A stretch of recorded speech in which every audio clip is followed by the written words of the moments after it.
This is Here Is Gone by Terri Botta. Actually read through some reviews, so we'll give this a try. Here Is Gone. A Buffy the Vampire Slayer fanfiction by Terri. Spike knew he'd been in the cave for a long time. He had flashes of memory during lucid times, bits of recollection and consciousness. But he was coming around now, waking from the nightmare that never seemed to end. He was weak and starved and battered.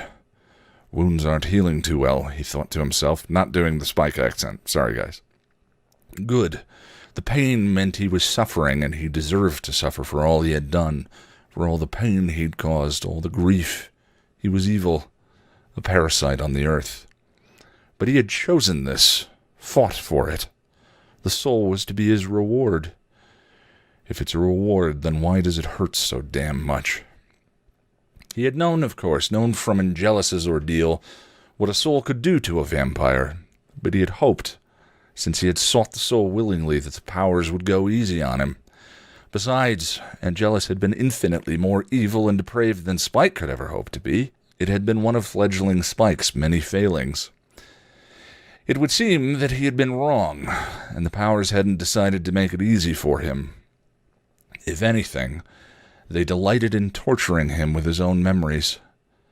He remembered screaming, a never-ending wail that erupted from his throat in an endless howl of grief. He saw the faces of the victims, the crimes he had committed, the atrocities done at his hand. Pain suffused through his entire being, and he opened his mouth to scream again, but only a raw croak came out. He was too weak, too starved. Even drawing breath took supreme effort. There was something very seriously wrong. What is happening to me? He thought to himself. You are dying, came the booming voice of the demon who had done this to him. He was too weak to move, too weak to even lift his head. He barely had the strength to open his eyes and blink owlishly into the darkness. Soon you will be nothing but a desiccated corpse, a fitting end to such a pathetic creature. But I won. I passed your trials. To pass, you have to survive. I'm still here, not giving up. A low chuckle rumbled through the cavern. Feisty one you are, but there is nothing I can do to help you now. You've been here for months, and your wounds are not healing, except the inevitable vampire. He closed his eyes. He felt the tears building behind the lids, but he held them back with all the strength he could muster. Send me back, then. If I am to die, I want to die at home. Another laugh. You think your demon friend can help you, the one who sent you to me, or your mortal love, she cares nothing for you. You will not be missed. Don't care. If she stakes me, at least it will be quicker than this. Do you think so? Besides, I need to tell her before I go that I'm sorry. Sorry for everything. Do you now? Gotta do it. Gotta make amends. I wish I could go back before this all happened, do it different. Really? The demon's voice had changed. It was still deep and mocking, but now there was an expectant tone to it. If I could do it over again, fix it, make it better, that'd be good. He let out a sigh, and it cost him dearly. One of his fingers twitched. So, Lurky, he croaked. So, Lurky, he croaked, blood flecking on his lips from his raw throat. You gonna send me back to Sunnyhell or what? Silence. Well, he tried again, his voice barely a whisper. Get on with it. Haven't got all day. Did the accent there. More silence, and he had begun to think that the demon was going to let him just die in this cave, when it spoke again, its voice both mocking and admiring at the same time. You are amusing, vampire, and worthy. Granted. He didn't have time to finish his question before there was a flash and a momentary sense of disorientation. Light flooded behind his eyes, and he was filled with sudden strength and power. When he returned to his senses, he was sitting on top of the sarcophagus in his old crypt. and somewhere someone was banging loudly. He barely had enough time to register his whereabouts when the door to his crypt burst open and Buffy came storming in. At first, he was frozen, certain that she had come to stake him with just moments after his soulful return to Sunnydale. But second glance revealed a Buffy he hadn't seen before, since before this mess with Glory, since before she died. "I've got a proposition for you," she announced tersely. "Buffy," he said, taking in the long hair, flashing eyes, tight lips. Stunned, he looked at his hands, whole, unmarred by burns and wounds. He felt his chest and face, examining his body until Buffy punched him. "Ow!" he exclaimed, grabbing his bleeding nose. "What'd you do that for, you bloody bitch?" Voice steady, full strength, not rasped and raw from countless screams. Its volume surprised him. "To get your attention, blood breath. You were spacing out on me," came the angry reply. Spike blinked, still disoriented and confused, then wiped his nose as he looked at her. "Yeah? Well, you got it." See, I didn't mean to do... Anyway, she pulled out a wad of bills and showed them to him. "Riley's sick. It's some initiative thing." He stared at the money, then swiveled his head around to take in the rest of the crypt. Her words triggered his memory. A memory of another time when she had come storming into his crypt, money in hand, asking for help with Riley. But that was almost 2 years ago. "Hey, Earth to Spike! What the hell is wrong with you? Did you drink expired blood or something?" Buffy demanded. "Riley's ticker's not working right," he whispered, eyes meeting hers. "How did you know that?" she snapped, her eyes widening. "The initiative. They use the soldier boys for lab rats. Read about it when I was working with that Adam bloke. You think he might be hiding in the caves?" Buffy gave a wary look and continued. "You want me to look for him?" "That was the plan. We've got a doctor who can help him waiting on the 4th floor of the hospital."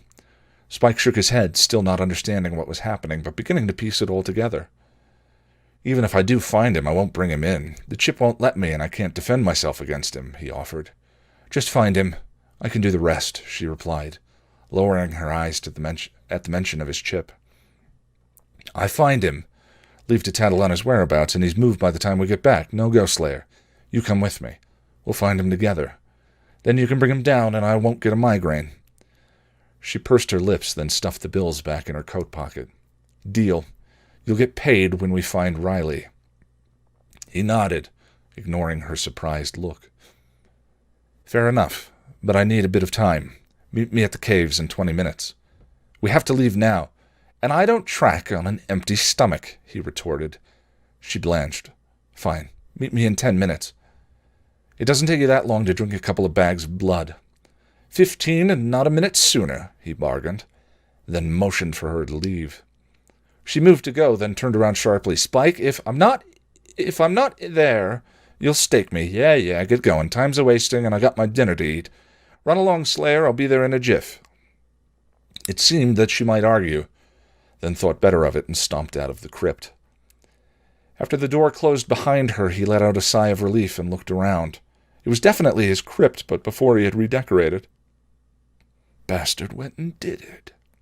To confirm his theory, he hopped off the sarcophagus and lifted the lid. Harmony popped out as expected. "So, what'd she say about me?" He really wasn't surprised to see her, even as she lifted herself out of the tomb. While he may have been many things in his life, stupid wasn't one of them. It may have taken him a minute or two, but he had already figured out that the demon had somehow transported him back in time, back into his own body, almost 2 years in the past. Still, seeing Harmony again caused his soul to twinge.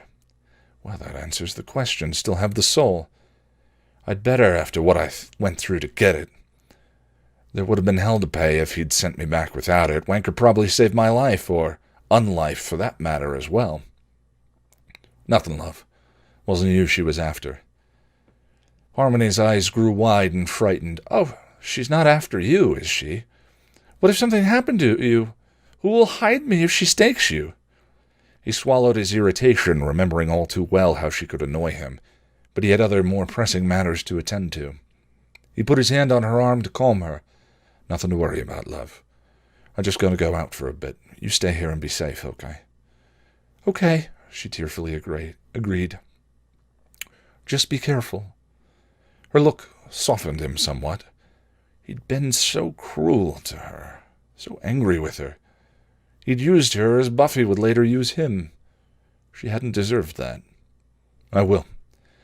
Be a good girl and stay here. Hide if anyone comes by. She gave him a nod, her eyes watery. I love you, Blondie Bear. He managed to smile, then slipped out, mind racing as he headed for the caves. If Soldier Boy was still around, that meant all the trouble with Glory had yet to happen, and that meant he could stop it all from ever happening to begin with. It meant that he could protect Dawn and help Buffy save Joyce. Oh God, he breathed, even as he quickened his pace. Joyce was still alive, and just beginning to get sick, if he remembered correctly. All the light went out of her eyes when her mum died. If he could warn them in advance, keep the blood clot from becoming a problem, Joyce would live, and Buffy and the Niblet wouldn't have to bury their mum. I'd never take the Niblet to see the doc, so he'd never know about her being the key. Glory was coming. She'd beat after Dawn, and I'll know her moves and her weakness. He paused, getting his bearings again before setting out. I have to find a way to kill Ben. Buffy was waiting for him when he got to the caves. She was stamping her foot and looking at her watch when he joined her. I was about to go looking for you, she scowled. He ignored the barb in deference to reacquainting himself with the layout of the caves. I'm here, aren't I? Let's go. She fell in behind him, looking at him oddly when he stopped to sniff the air. Are you okay? She asked suddenly. He started and stared at her, shocked by the show of concern. I'm fine. It's just you're acting all weird and helpful and non-snarky stuff. He sniffed the air again, catching the scent he was looking for. Just concentrating, love. This way, come on. He commented, heading into a narrow cavern. How do you know? Can smell Soldier Boy's cologne, bloody Aramis. Can't stand the damn stuff. She fell silent for a while, but he knew she was there, following him, letting him lead. It was amazing how well they worked together when they weren't sniping at each other. Each was acutely aware of the other's whereabouts and actions. It was almost comfortable. Maybe now is the time to start changing a few things. So how's your mum? He asked blithely as he sniffed the air again and turned left. The boy wasn't far away. Huh? Your mum, Joyce. Heard she was sickly. He wasn't expecting the hand that seized him from behind and slammed him into the cave wall. How do you know about my mother? Buffy growled. Spike immediately put his hands up in surrender. Word travels fast in the demon world, especially if the Slayer's involved. I heard she went to the hospital. I just wanted to know how she's doing. What do you care? Oi! He snarked, brushing her hands away, just barely avoiding a chip shock. I'll have you know, I like your mum. She's got balls. She's decent. She's always a lady. And she never treated me like a freak. Forgive me for asking if she was okay. Buffy looked ashamed for the comment, then answered softly. I'm sorry, it's hard. With Mom and Riley. They don't really know what's wrong with her yet. Spike gave her an understanding nod. So they're going to give her a full going over, do one of those, cat things. Buffy looked away, and he had to suppress the urge to comfort her. He was fairly certain this Buffy would not take his affections well. I don't know. Well, they should. Give her a full going over from top to bottom, leave no stone unturned. You tell him, Slayer. You make sure they do one of them CAT scans and an MRI, too, and don't take no for an answer. She gave him an odd look, and for a moment he thought he may have blown his cover by pushing too hard. He cursed silently. He'd never been good at going subtle, or at lying. Neither had been his forte. He was a much more blunt and straightforward kind of vampire. I will. Thank you, Spike? He let out a breath he didn't know he was holding and gave her a soft smile. You're welcome, Slayer. Be sure to tell Joyce I was asking after her, then I hope she feels better soon. He returned his attention to the task at hand. Riley was close. Very close. I will. Thank you for helping me, Spike. Don't mention it. Can't have you worrying about your mum and Soldier Boy. A worried slayer is a distracted slayer. He led the way down another tunnel. And distracted slayer is a dead slayer, and a dead slayer means he looked at her and gave her one of his evil grins. Have to make her think I'm still evil and all. I don't get paid. He stepped aside, nodding to an opening in the tunnel wall that led to another chamber. Soldier Boy's in there. He doesn't sound too happy. Buffy blinked at him, then warily moved past him into the cavern. He stayed and waited, trying to ignore their conversation as he mentally ticked off all the things he had already changed. Before, he hadn't helped her, but had kidnapped the doctor with Harmony's help and tried to force him to remove the chip. Then he'd attacked Buffy and tried to kill her, before discovering that the surgeon had lied to him. I wonder what helping her instead will mean. He didn't have time to dwell on it, however, as Buffy led a somber-looking Riley from the chamber. The two men met eyes, and Spike saw the growing fear and insecurity that would soon lead the boy to cavorting with vampire horrors looking back at him. He knows. He knows even now he's going to lose her, you poor bastard. He straightened, puffing up his chest as he drew his bravado around him, and put out his hand, palm up, his trademark smirk on his face. Buffy frowned at him, then shoved the money into his waiting hand. Why, thank you, Slayer. As always, a pleasure doing business with you. If you lose your puppy again, please don't hesitate to look me up, he smoothed, bowing slightly. Shut up, Spike, she snapped, guiding Riley past the smug vampire and down the tunnel. Spike waited a moment, and then followed a short distance behind. Spiky, Harmony's voice intruded upon his thoughts. Aren't you coming to bed? He put the journal down as the vampiress glided into the room, dressed in a silk nightie and sheer robe. He gave her a weary glance, mentally shaking his head. I have to get her out of here. Not right now, love. Not tired. Harmony leaned over his shoulder and nibbled on his ear. But I need you to keep me warm. We can't keep each other warm, Harm. We don't have body heat. We're dead, remember? She giggled. Doesn't mean we can't snuggle and make other heat. He took a deep breath and let it out on a count of 3. Maybe later, love. Harmony whined and pouted. You've done nothing but write in that damn book ever since you got back, she huffed. It's important, love. I told you. I'm making plans. Plans to kill the Slayer? She asked hopefully. He gave her an evil smile. You know me too well, pet, he lied. She grinned and clapped her hands. Oh, can I be the one to kill her since you can't bite her without getting, zapped? I'd let you have some, too. Ignoring the revulsion he felt at the idea, he managed to keep his smile. You're too good to me. Oh, it'll be so fun, and after the Slayer is dead, Sunnydale will be like hours. That's right, love. Now you run along to bed, and I'll join you later. Placated, Harmony kissed him and hurried off. Don't stay up too late. I still need my blondie bear to cuddle. That was a weird reading. Right, love. Be there soon, he answered absently, waiting until she'd gone to bed before picking up the journal again. He'd been writing for hours, pouring his memory into the stolen black tome. He had learned much from Dawn during the summer of Buffy's death, about what had happened and the events that had occurred during that horrible year. Now he had the general gist of events and a tentative timeline, but he wasn't sure of exactly when things were going to happen. He knew that soon Buffy would cast an unveiling spell that would reveal Dawn's true nature and have her first run-in with Glory. Shortly after, Glory would send the Leok demons after Buffy, and Glinda, afraid that the Scoobies would discover her demon, would cast her spell of non-seeing. He was of two minds as to what to do about that. He knew he couldn't change things too drastically. Then would come Joyce's surgery and the Queller demon.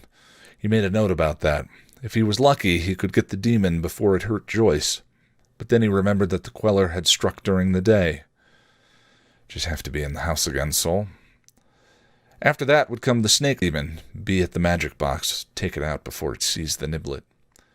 From there, he wasn't sure what to do. He knew that he wanted to prevent Buffy from discovering his attraction to her, and thus prevent the whole Buffybot fiasco. But that would also mean that Glory would never get him, and he would never suffer the hell's bitch torture. And while he hadn't really enjoyed getting carved up and beaten to a pulp, his refusal to give Dawn and Buffy away had scored him major points with the Slayer. I'll just have to score points with her in other ways. His soul stirred and reminded him that love was unselfish and did not act with ulterior motives. His demon growled and stamped it down, but then grudgingly had to admit that the soul was right. Can't win Buffy if she thinks I'm doing it to get in good with her. The soul gave a victory cheer and he scowled. Shut up, you. No wonder Peaches spent 90 years eating rats and brooding like a poof. This whole bloody soul thing is like having Jiminy Cricket living in your bloody head. Still, at least being back in time had given him something to focus on aside from all the killing and maiming he'd done. While he had come a long way in assimilating his new soul during his convalescence in the African cave, he knew that he still had a great deal further to go before he would be fully reconciled with his new addition. Concentrating on the task at hand helped him set aside the nightmare that was his bloody past, but he hadn't tried to sleep yet. Wonder how Harm would react to a screaming lunatic in her bed. Spike waited and watched. He knew that Buffy was going to have her first run-in with Glory very soon, and he was torn. He didn't know if he should help Buffy or stay behind to watch Joyce and Dawn. He finally came to the conclusion that Glory wasn't going to hurt Buffy and that Buffy would get vital information about Dawn if he let things be. Decision made, he went to the Summers house, hoping to get a better idea of where he was in the timeline. He knew Joyce was home from the hospital, and that Buffy was very worried about her. Maybe it was time to do a little more pushing. When he got to the house, he heard Dawn's yell, and almost went tearing through the front door. Then he heard Buffy warn Dawn to stay away from her mother, and remembered what Dawn had told him about Buffy's reaction to the unveiling spell. So instead of running to the rescue, he stopped and waited by the tree, smoking a cigarette. A few moments later, Buffy came out. This is very apropos, given this week's episode guide. Slayer, he called, catching her attention. She stopped and looked at him, surprised that he was there. Then her mouth hardened a little into a thin line. What are you doing here, Spike? He put out his cigarette, crushing the butt under his boot. Heard your mum was out of the hospital. Came to see how she was doing. The line softened a bit, and Buffy seemed to deflate. She's better. She went out. Glad to hear it. Did they do one of them CAT scans? Buffy shook her head. Not yet. They're waiting for more test results to come back. He scowled. Not good enough, Slayer. You take her back, and you make 'em do one. Oh, like I just drag her back there and beat an orderly until she agrees to do one? She snapped. He shrugged. Might work. She sighed and rolled her eyes. Look, Spike, thanks for coming by, but I don't have time for this. I've got to go. I'll tell Mom you were asking about her. Thanks. Right then, off you go. They moved to go their separate ways when he looked up and saw Dawn in the window. She looked stricken, and his heart clenched. Poor little bit. Hey, Slayer, he called, making her turn around. Be careful. Lots of nasties out there. Be on your guard. Her brow creased at his warning, and he paused, trying not to look guilty. But then she straightened and put on her defiant face. I can handle myself. Good night, Spike. He couldn't help but smile, watching her walk away, head high. This was a Buffy untouched by grief. Strong and powerful. This was the Buffy he had wanted to die for. He waited until she was out of sight before turning back to the house and going in. He found Dawn pouring herself a glass of juice in the kitchen. Hello, bite-sized, he greeted. Dawn shrieked and dropped the glass. It shattered all over the floor. Oh, now look at the mess you've made, he tisked disapprovingly. What are you doing here? Buffy is so going to kick your ass when she finds out you came in, Dawn snapped, backing against the counter as he moved past her to get the mop and broom. Now, no need to get testy. Bite-size? I just came here to see your mum. He handed her the broom and dustpan so she could sweep up the broken glass. She accepted them warily. Mom's not here. She went out. I'll just wait for her then. Dawn swept up the glass and went to empty the dustpan into the trash. I don't think that's a good idea. Spike puffed out his chest and smirked, his thumbs hooking into the waistband of his jeans. Scared of the big bad, are you? Dawn scoffed. Oh, like really? I know about your chips, Spike. He deflated for a bit, and she gave him a smug smile as she took the mop from him and started cleaning up the spilled juice. So, you know about my little plastic problem, do you?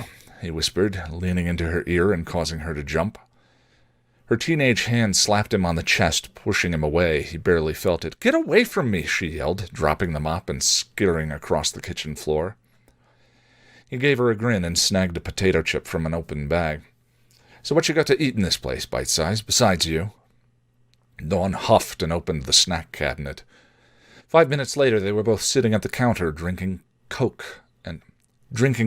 and nibbling on junk food. Ho-hos. I tell you, the bloke that came up with these things, bloody brilliant he was, Spike sighed, popping one into his mouth. Dawn giggled and he shot her an irritated face. What? He said defensively.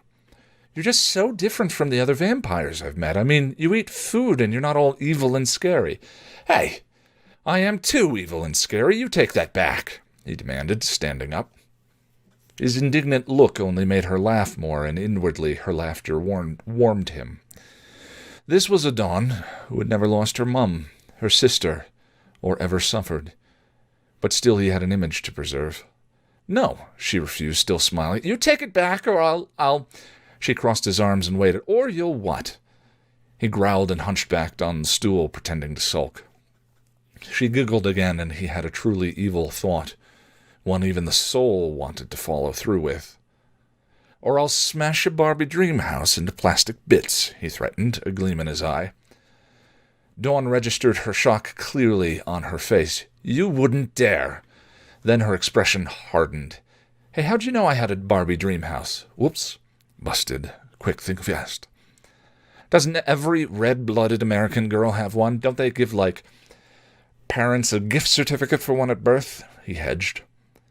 He didn't want her to know that he had seen it through the bedroom one day during the long summer of Buffy's death. The scowl was back, and he knew he had deflected any more prying questions. Don't you touch my dream house. He was about to retort something back when the front door opened and they heard Joyce calling for her daughters. A moment later, she entered the kitchen. Oh, hello, Spike, Joyce said, surprised to see him. Hello, Joyce, he greeted, vacating his stool and ushering her to sit. Mom, you're back really early. Joyce let out a heavy sigh and sat down. I know. I called off my big night out on account of feeling crappy. Spike was already moving about the kitchen, setting the kettle on the stove and pulling out tea. If either Joyce or Dawn wondered how he knew where everything was, they didn't say. So to what do we owe this pleasure? Joyce asked as he set the teacup and bag on the counter along with the sugar. Just stopped by to see how you were doing, he answered. Joyce sighed. Crappy. I was feeling better earlier, but now... Want more of your pills? Want more of your pills? Dawn asked hopefully. Joyce put a hand on her head and winced. That might be a good idea, honey. They're upstairs. Would you get them? Dawn hurried out as Spike took a good look at the ailing woman. You're feeling poorly, Joyce. You should be back at the hospital. Get more tests. Get a CAT scan. I'll be fine as soon as I can take more pills. It's no good, Joyce. You shouldn't be in this much pain. He placed both hands on the counter and looked at her, silently forcing her to look at him. Understanding passed between them as adult met adult, and Joyce's facade faded. I have to take care of them. They can't be worried about me. Buffy can't be worried about me, she said softly, letting the fear seep into her eyes for him to see. He nodded, then patted her hand as the tea kettle went off. It'll be all right, Mum. I promise. She gave him a grateful smile and nod as he poured the water into her cup. Thank you, she said, and he knew it wasn't just for the tea. But Dawn had just returned with Joyce's medication, so he couldn't comment further. It's no problem.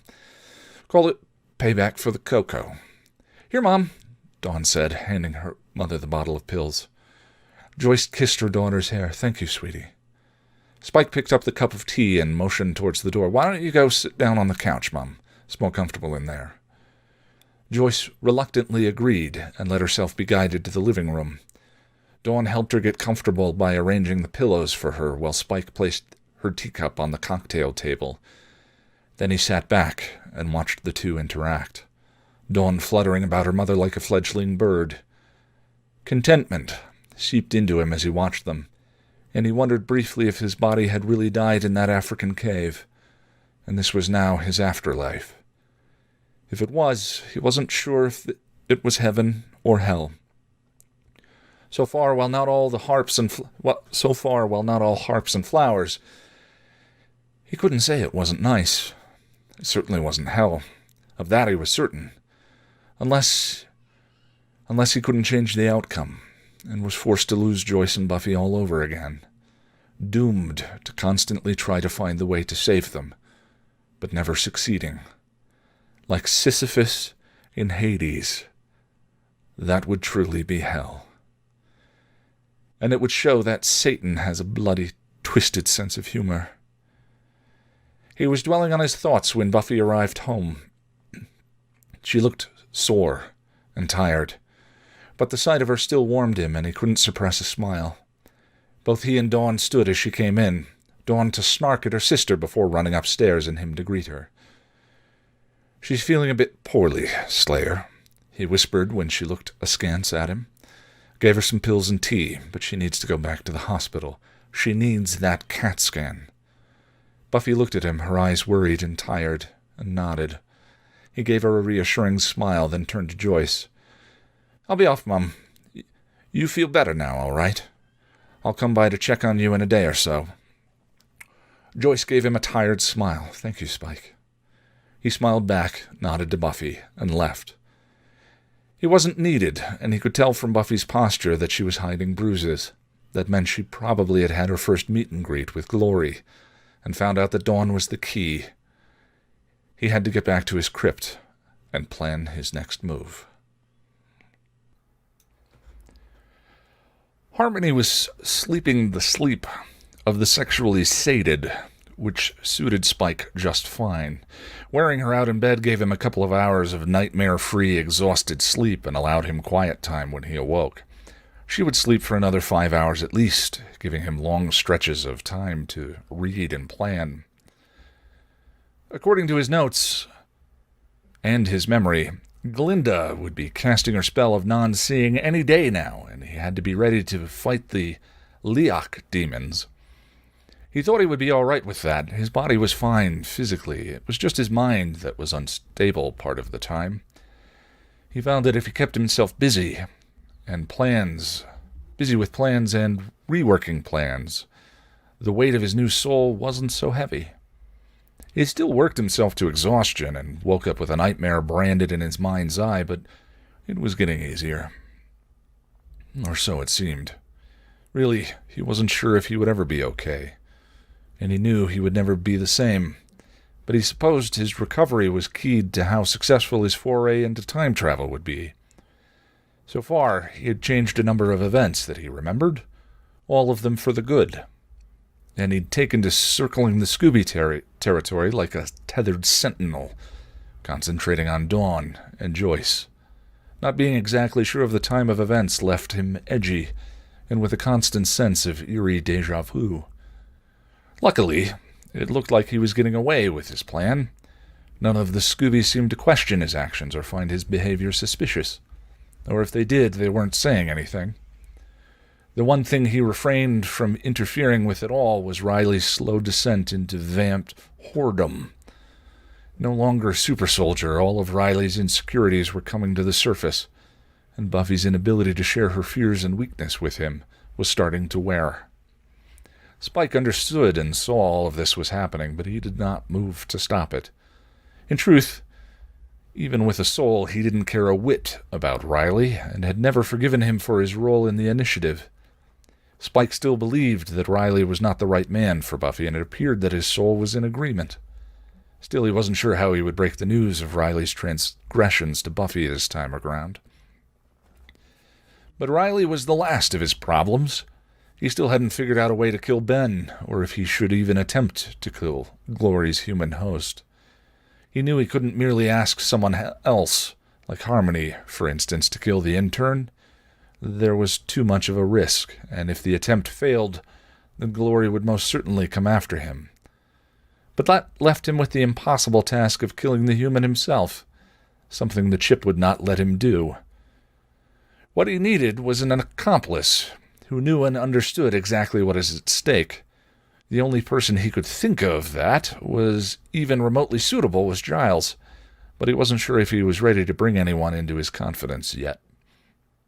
He was brought out of his thoughts by a waking Harmony.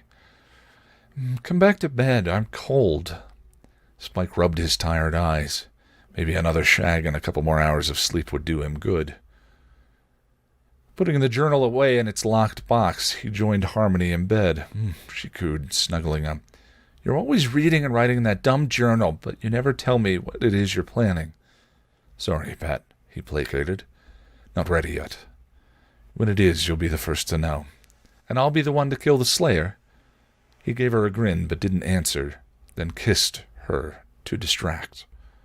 As he covered her with his body, he felt her surrender and give in to his attentions. She left that evening to go shopping, and he knew that the day of Glinda's spell had come. He waffled on trying to decide when to head for the magic shop, but in the end decided to leave before Harmony returned, so he could get there as the Leok demons were arriving. He had given some thought to killing them before they even got to the magic box, but ruled against it. If the Leok demons had never come to the shop, Terra's spell would never have been revealed, and her family would have dragged her off, with her still thinking she was a demon. If he let things unfold the way they had before, with just some minor modifications, then the outcome would be the same, and Terra's family would be sent back home with a flea in their ear. When he arrived at the magic box and Buffy didn't see him come into the training room, he knew that Glinda had already cast her spell. Positioning himself by the training door, he waited for the Leoks to get there. He didn't have to wait long. Less than 10 minutes later, the 3 demons entered the magic shop and 2 came into the training room. He hid by the exit so they wouldn't see him when they entered. "Buffy, behind you," he warned as the demon attacked. "What the?" Buffy gasped as she was struck by an invisible foe. "Spike!" "I'm here, Buffy, but it's a Leok demon. It's on your left." She swung left, her fist hitting the beast and sending it flying, but she still couldn't see it or Spike. "Where are you?" she demanded. "Right here," he answered, standing next to her right shoulder. "You can't see me. Someone's cast a spell of non-seeing." "A what?" Spike saw the second Leok approaching and prepared to do battle. "A spell of non-seeing. There's another one. It's coming at you from the left." Buffy took up a fighting stance. "Are there any others?" "One more in the shop." He leaped and threw himself on the demon. "I've got this one. You go help the others." He watched until she was out of the training room before turning to his opponent. Leok demons were strong, but not very fast or bright, and Spike easily overpowered it. He killed it with the scythe he'd grabbed from the wall and hurried out to help Buffy. It was at about that time that Terra arrived with her family, realized what was happening, and revoked the spell, revealing the tableau of carnage and Buffy finishing off the Leok she was fighting. "What in God's name is that?" Terra's father demanded after witnessing Buffy snap the demon's neck. "Leok demons. Fun little buggers. Big with the marrow sucking," Spike replied, coming out of the training room. I don't understand," Terra's father said. "I'm not sure I do either," Buffy commented, looking down at Terra, who was huddled by the corner. "I'm sorry. I'm so sorry." She was repeating over and over again. Willow approached her, confused and worried. I was just trying to hide. The spell went wrong." "Terra, what?" Willow asked. "I didn't want you to see what I am," Terra admitted, trembling. "What are you?" "I told you. You try to run from it, and you'll put these people in danger," Terra's father said, then motioned to the dead demon. "And my God, I didn't mean for anyone to get hurt. I think you better explain. What do you mean, what you are? Buffy demanded calmly. Demon, her father answered for her because she couldn't stop stuttering. The women in our family have demon in them. Her mother had it. It's where the magic comes from. This isn't something we generally like to share with strangers. We came to take her home before things like this started happening. Terra, you're not... How could you not say something to me? To me, Willow asked, stricken and near tears. Terra looked away, unable to answer. Giles stepped forward. You put a spell on us to keep us from seeing your demon side. That's why we couldn't see our attackers. And nearly got us killed, Buffy pointed out, looking at Dawn. Terra rose to her feet unsteadily. I'll go. I'm very sorry. The camper's outside, her father said gruffly. Wait, go. She just did a spell that went wrong. Buffy, it was just a mistake, Willow begged, not wanting to see her lover leave.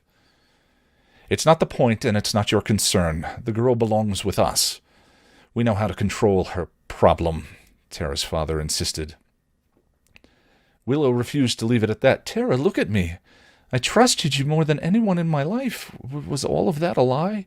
No, Terra firmly denied. Do you want to leave? That's not your decision, young lady, Terra's father said. I know that, Willow snapped, then turned to Terra. Do you want to leave? Sniffing, Terra shook her head slightly. You are going to do what's right, Terra. Now I'm taking you out of here before somebody does get killed. The girl belongs with her family. I hope that's very clear to the rest of you, her father interrupted. Buffy looked at Dawn, then at Terra, the wheels turning in her head. Spike watched the lights come on behind her green eyes and had to smile. It is. You want her, Mr. McClay? I may have mispronounced that. You go ahead and take her, Buffy said in the Slayer voice, crossing her arms and facing the man. You just gotta go through me. What? Terra's father blurted. You heard me. You want to take Terra out of here against her will, then you gotta come through me, Buffy repeated calmly. Dawn stepped up to stand beside her sister, and me. That's my girls, Spike thought, biting his bottom lip to keep from smiling with pride. Then he looked over at Terra to see what was happening register on her face. No one's ever fought for you, eh, Glinda? It's a good feeling, isn't it? Is this a joke? I'm not going to be threatened by two little girls, Terra's father argued. You don't want to mess with us, Dawn replied, holding her chin high. She's a hair puller, Buffy told, pointing at her sister. Giles stepped up, cleaning his glasses and raising his eyes to meet Mr. McClay's. Macaulay's? Oh, damn it, I needed to look up Sarah's last name. Terra. Jeez. Maybe I'm not remembering stuff as well as I thought. And you're not just dealing with two little girls. You're dealing with all of us, Xander added. Before, Spike had denied caring, but this time he moved to stand by Willow and Terra, arms crossed, the threat in his posture clearly different. The others gave him shocked looks. What? He snapped defensively. I don't kill a Leok demon for just anybody. Actually. But still, that's not the point. Will? Actually, but still that's the point. He froze as Terra looked at him with open eyes, and a fissure of fear ran up his spine. She knows. She knows I know about the spell, and that she was the one that cast it. For a moment, he was certain that Terra was going to give him away, but then her father's ranting saved him. This is insane. You people have no right to interfere in Terra's affairs. We are her blood kin. Who the hell are you? We're family, Buffy answered, as they grouped around Willow and Terra, staring him down. Mr. McClay turned away, but Terra's brother, Donnie, protested. Dad, you're not going to let them... When he saw his father's expression, he started towards Terra. Terra, if you don't get in that car, I swear by God I will beat you down. Xander puffed out his chest and refused to move out of the way. And I swear by your full and manly beard you're going to break something trying. Spike saw the look in Donnie's eyes and didn't like it. Without a word, he moved to add his support to Xander. Pillock doesn't need to know I can't hit him. Donnie looked at the two of them and backed down. Well, I hope you'll all be happy hanging around with a disgusting demon, Terra's cousin Beth sneered.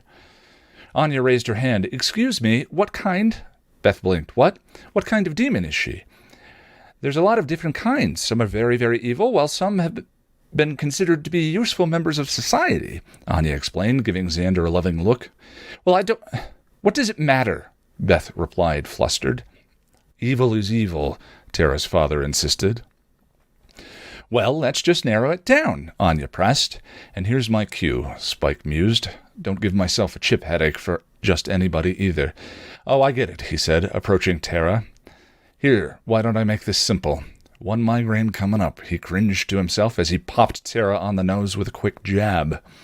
The shock blinded him with pain, and he yowled as Terra yelped. Hey! Willow yelled, and then her eyes opened wide in understanding. Hey! He hit my nose, Terra cried, holding her injured face. And it hurt! I mean, him! Willow exclaimed excitedly. And that only works with humans, Buffy announced smugly. There's no demon in there, Spike said, shaking off the pain. That's just the family legend, am I right? Bit of spin to keep the ladies in line. Oh, you're a piece of work. I like you. I'm not a demon, Terra sobbed. You're not a demon, Willow affirmed, smiling. He hit my nose. Spike, his hand on his forehead, muttered, Yeah, well, you're welcome. His voice caught Terra's attention. She looked up at him with a mixture of confusion and awe in her face, and he once again got the impression that she was seeing right through him. It wasn't the first time he'd seen Terra since he'd been sent back, and he cursed himself for thinking he would be able to fool her. Even as she blinked at him, he saw the wheels turning behind her eyes and knew he had to do something to deflect attention from himself. Thankfully, Giles did it for him by addressing Terra's father. I'd say your business here is finished. Terra's father tried one more time. Terra, for 18 years your family has taken care of you and supported you. If you want to turn your back, Spike watched as a new expression of pride and self-confidence came across her face. And she stood up to her father for the first time in her life. Dad, just go. There was a moment of tense silence, and then they obeyed, sulking out, muttering about magic until the door closed behind them. Terra breathed a sigh of relief and turned to Willow. I'm so sorry, she apologized again. Willow hugged her. It's okay, baby. I understand why you did it. Spike saw Terra's eyes meet his over Willow's shoulder, and she kept looking at him as she left her lover's embrace. Her gaze bore into him, and he was suddenly afraid.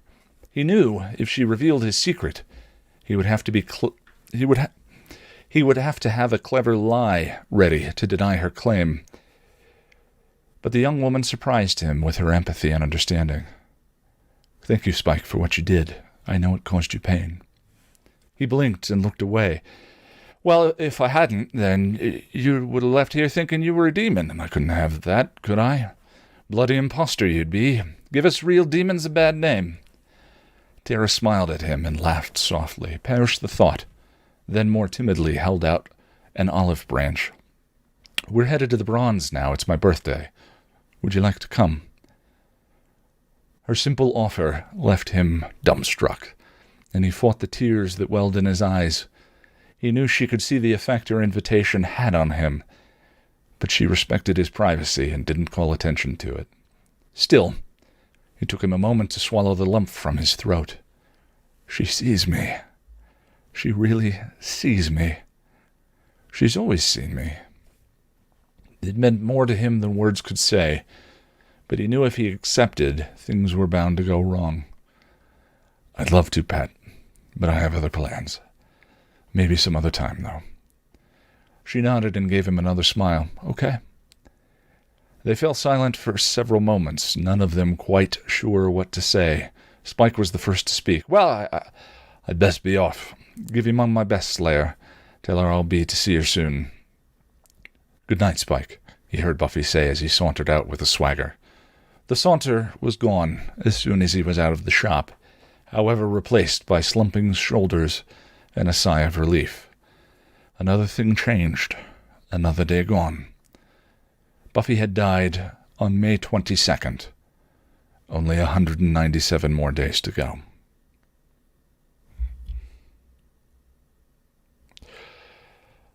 Do we do another chapter? Let's do another chapter. We're doing 2 chapters. Here we go. Chapter 9. Hold on. A little bit of a refreshing drink.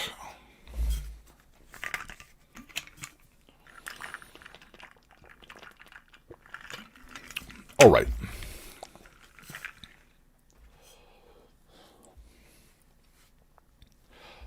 Chapter 9. Spike was alone. Harmony had taken to going out more and more as his obsession with his journal infringed upon his attentions to her.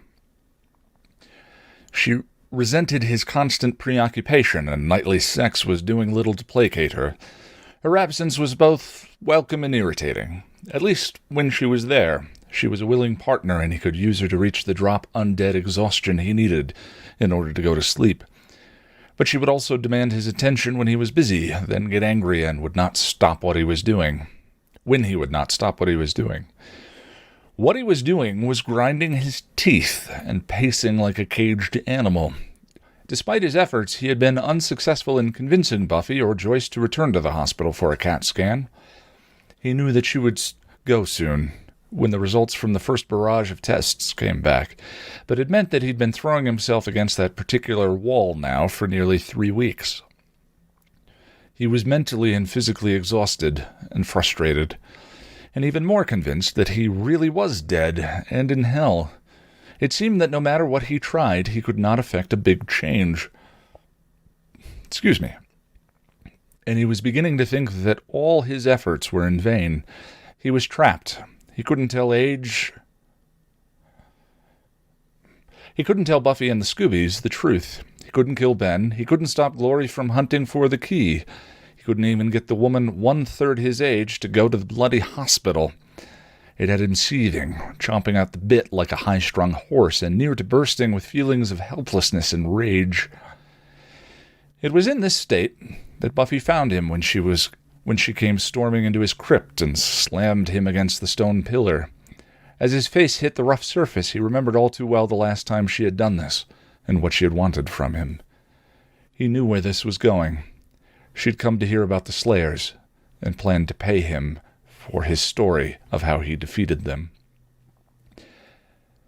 He'd been expecting her to show up, planning how he would do things differently, but her assault hurt him in more than one way. The new soul disliked pain, and his demon had never been terribly fond of it to begin with, so the unwarranted attack upset him. The fact that Buffy still felt it necessary to beat him up whenever she wanted anything from him was also a sore point. He had hoped, after 3 weeks of cooperation and relative bloodless, painless interaction, that Buffy would ease up on her habit of kick the spike, but it would seem that Buffy had other ideas. He was starting to suspect that she was already using him as her punching bag, an acceptable outlet for her anger and frustration, and that he had allowed it without ever really noticing what she was doing. I was just so happy that she was there, acknowledging me. Negative attention was better than no attention, he realized as he ground his cheek into the stone and then turned him around. To what do I owe the bruises, Slayer? He said coolly, looking at her. Her eyes flashed anger and indignation, but no remorse, no acknowledgement of how abusive she was being. She doesn't see me as anything but a monster, an unfeeling, soulless monster. To her it doesn't matter if she hurts me because I'm just a demon.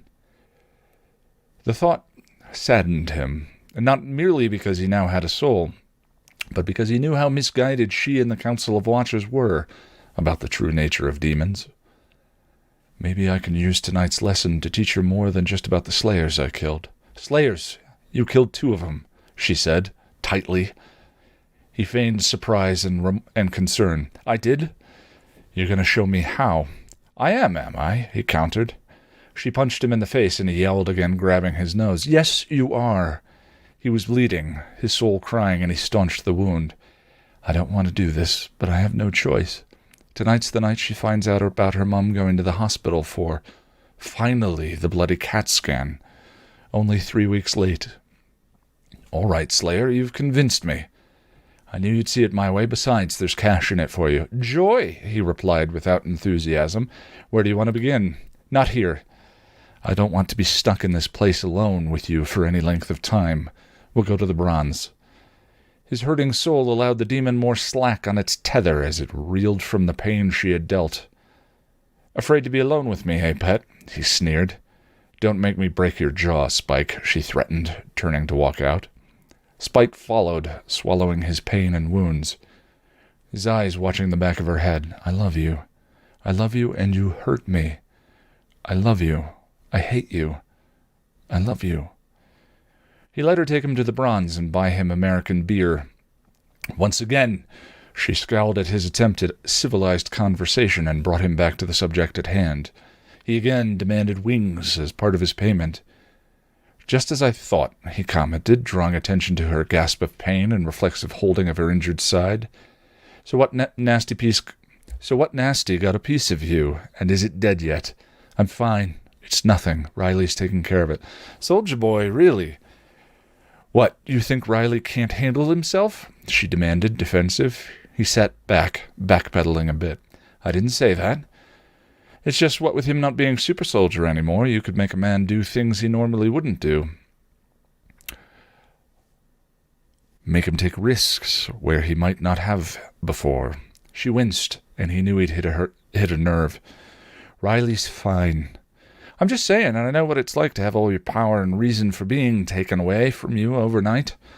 Can make a weaker man do some stupid things, he explained reasonably, knowing she would realize he was questioning Riley's manhood. Have you always been this big a pain in the ass? He gave her an evil smirk. What can I tell you, baby? I've always been bad. Spike spun his tail, much the same one he had told her the first time he had done this. He made minor changes here and there, but paused when he caught Buffy frowning at him after his tale of the Chinese slayer. What are you looking at? He asked, but he knew what she was going to say. You got off on it, she accused. Well, yeah. And don't tell me you don't get off on killing my kind, that you don't enjoy the victory and the power rush every time you dust one of us, that you don't want to climb Captain Cardboard's tree after a heavy night of slaying. She moved to protest, but he cut her off, seeing the guilty look in her eyes. The problem is you do get off on it. But you've been taught by the bloody council of wankers that it's wrong for you to feel this way, that it's dirty. It's not dirty, it's natural. There are plenty of humans out there that get their kicks off pain and violence. Normal humans with souls.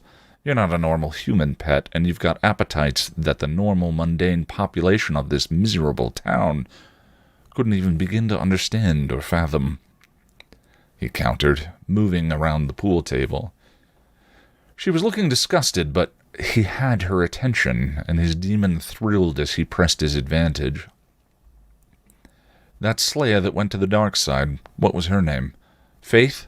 She understood what I'm talking about.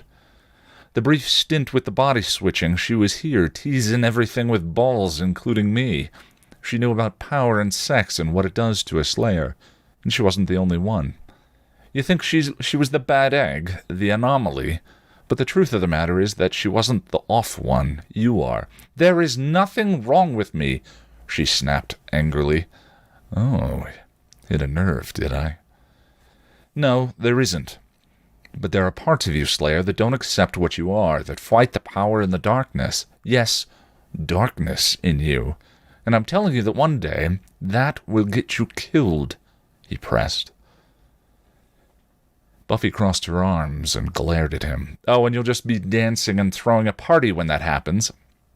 The words hit him like a physical blow, and he flinched. Both his soul and the demon screamed in protest. No, I'll be a useless wreck clinging to a half-grown girl.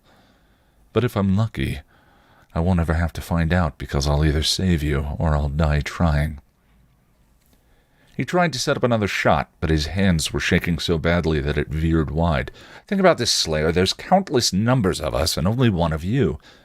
It only takes one of us to get a lucky shot or catch you on a bad day for it to all be over, he said.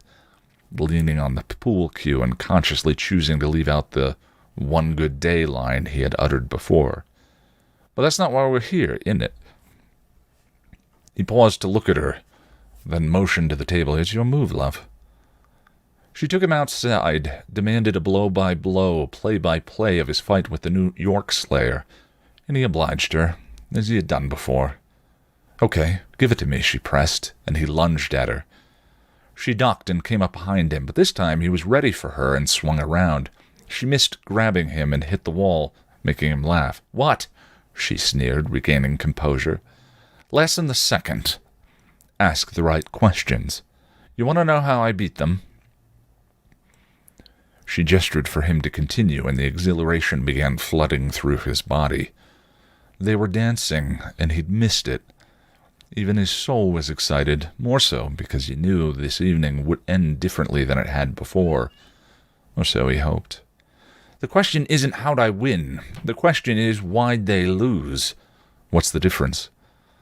He attacked with the pool cue, stopping just inches from her throat. "There's a big difference, love." Buffy swatted the pool cue right out of his hand and sent it flying without a flinch. He let her. "How'd you kill the second one?" He shrugged, then said, "Well, it went a bit like this." He threw 3 punches at her head in quick succession, using his vampire's strength. Buffy easily moved out of the way. "That didn't hurt," she accused, a wary look in her eyes. Spike shook his head. "I knew I couldn't touch you. If there's no intent to hurt you, then the chip they shoved my brain never activates. If, on the other hand," he vamped out and swung another punch right at her face. Before his fist could connect, however, the chip fired and he reeled off a howl. Breathing heavily, clutching his forehead, he shook off his demon. "See, now that hurt." "Yeah?" She punched him. "That hurt too?" "Definite pain there," he admitted. "How'd you kill him, Spike?" He moved for her again, but she grabbed him, flipped him onto his back, and straddled him, a stake at his heart. If he'd had a pulse, it would have been pounding. As it was, he was breathing heavily, excited and aroused and tortured by the knowledge of what was to come. "You're not ready to know. You're alive and vibrant and full of joy, and you use me, abuse me, and I want to hate you. But I can't. I love you. I love you even though I'm nothing to you. Why can't I hate you?" "I'm ready," she countered firmly, pressing the stake into his flesh. "Would she really kill me? Would that be such a bad thing?" "No, can't. Gotta stay with her so I can protect Dawn and save Joyce." "Okay, once more into the brink. Okay, then. Went like this." He flipped Buffy off him, sending her sprawling as he reenacted his fight with the New York Slayer. "The first one was all business, but the second, now she had a touch of your style," he said, lunging and parrying with her. She was cunning, resourceful, and oh, did I mention hot? I could have danced all night with that one. "You think we're dancing?" Buffy countered, avoiding another blow. Spike came in close to her face. "It's all we've ever done." He backed away from her, retrieving the pool cue and spinning it, as he had once spun the subway car support pole he had ripped out all those years ago. "Every day you wake up, it's the same bloody question. What haunts you? Is today the day I die?" Buffy tried to punch him, but she missed, and he continued, "Every time the sun rises, and every day you manage to survive, you're only partly relieved because you know it's just a matter of time." Using the cue as a quarterstaff, he went after her with enthusiasm, reveling in the rush, the feeling of being free with her. Death is on your heels, baby, and sooner or later it's going to touch you." Buffy kicked out, barely missing his genitals. He rolled, flipping her out of her way to land on his knees. Breathing heavily, he licked his lips, loving the sight of her in full battle mode. Powerful, undefeated, magnificent. She was glorious, and he was her fool. And some part of you wants it. Not only to stop the fear and uncertainty, but because you're just a little bit in love with it. Death is your art. You make it with your hands day after day. She came to stand before him, and he stayed on his knees, looking up at her with an expression of sublime peace. Part of you is desperate to know what's it like. Where does it lead you? So you see, that's the secret. Not the punch you didn't throw or the kick you didn't land. She simply wanted it. Every slayer has a death wish. He waited on his knees, waiting to see if she would say anything, and when she merely stared at him, nostrils flaring, he rose to his feet. But not you, love. At least not yet. You still have ties to this world. Your mom, your sister, the Scoobies. They're what keep you fighting, he explained. See, the Council of Wankers think family and friends will distract the Slayer from her duties, so they take the potentials away from their folks and give them to the Watchers to raise. They grow up in isolation, force-fed the Council's line of rubbish about sacred duty and sacrifice. And by the time they've been slaying for 2 years, they're all worn out. They want to die. I just happen to be the one who wore them down enough to give them what they wanted. Buffy snorted in disgust, but didn't turn away. Yeah, love, you might not like what I have to say, but you know I'm telling the truth. They died because they lost the will to fight. They had nothing to fight for. Even the military knows that soldiers who don't get letters from home are the ones that die or stop fighting. And make no mistake, Buffy, you are a soldier, a true warrior, and you think and act like one. Your family, your friends, they remind you of why you fight this fight every night. They're your letters from home. He looked at her earnestly, noting that she seemed to fold in upon herself, her eyes lost and sad. He stood close to her, but did not touch her. He wanted to, but he knew it was too soon. She wasn't ready to accept comfort from him just yet.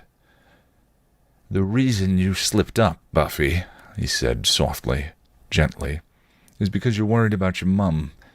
She's got you thinking about her and not on fighting the nasties. And soon as everything's all right again, you'll be back in fighting trim, and nothing will get close enough to touch you. But until then, it's probably best if you don't patrol alone. She met his eyes, her expression pained. I wasn't alone. Riley was with me. He nodded, but didn't comment. He didn't need to. She was already forming her own conclusions about Riley. How is Mum, anyway? Did you take her to get the CAT scan? He knew that she hadn't. Not yet. But the medication seems to be working. Her headaches aren't as bad. I think she was supposed to get the test results back today, but I haven't seen her to ask if there was any news. Here, lesson's over. Why don't I walk you home and we can both get the news together? She nodded in agreement and turned for home. Spike fell in step beside her, leaving the pool cue lying in the alley. They walked in silence, Buffy lost in her thoughts, and Spike caught in the dread of already knowing what awaited them when they arrived at the Summers house. Still, every so often he'd look at her, drinking in the sight of her as she was in her prime, loving her, hating her, and pretending that she didn't really think of him as a disgusting monster, but saw him as a man, as her equal. We could have been so good together, if only you'd let me love you. He followed her into the house and waited at the bottom of the stairs while she went up to get her mother. He already knew what she would find up there and steeled himself for it. A minute or two later, a visibly upset Buffy came down the stairs, followed by her mother. "Buffy?"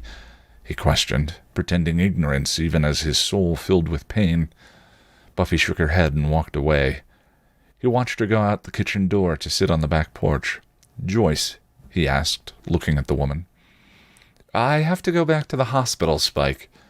My test results came back today, and they want to do a CAT scan and run a few more tests. About bloody damn time." His outburst made her smile softly. "Yes, I know. You've been telling me to go for weeks. You should be happy now." "I'd have been happier if they'd done it sooner." Joyce shrugged. "Well, they're doing it tomorrow. You'll have to be happy with that." She motioned towards the kitchen. "Want me to make some cocoa?" He shook his head. "No, but thank you for offering. I think I'll go see if your eldest needs anything."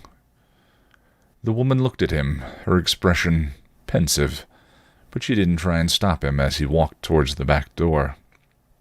He found Buffy crying on the back steps, just as she had been the first night when he'd stormed into her yard carrying a loaded rifle, hell-bent on killing her. Right before he couldn't stand the sight of her tears and turned into a spineless poofter. This time around, he had no rifle and no murderous intent, but he did sit next to her and gingerly reached over to pat her on the shoulder, comfortingly. She cast him a heartbroken glance, then looked off into the distance. He stayed next to her, a silent supporter, until she was ready to go back in the house. The following day, Spike made his way to the hospital via the sewers. He knew that today was the day Joyce would be diagnosed with the tumor, and he wanted to be there. He found Buffy comforting a distraught Dawn, but there was no sign of Joyce. "Hi, Spike," Dawn greeted listlessly. "They take her in?" he asked when Buffy looked up at him. Buffy nodded, her hand absently stroking Dawn's hair. "They took her in about 20 minutes ago." He nodded but didn't say anything. Instead, he looked around before settling down on a chair next to Buffy and waited in silence. Half an hour later, a nurse appeared at the entrance to the waiting room and called Buffy back to see her mother. "Stay with Dawn, please," she asked him, her eyes sad and worried. Spike nodded and moved into the chair next to Dawn as Buffy followed the nurse. Dawn looked stricken, and Spike swallowed the lump in his throat. "Don't worry, Niblet. I'm sure your mom's just fine." He lied, after several tense moments, trying to be cheerful. Dawn turned to him with reddened eyes. "No, she's not." Spike seemed put off, his brow creasing. "How do you know?" "'Cause they only wanted Buffy. If Mom was fine, they'd have asked for both of us. But because I'm the little sister..." Spike tried to deflect her tears. "Now, Bite-Size, I'm sure there's a good reason for why they only wanted Buffy. I'm not a baby, Spike. I can tell when someone is trying to protect me. I watch TV, you know. It's always the youngest who finds out last." Spike snorted, piffle. "You watch too much TV, Niblet. TV isn't real life, and real life doesn't work that way. Doesn't it?" Spike was about to respond when Buffy returned. The look on her face broke his heart. "Buffy?" Dawn asked timidly. Buffy sat down on the other side of Dawn and reached out a shaky hand. "Dawnie? Mom's going to be okay, right?" Tears welled up in Buffy's eyes. "We don't know. The doctors, they found a shadow in Mom's brain." "A shadow?" Dawn repeated. "They don't know what it is. They're taking her into surgery to do a biopsy." "Surgery? Now?" Buffy nodded. "Can I see her before?" Dawn asked. Buffy nodded again. "I'll take you back." As she and Dawn got up, Buffy looked at Spike, an apologetic expression on her face. "Spike, I know, Slayer. Family only." Buffy confirmed it and gave a little shrug. "Niblet, tell Mom I'll be seeing her soon, and I'll make her some cocoa." "I will, Spike," Dawn agreed, and followed her sister down the hall. Buffy came back a minute later. "I'm going to call the magic box, let them know what's going on." "Okay. You stay here with Dawn for a moment?" "Not a problem. Whatever you need, whatever I can do." She gave him a soft smile and headed for the payphones. Returned a few minutes later, quiet and pensive, and sat next to him. It was all he could do to keep from putting his arm around her. Dawn joined them as they wheeled Joyce on a stretcher down to the OR. The older woman gave him a smile and a wave, which he returned as he watched her go. Then the three of them settled in for the long wait.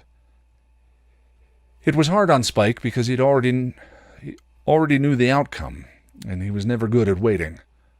Thankfully, the room had a television, and he watched soap operas. Dawn fell asleep at some point during the afternoon, and he covered her with his duster. Buffy was staring off into space. Dawn was sleeping, and he was watching Passions, when Riley entered the waiting room looking flustered. "Riley," Buffy said, surprised to see him. Spike just sat back and smirked to himself. Since Soldier Boy hadn't caught him sniffing Buffy's sweaters that morning, he hadn't known about Joyce's tests. "I just came from the magic box. They told me about your mom. Buffy, why didn't you call me?" Buffy looked away guiltily. I didn't want to worry you until we knew what was going on. Well, you did worry me. I went by your house this morning and no one was there. I had no idea what was going on. His voice was steadily rising. Oi! Keep it down. Niblet's sleeping and I'm trying to watch the telly, Spike groused. Riley glared at him. He sneered back. What's he doing here? The ex-soldier complained. That's my Riley voice. Buffy rolled her eyes impatiently and Spike silently cheered. He was there last night when Mom told us about the test results, and he asked if I minded if he came. I said no. He and Mom are friends. He cares. Riley tried to whisper, but he didn't account for vampire hearing. Buffy, do I have to remind you that Spike is a vampire? Buffy cut him off. I don't have time for this, Riley. He asked. I said yes. End of discussion. Riley backed off, hands raised in surrender. Buffy caught sight of Joyce's doctor scanning the room and rose to her feet. She walked over to him, motioning Riley to stay behind. Spike waited a few beats, then got up, giving Riley a nonchalant shrug. Never was good at doing what I was told, he quipped, and headed over to the other side of the room. Do you have the results yet? He heard her ask as he joined them. She cast him a glance, but didn't make him leave. Why don't we sit down over, the doctor said after a pause. Buffy interrupted him. No, excuse me, doctor. No. Not to be rude, but I don't want to sit down. I've been doing nothing but sitting down for hours. Just tell me. The doctor sighed and gave in. Your mother has... the term is low-grade glioma. It's a brain tumor. Spike saw Buffy's eyes glaze over in shock. Then her knees gave out. With his vampire speed, he was able to get a chair underneath her before she fell, but then stepped back, giving her space. This was proving to be more difficult for him than he had originally thought, but he had to see it through for Buffy. Still, it was so hard to not give himself away, so hard not to reach out, but he couldn't. He hadn't been given that right yet. The clinical name is oligodendroglioma. It's the left hemisphere of the cerebrum. In your mother's case, the tumor seems to have started there. In other words, it hasn't spread there from another part of the body, which in a way is good news. The doctor moved to sit across from Buffy, his face compassionate. I know this is very difficult, and unfortunately, because of the nature of your mother's illness, things could progress very quickly. The words snapped Buffy out of her stupor. Things? What things? Symptoms. There are a fair variety that might present. Loss of vision or appetite, lack of muscle control, mood swings, or personality changes. But what can we do? She asked. The doctor gave her a gentle smile. Not much, until we determine if the tumor is operable, which we're working on. Well, is there something I should be doing? Can I help? The doctor nodded. Well, there's some literature you might want to look at. If we aren't able to go in surgically, there's a number of new treatments that are very promising. Your mother's prognosis is a lot better today than it would have been a year ago, even if the tumor is non-operable. She has a real chance. Buffy, shrewd as ever, replied, What's a real chance? The doctor hesitated, but Spike's growl made him answer, Nearly 1 in 3 patients with this condition do just fine. The words hit Buffy hard, and Spike saw her hands start to tremble. Now let me ask, does your mother's insurance company require copies of MRI and pathology reports? The doctor was asking. Never having dealt with such a situation before, Buffy was at a loss. I'm not sure. Just let me know as soon as possible, and I could use some information regarding your mom's lifestyle and home environment. For instance, does she use a cell phone? Buffy was looking overwhelmed, and Spike ached to step in, but he didn't know what to say. I think she uses one of those... She had an ear thing, but... Okay. Is your house near any power lines, chemical plants, waste disposal facilities? I don't think so. Maybe. Dumps on the other side of town, Spike commented. Well, the more we know. I'm sorry, Buffy trailed off. Someone new joined them, and Spike turned in time to see Ben touch the doctor on the shoulder and tell him that he was needed in ICU. At the sight of the intern, Spike's vision went red, and he clenched his fist. Kill you. Kill you I will. You and the hell bitch not gonna touch my girls. The doctor was standing, giving his condolences, but Ben was still there. "Bomb your car. Put poison in your drink." Ben was explaining that he saw Buffy floundering and had fabricated the story of the page to get rid of the doctor and give her some space. For a moment, it looked like he was going to sit next to Buffy, but one look from Spike made him change his mind. "Listen," the intern said nervously, casting odd glances at the vampire that was looming protectively and glaring at him. "Your mom's going to be unconscious for at least another 6-7 hours. Why don't you take a break?" A break," Buffy repeated, stunned. "I just mean go out, get some air. Come back later this evening, talk to the doc if you want." He backpedaled. Buffy hesitated, and Spike moved in closer, menacing. Ben threw up his hands good-naturedly. "My unsolicited advice of the day." I don't know why Ben's drunk. He waved and moved off, stopping when a nurse showed him a chart. Spike never took his eyes off him, not even when Riley approached. "Buffy." Much to Spike's ire, Buffy hugged Riley, leaning on him for comfort. "It's bad, Riley." "I know." "I've got to do something," she blurted at him. "Do something?" Riley asked. "Maybe there's some magic or something, a healing spell," she offered. Spike creased his brow and gave a shake of his head. Buffy didn't see it, but Riley did, and for once they agreed on something. Healing spell, Buffy. People get sick. I don't think magic can help." "That attitude's not helping. I have to try." "Okay," Riley gave in. Pulling out of his arms, Buffy fought to get her thoughts in order. I need to talk to Giles. Can you drop Dawn off at school for me? Tell her I'll meet her at the magic shop when she gets out." "Whatever you need me to do," Riley agreed. "I'll meet you in the magic box, Slayer. In the meantime, I'll swing by the gallery and see if I can get some of the insurance info the doc needed," he added, trying to be helpful. "The gallery?" Buffy questioned. "I know the way through the tunnels. I'll pop up, have a chat with whoever's in charge when your mom's not there. Maybe make a couple of phone calls and see what I can find out, all right?" he clarified. Buffy looked about to cry, but she nodded. He nodded back and went to retrieve his coat from across Dawn, waking her in the process. "Spike?" she murmured sleepily. "Hey, sweet bit.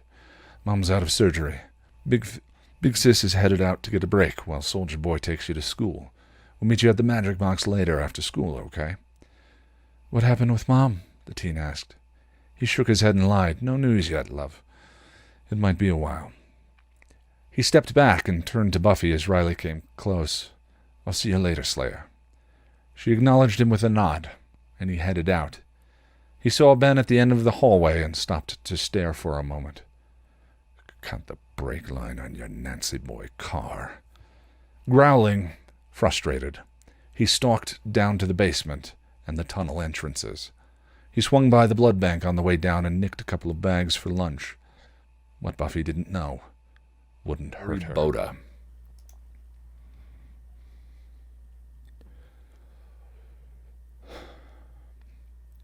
It took Spike close to 3 hours to make his way to the magic box. The woman who Joyce had hired as her assistant had been helpful in providing information about the gallery employee's health insurance provider, but she had also been extraordinarily chatty, asking questions about Joyce, Buffy, Dawn, and himself while gathering the information Buffy needed for the hospital. By the time he finally extracted himself from the woman, it was late afternoon.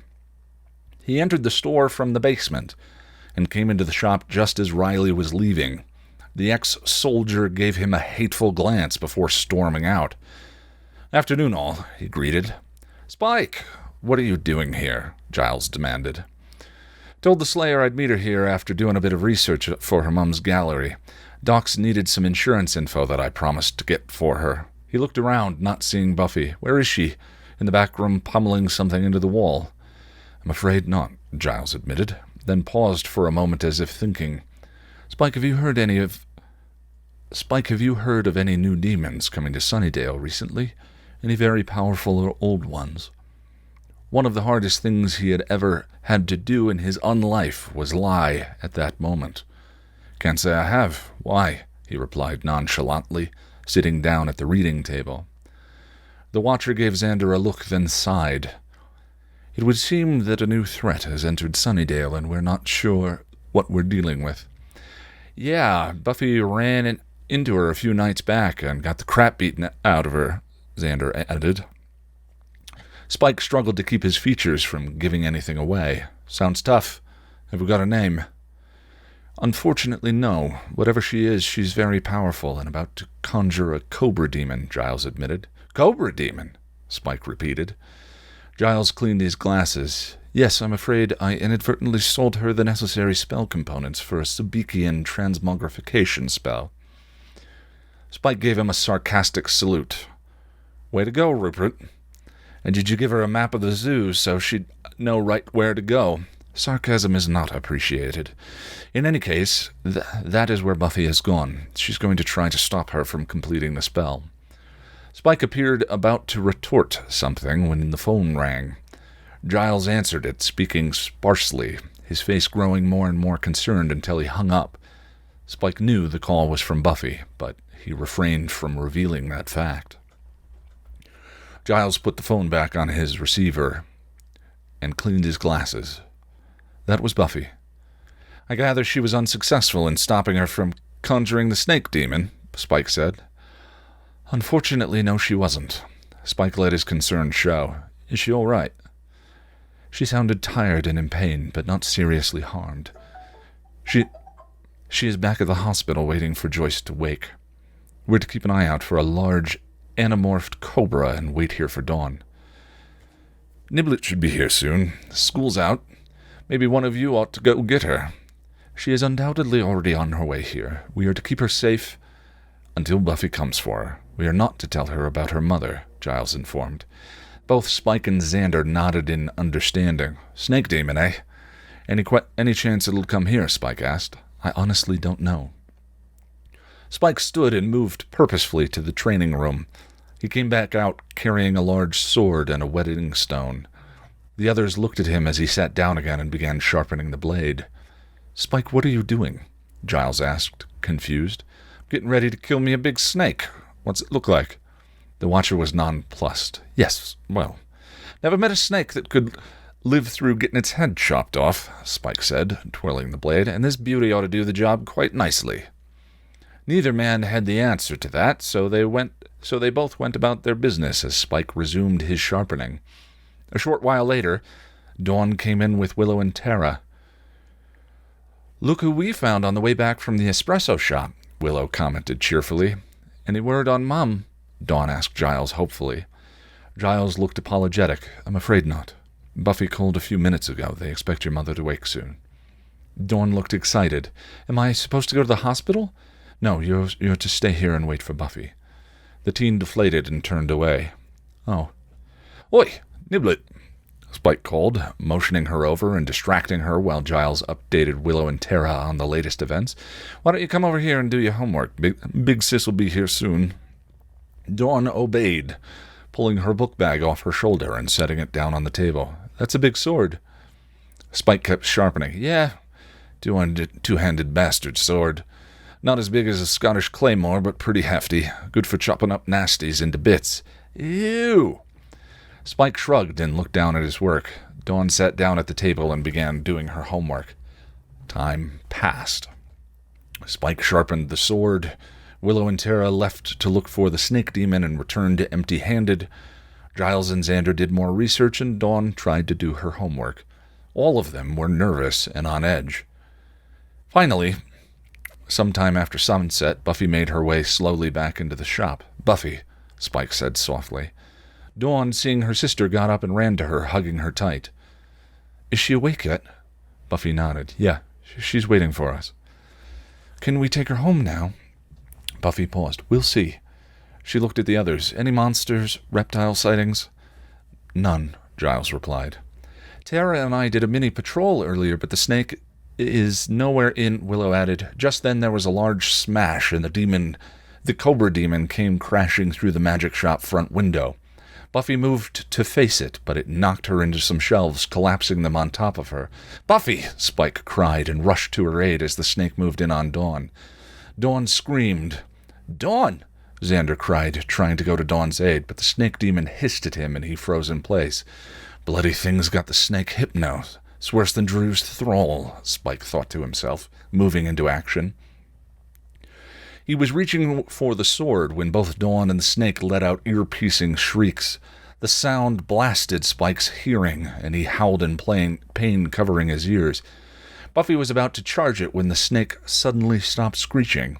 It then whipped around and streaked out of the shop through the broken front window. Spike, shaking off the pain from the twin shrieks, lunged for the sword. "Why was the big snake afraid of Dawn?" Willow asked, confused. "Giles!" Buffy cried, and they met eyes. "It knows."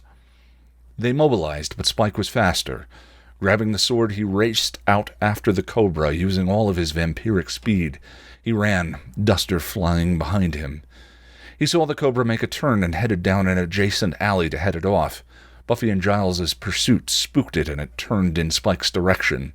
He was there, waiting for it, sword held high. The cobra saw him and hissed. "Sorry, mate. The mojo don't work on me," he said, and struck, lopping the demon's head neatly off. Buffy and Giles caught up in time to see it writhe out its final death throes with Spike standing over it. They stopped and stared in shock. "Told you, Rupert. Never met a snake that could live through a good beheading." "Yes, well, good job, Spike," Giles said, catching his breath. "Thanks. Now all we need to do is find out why the Bint conjured it in the first place." "Glory," Buffy said, still coming down from her panic. "Glory," Giles repeated. "That's what she called herself, Glory. Well, at least we have a name now." "It's something I can mention when I'm knocking demons' heads in, looking for information," Spike said. Giles nodded. "I have to get back to the hospital. Mom's waiting for Dawn and me," Buffy noted suddenly. Spike didn't want to face Joyce or spend any more time in the hospital. "How about I take care of old Scaly here? Bound to be a few bits and pieces that are worth a pretty penny. It's not every day you come across a Sabikian cobra demon. Venom alone would fetch a decent price. I'll split the take with you, 70-30. Both Giles and Buffy were too traumatized to argue. "That sounds like a very generous offer, Spike. You do what needs to be done, and I'll take Dawn and Buffy to the hospital." "Sounds like a plan, Rupert." "Thank you." Giles moved to guide a nearly catatonic Buffy away from the decapitated body of the demon. "Good night, Slayer. Tell Mom I'll be in to see her soon." Buffy looked back, a small smile on her lips. "I will," she whispered. "Thanks, Spike." He gave her a genuine smile and nodded his head. Giles then came up alongside Buffy and led her gently away. After she was gone, Spike set to processing the Sabikian demon. He decided to broker most of it through Anya and then set up separate accounts for himself, Buffy, and Dawn. Even if Joyce survived, his stint over the summer of Buffy's death taught him that Joyce had been too busy paying for Buffy's medical bills and damage to the house to set up investment accounts for her daughters. "It's never too late to start thinking about your future," Spike thought. The following night, Spike paid Joyce a visit at the hospital. Both Dawn and Buffy were already there, and Joyce was trying to convince her daughters to bring her something else to eat. Ah, lovely hospital food. There was a reason me and Drew would never feed on inpatients. He grinned to himself and patted the small box of chocolates he'd stashed away in his coat. "Evening, ladies," he greeted, sauntering in. Dawn beamed at him, and he saw the first glimmers of the crush she was beginning to develop. "Hi, Spike." Save a girl from a giant snake, and they just fall all over for you. Now, if only that'd work on the Slayer. "Hello, Spike," Joyce said, a genuine smile on her face. "Spike," Buffy said. Her voice was neutral, but her face was wary. "Haven't quite got me figured out yet, have you, Slayer? I'm just full of surprises this day, ain't I?" Once again, the accent only comes out by accident. "I was in the neighborhood and decided to pop in. Did I hear you complaining about the food, Mum?" Joyce looked guiltily. "Well, I am used to a higher level of culinary choices." Spike grinned and pulled the chocolates out. "Well, I might be able to sweeten the deal a bit for you." The woman's eyes lit up at the sight of the foil-wrapped box. "Oh, you evil man, you." Buffy intercepted the contraband gift. Hey, no caffeine allowed. Doctor's orders," she announced, then gave a little smile that gave her away. "Dawn and I will just have to suffer and eat these for you." "Hey, no fair. He smuggled those in for me." "A little lax on the manners training, eh, Joyce?" Spike commented. "You know, in my day, we sent our girls to finishing school. Come back right proper ladies, they did. Never a bad word spoken or a fork out of place." This from Mr. Homicidal Killer, whose great love belonged in a loony bin, Buffy snapped, stung. Buffy, Joyce admonished, but Spike swallowed the pain and gave a shrug. What can I say? Love is blind. Or rather, love is patient. Love is kind. It does not envy. It does not boast. It is not proud. It is not rude. It is not self-seeking. It is not easily angered. It keeps no record of wrong. Love does not delight in evil, but rejoices with the truth. It always protects, always trusts, always hopes, always perseveres. Love never fails. He recited the words of Corinthians, rolling off his tongue like a bittersweet memory. I love you, and will not fail. He stopped, and there was a moment of tense silence. Then a doctor entered. Oh, hello, Dr. Kriegel. You've met my girls, Buffy and Dawn, Joyce said. Dr. Kriegel gave them a smile. Yes, of course. You two are becoming part of the regular crew around here.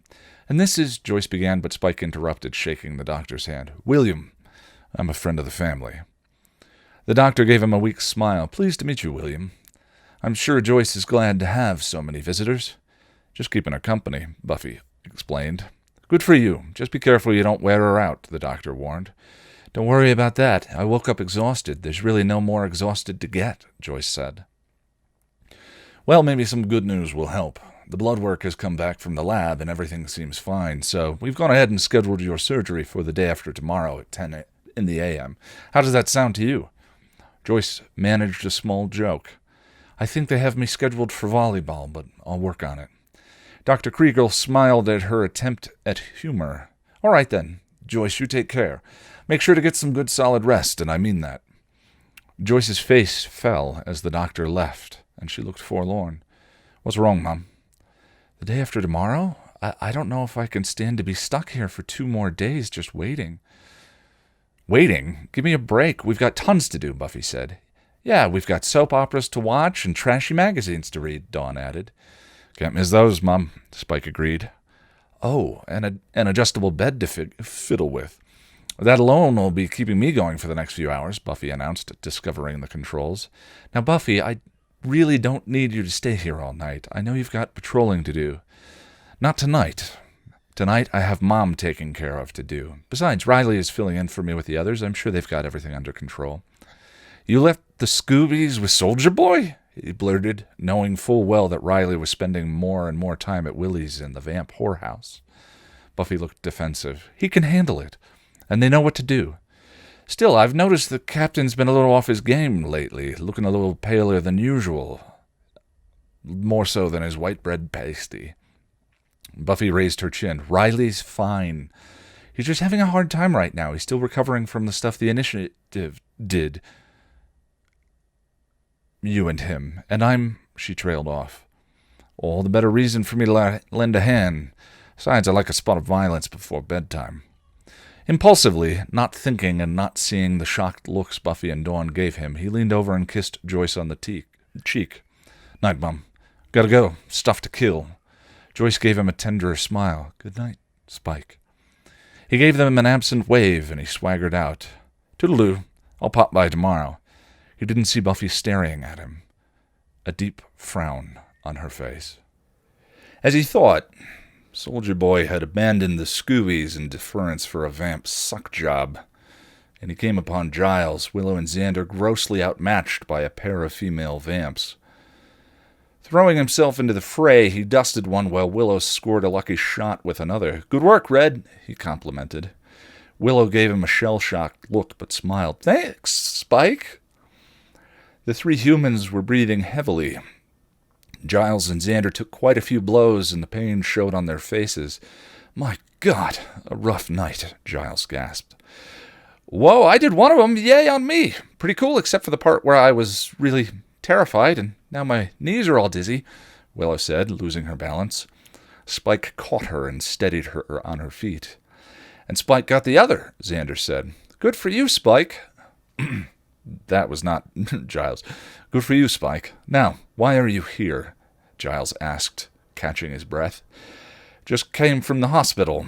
Buffy said you were out here with Soldier Boy, so I thought I'd lend a hand. Where is Captain Cardboard, anyway? He replied, making a show of looking around. Good question, Xander replied. getting to his feet. "Not so much of a big success night for me, but I think I should get points just for showing up." Yes, that was disappointing. Things would have been much easier with Riley here. They began to stumble out of the graveyard. Spike followed closely. "Oh, piffle. Who needs him?" "Whoops," Willow scoffed, then tripped on her own feet and nearly fell. Spike caught her again and set her back on her feet. "Okay, it might have been good if he showed up," she admitted. "But hey, Spike's here, so it wasn't that we didn't have some super strength help." "I suppose he just forgot," Giles offered. "Doubt it," Spike said dryly. "Boy's problem is that he's a real boy now and not a super soldier. That kind of thing does something to a man." "Yes, well, I'm sure he had a good reason for not being here," Giles covered. "Yeah," Spike agreed, sighing. "Look, you lot go home. I'll finish up here, then head back to my crypt. If I run into Captain Cardboard, I'll tell him I gave you the night off." The three gave him blank looks, and he ground his teeth. "Are you all stoned? Go home. You can barely walk as it is. Big Bad's got it so you kiddies can toddle off to Betty by." Confused but exhausted, they moved to obey. Spike watched them leaving, his face calm and neutral. Giles turned around, a question on his lips. "Joyce's surgery is in a couple of days. Buffy and Dawn are with her. I need to kill something. You go on and get me some info on that glory bint so the Slayer and I can take her down." He spoke before Giles could speak, then he nodded at the stunned man and stalked off to the graveyard. Once he went out of sight and earshot, he switched to game face and began to hunt. He knew the space roach demon would be arriving soon, but he wasn't quite sure when. It would be sometime between now and when Joyce came home from the hospital to wait for her surgery date. He planned to kill it when he tried to hurt Joyce. In the meantime, he was free to wreak havoc on the demon population of Sunnydale. He was worried about Joyce, sick with the knowledge of what was to come, and tortured by the fear that he wouldn't be able to stop any of it. His soul took a back seat as his demon ran unfettered and left a trail of carnage in his wake. By the time he stumbled into his crypt, exhausted and battered, he'd killed 12 vampires and 4 lesser demons. It was empty, thankfully. Harmony had left the previous evening to hunt and shop in L.A., and she wouldn't be back until Drusilla returns, he thought, remembering his sire even as he collapsed into bed. He'd deal with Drew when the time came. He slept the sleep of the exhausted, and did not wake until the following evening. When he did, he ate 2 bags of blood and headed to the hospital. He took the DeSoto, preparing for the possibility that he might drive Joyce and her daughters home. He found Dawn sitting by herself in the hall, right outside her mother's room. "Hey, Niblet," he said quietly, coming to stand in front of her. One look at her face, when she looked up at him, made his unbeating heart ache. "Spike." Softening, he crouched down to her level. "What's wrong, sweet bit?" The teen sniffed back a sob. "It's Mom. She says awful things, but she doesn't know she's saying them." He nodded. Uglies in the brain make people do and say things they normally wouldn't. Dawn bit her lip and looked down. She wants to come home to wait for the surgery. Buffy's arranging it now." Spike looked around, trying to see if the demon he had nicknamed Space Roach was around, but he saw no sign of it. "Is that a good idea, Bit? The hospital's the safest place for her if something goes wrong." Dawn shrugged. "She's really upset here. I think she feels better waiting at home." "Suppose that's true." He stood, looking at the door to Joyce's room. "Let me see if I can find out what's going on." He knocked lightly on the closed door, and a moment later Buffy opened it and peered out. "Spike?" she said, surprised. "Hey, Slayer. How's Mum?" Buffy cast a glance behind her.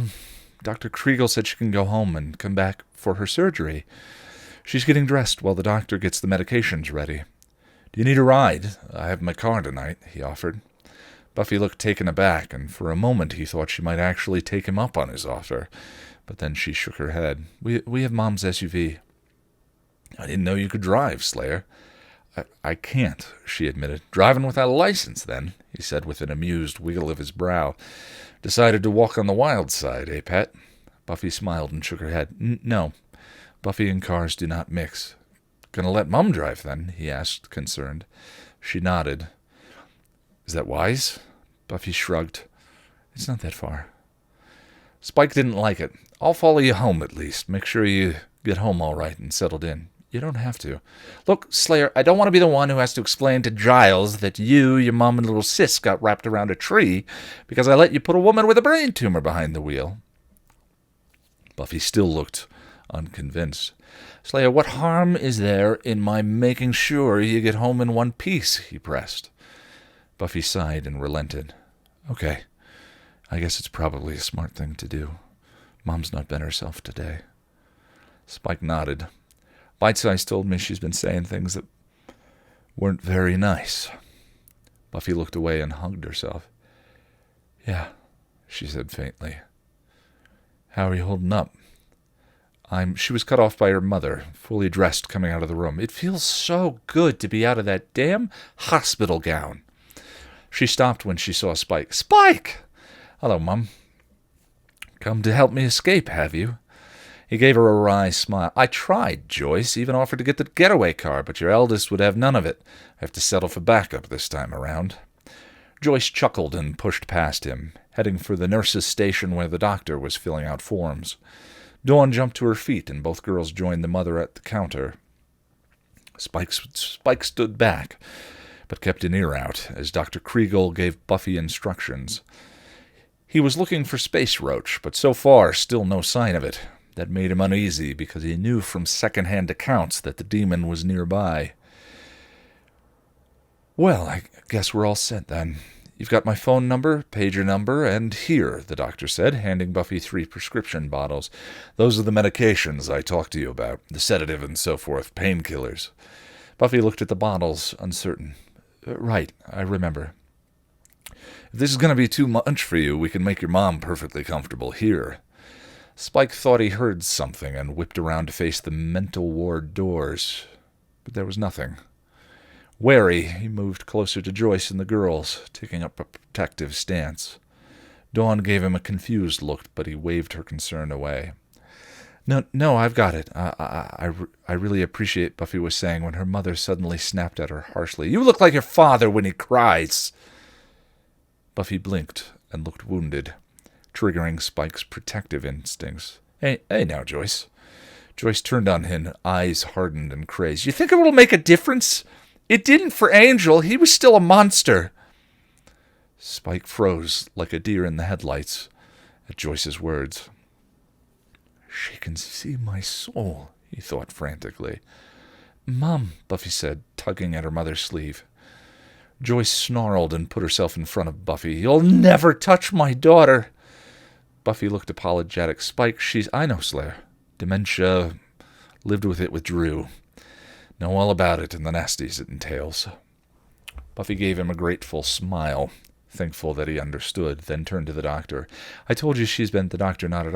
I know, he said, then got Joyce's attention. Joyce, we're done here. Why don't you take your girls home now? Joyce's eyes focused on him, and she slowly returned to herself. He smiled at her reassuringly. Yes, thank you. Thanks for all your help, Doctor, Joyce said after a moment. I'll see you in a couple of days, he said. Thank you, she told him, then turned to Buffy and Dawn, smiling. Let's get the hell out of here. The ride home was nerve-wracking, and he couldn't smoke because Dawn decided to ride with him. She sat forlorn and small in the passenger seat of the DeSoto and didn't even play with the radio. Mom's going to be fine, sweet bit, he comforted, desperately needing a smoke. Dawn nodded sadly and examined her fingernails. Spike, she said after a moment. Yeah, Bit, he answered absently, concentrating on following Joyce's SUV. Am I real? His stomach bottomed out, and he almost jerked the car to a stop. What?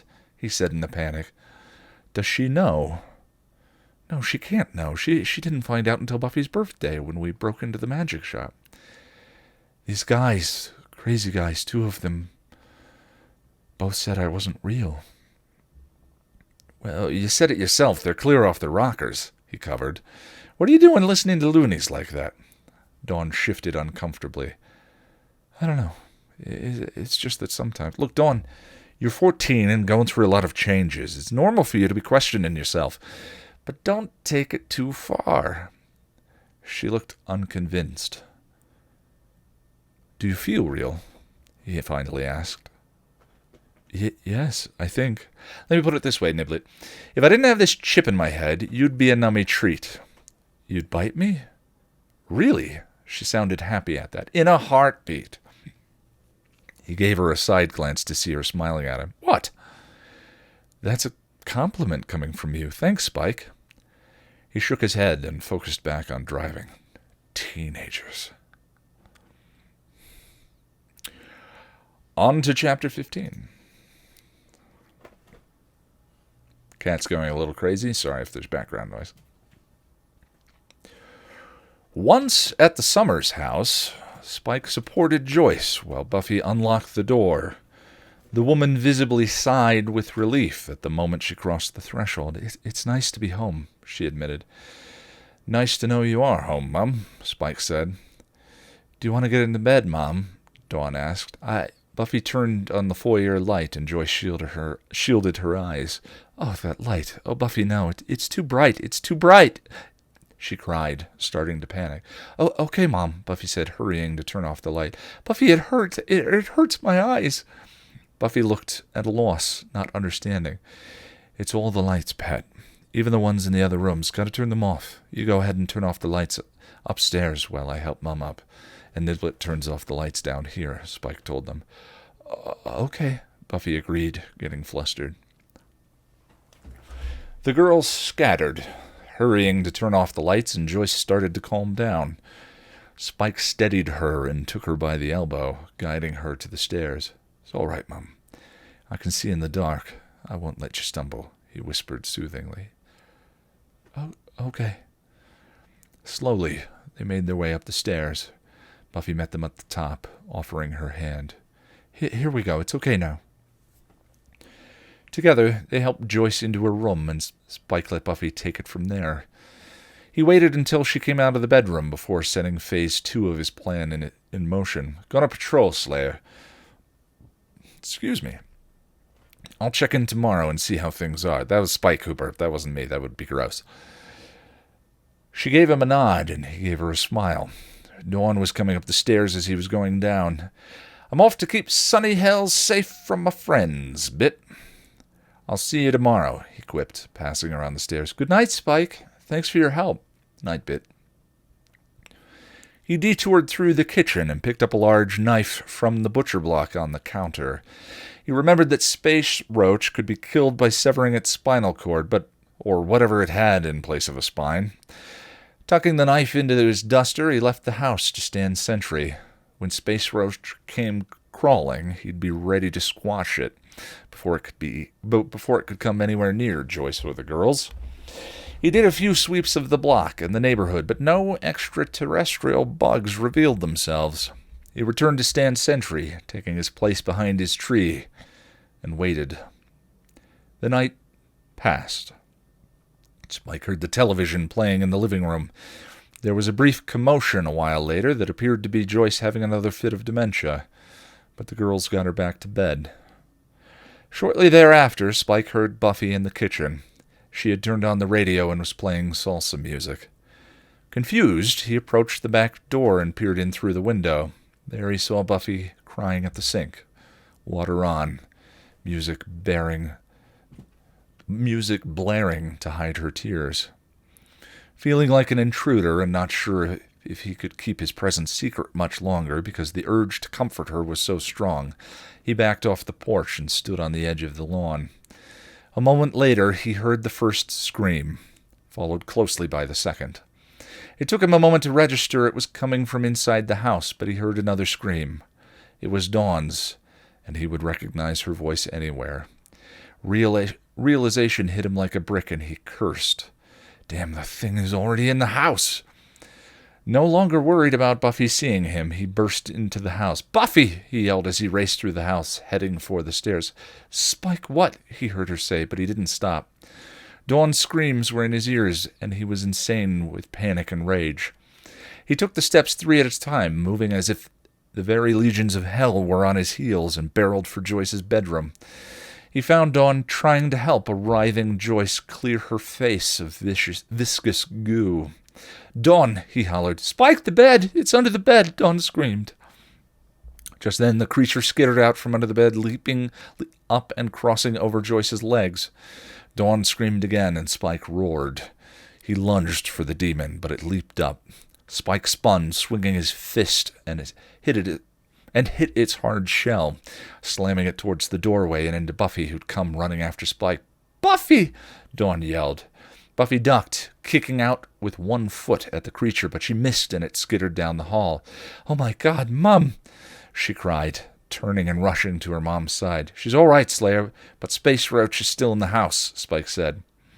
Buffy briefly checked on her mom and then nodded. "Dawn, stay here. Close the window, lock the door. Don't come out until I say it's okay." Dawn, traumatized, her face streaked with tears, gave a shaky nod. "Where'd it go?" she demanded of Spike. "Down the hall," he replied, pulling out the knife. "Where'd you get that?" Buffy asked, recognizing it as hers. "Your kitchen," he answered absently, tracking the demon. Buffy would have questioned him more, but he suddenly took off, leaping down the stairs in a single bound. She tore after him and found him slashing at the beast as it tried to climb the wall. Grabbing the broom, she slammed it down. It shrieked as it fell and spit more goo, striking her in the face. Repulsed, she swiped the mucus off her, but in doing so turned her back. The creature jumped. "Slayer!" Spike howled. Buffy was threatened, and instinct, already triggered by the threat to Joyce and Dawn, went into overdrive. Hearing the demon coming forth, Spike grabbed the demon and slammed it against the kitchen wall. It spat goo into his eyes and used his momentary blindness to climb the wall again. He snarled with rage and leaped after it, brandishing the knife in one hand. With a strike that was powerful enough to slam through drywall, he skewered the space roach and yanked it down, gouging the wall as he did so. The space roach screamed and writhed, trying to get away, but it couldn't use its spit because Spike had it pinned face down. He hacked once, then twice, holding the demon down with his free hand, and sliced through the hard shell, slashing with unfettered fury. "Die, you bloody piece of shit. You'll never hurt my girls again." The red rage was tempered by Buffy's hand on his wrist. "Spike, it's dead," she said, her eyes wide and shell-shocked. Coming back to himself, his demon face melting into his human features, he looked down to see that he had hacked the bug to bits. He was breathing hard, the adrenaline rush ebbing from his body, leaving him numb, and he dropped the knife from his nerveless fingers. Slowly, he shifted himself away from what was left of the body and slumped back against the counter. Buffy was staring at him in shock, but he shook his head, his eyes closing. "Go check on Mom in a bit," he rasped, still breathing hard. She silently obeyed, and he let himself relax. The kill had been oddly satisfying. The one bloody thing he'd been able to do since he'd been sent back, but he worried that he might have given away too much. He heard Buffy come down the stairs and felt her staring at him, but he couldn't look at her. Whatever questions she might have asked him were abruptly cut off, however, when Riley arrived with a team of commandos. He used the distraction to stumble out, escaping her piercing gaze. Unfortunately, it was a brief reprieve, and his actions hadn't gone as unnoticed as he thought. "I've called this Scooby meeting to talk about our favorite blood-sucking pain-in-the-ass Spike," Buffy addressed the group in the magic box. She, Tara, Willow, Xander, Anya, and Giles were all gathered around the reading table in the shop. The recent events had convinced her that something was up with Spike. With her mom so sick and the threat of glory looming over them, she couldn't take any more strain. While she would have liked to believe that Spike's seeming change of heart was genuine, she knew better. Spike was a soulless demon, unable to love and incapable of doing good. His recent behavior opened old wounds earned during her time with Angel.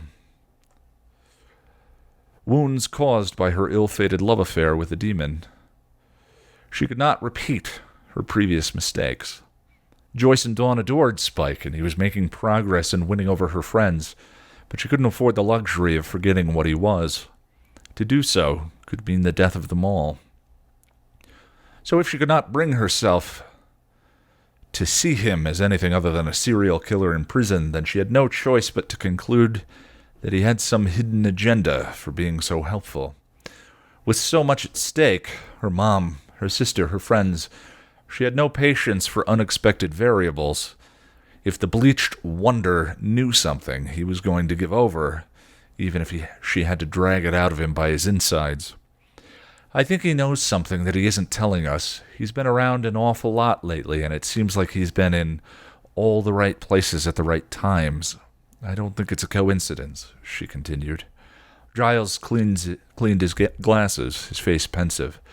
I will admit that his presence has been rather fortuitous as of late. Exactly. He knew about the space demon, and I'm pretty sure he knew about the snake. We know he knew about the spell of Unseeing Terra cast.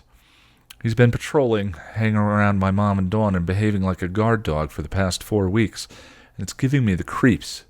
He's up to something, and that can't be of the good. Terra, concerned by the look in Buffy's eyes and the general looks of wariness on the others, felt compelled to speak up in Spike's defense. She knew that something had profoundly changed the vampire.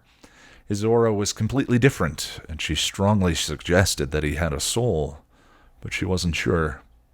She would need Willow's help to ascertain that, and she knew from Spike's reaction to her questioning looks that he didn't want anyone to know. Still, she was certain that his motivations were noble. She was certain that his motivations were noble. I don't think he means us any harm, she stuttered. I mean, everything he's done so far has been to help us. Buffy and Willow gave her sympathetic looks, and Buffy had to harden her heart at the sight of Terra's earnest face.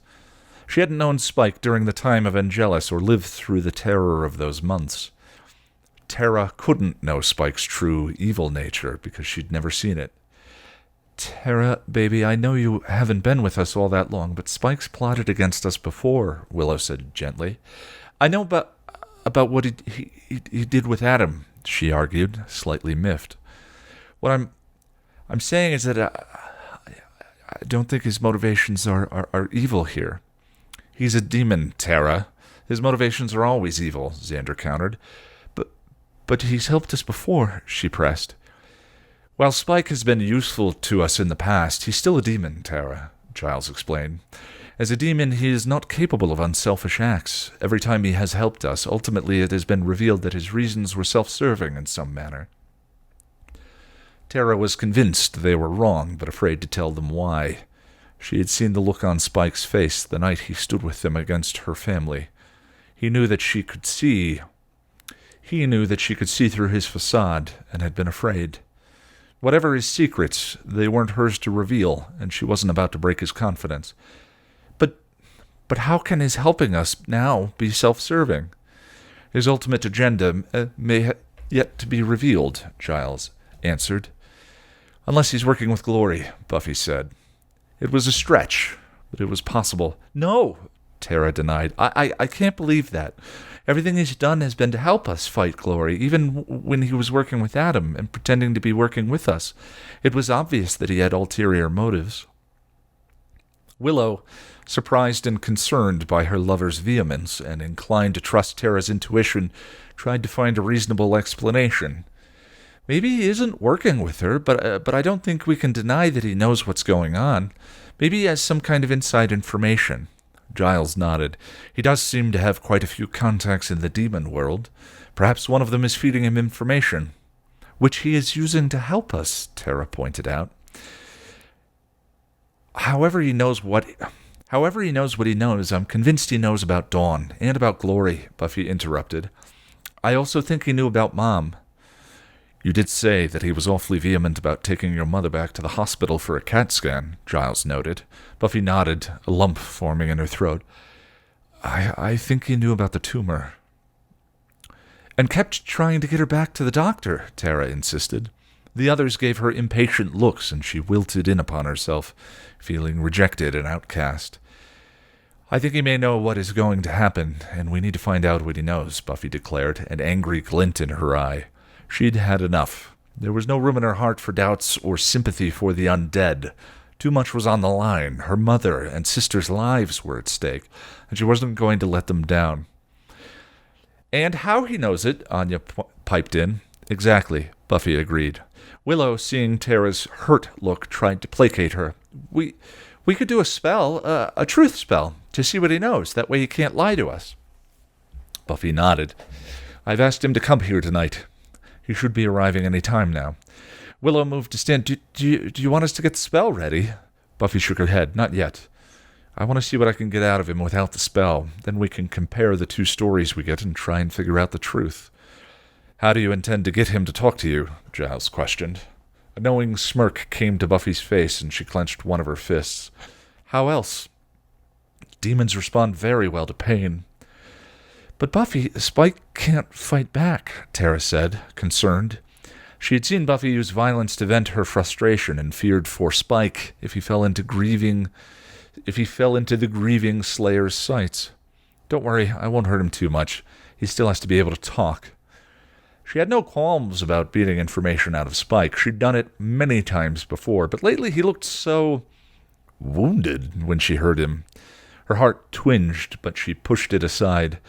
Soulless demons couldn't feel, so it wouldn't matter if what she did to him caused him pain. The very fact that she was having such thoughts made her angry. Angry at herself and angry at Spike for making her doubt everything she'd ever been taught. It looked like Tara was going to protest, but the door opened and the subject of their conversation entered. He walked briskly over to them, all business and concern, and her heart ached for him. All right, I'm here. What's your news? In the training room. I need to talk to you, Buffy answered. Without hesitation, Spike nodded and headed for the back room. Tara didn't like the look in Buffy's eyes as she watched him go. Then the Slayer turned to her, and Willow gave them a knowing nod. Tara swallowed the lump in her throat as she and Willow rose to prepare the truth spell. She flinched when she heard the closing of the training room door.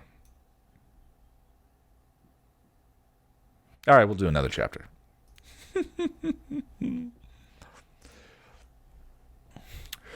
Chapter 17. Okay, Slayer, Spike said, taking off his coat and turning to face Buffy as she joined him in the training room and closed the door. What did you need to talk to me about?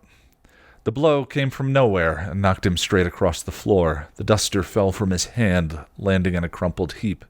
Buffy, what the... He tried, struggling to catch his breath and sit up, but her foot slammed him back down and pinned his chest to the floor. What do you know? She demanded. What? He was shocked, confused, and cut to the quick that she had hit him again, after he had been so good and helpful. I know you know about Glory. You're going to tell me what, how, and when. His stubborn streak kicked in, and he gritted his teeth, growling, I don't know what you're talking about. Her face hardened, eyes two glittering flints of glass. Wrong answer. She kicked him, snapping his head back and breaking his nose. Blood flowed freely down his face, but the pain went deeper than that, into his soul. Let's try this again. How do you know Glory, and what do you know about her? He tried to defend himself against the next blow, but the chip fired when he raised his arm against her.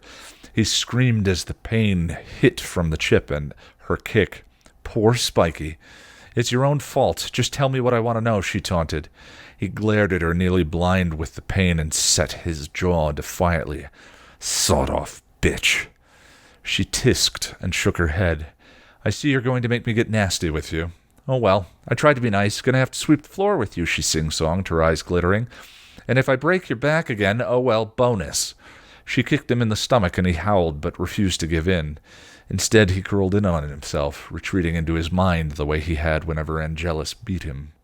Every blow she dealt made his soul shrivel, and he came to an awful realization. She's always been this way. It wasn't because she came back from the dead. She's always enjoyed causing demons pain. It's retribution for destroying her normal life. She's scared and hurting. Her mom's sick. Her sister isn't real. She's got a hell god on her heels. She's at the end of her rope, and she's taking it out on me.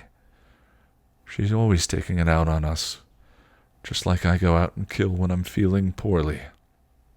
His head spun as she grabbed him and threw him across the room, not from the blows that rained rage and retribution on him, but from the realization of the futility of it all. No matter what he did, he would never be able to convince her that he had changed, not if he didn't tell her about the soul, and even then, she wouldn't believe that it was the soul that made him good. She had been force-fed the belief that only those with souls could be noble and fight the good fight, and she clung to it even when she had numerous examples that proved the opposite was true. She clung to it with the desperation of a zealot who sees his entire belief system crumbling around him like a house of cards. She clings to it because she needs to believe it, because if demons can love, then it means Angel could have loved her without the soul, but he didn't. She doesn't understand that he did love her. That was why he hated her so much, and she hates herself for loving him, for falling for a demon because it made her a bad girl. She's the Slayer. She's supposed to be a warrior of light, but she's done dark things, and she liked them. Tell me what I want to know. What do you know about Glory? What do you know about my mother? Why are you trying to get in good with her and with me? And she knows it. She knows she's got darkness inside of her, that she's attracted to it, attracted to me. The thought brought all new epiphanies to him. She's already attracted to me, and she hates it, hates me for it. She wants to see me evil, defeated, because then she's vindicated. She's punishing me for how she feels. It's not about me. His wrist broke and several ribs cracked as she smashed him against the vault horse, screaming at him. He raised his eyes to her and part of him died all over again.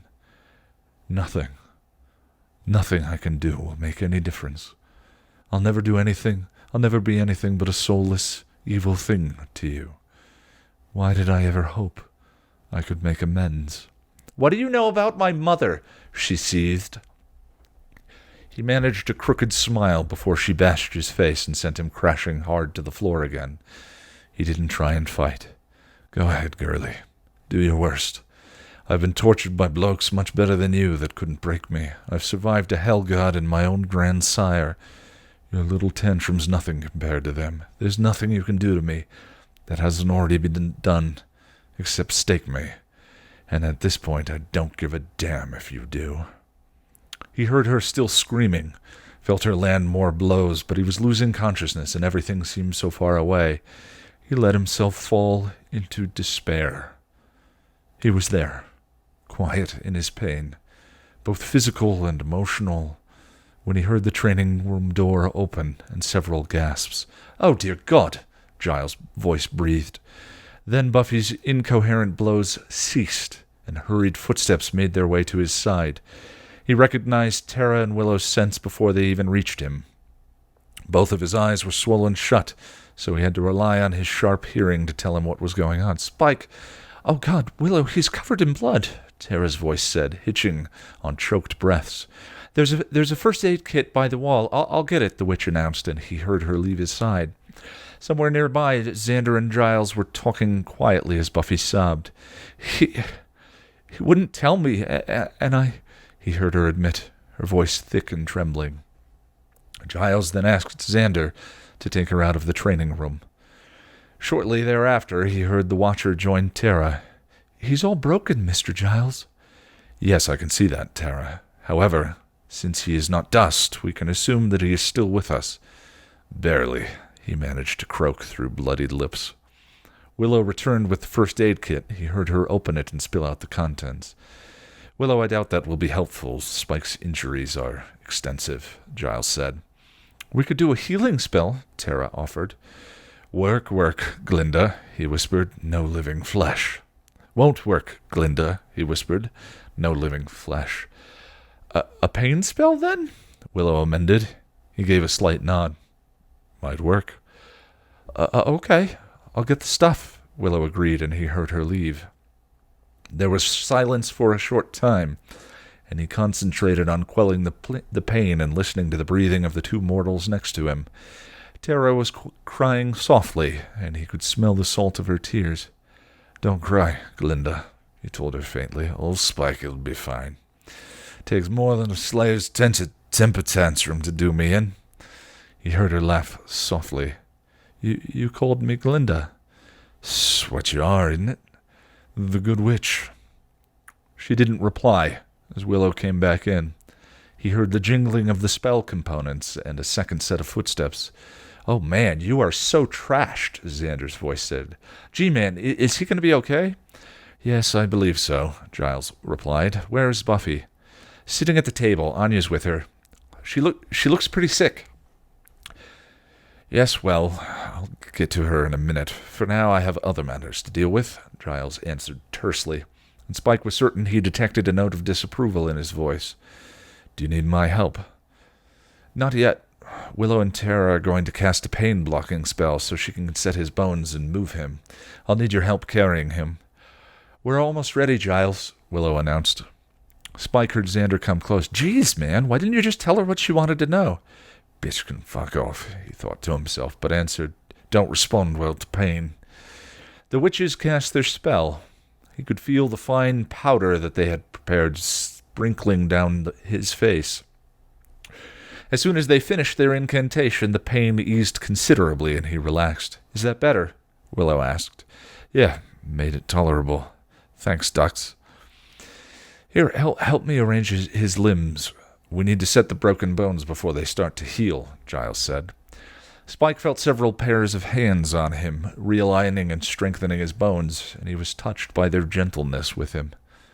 Maybe I do have a chance with them after all.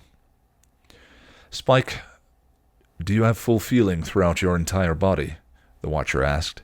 "If you're asking if she broke my back, Rupert, the answer's no."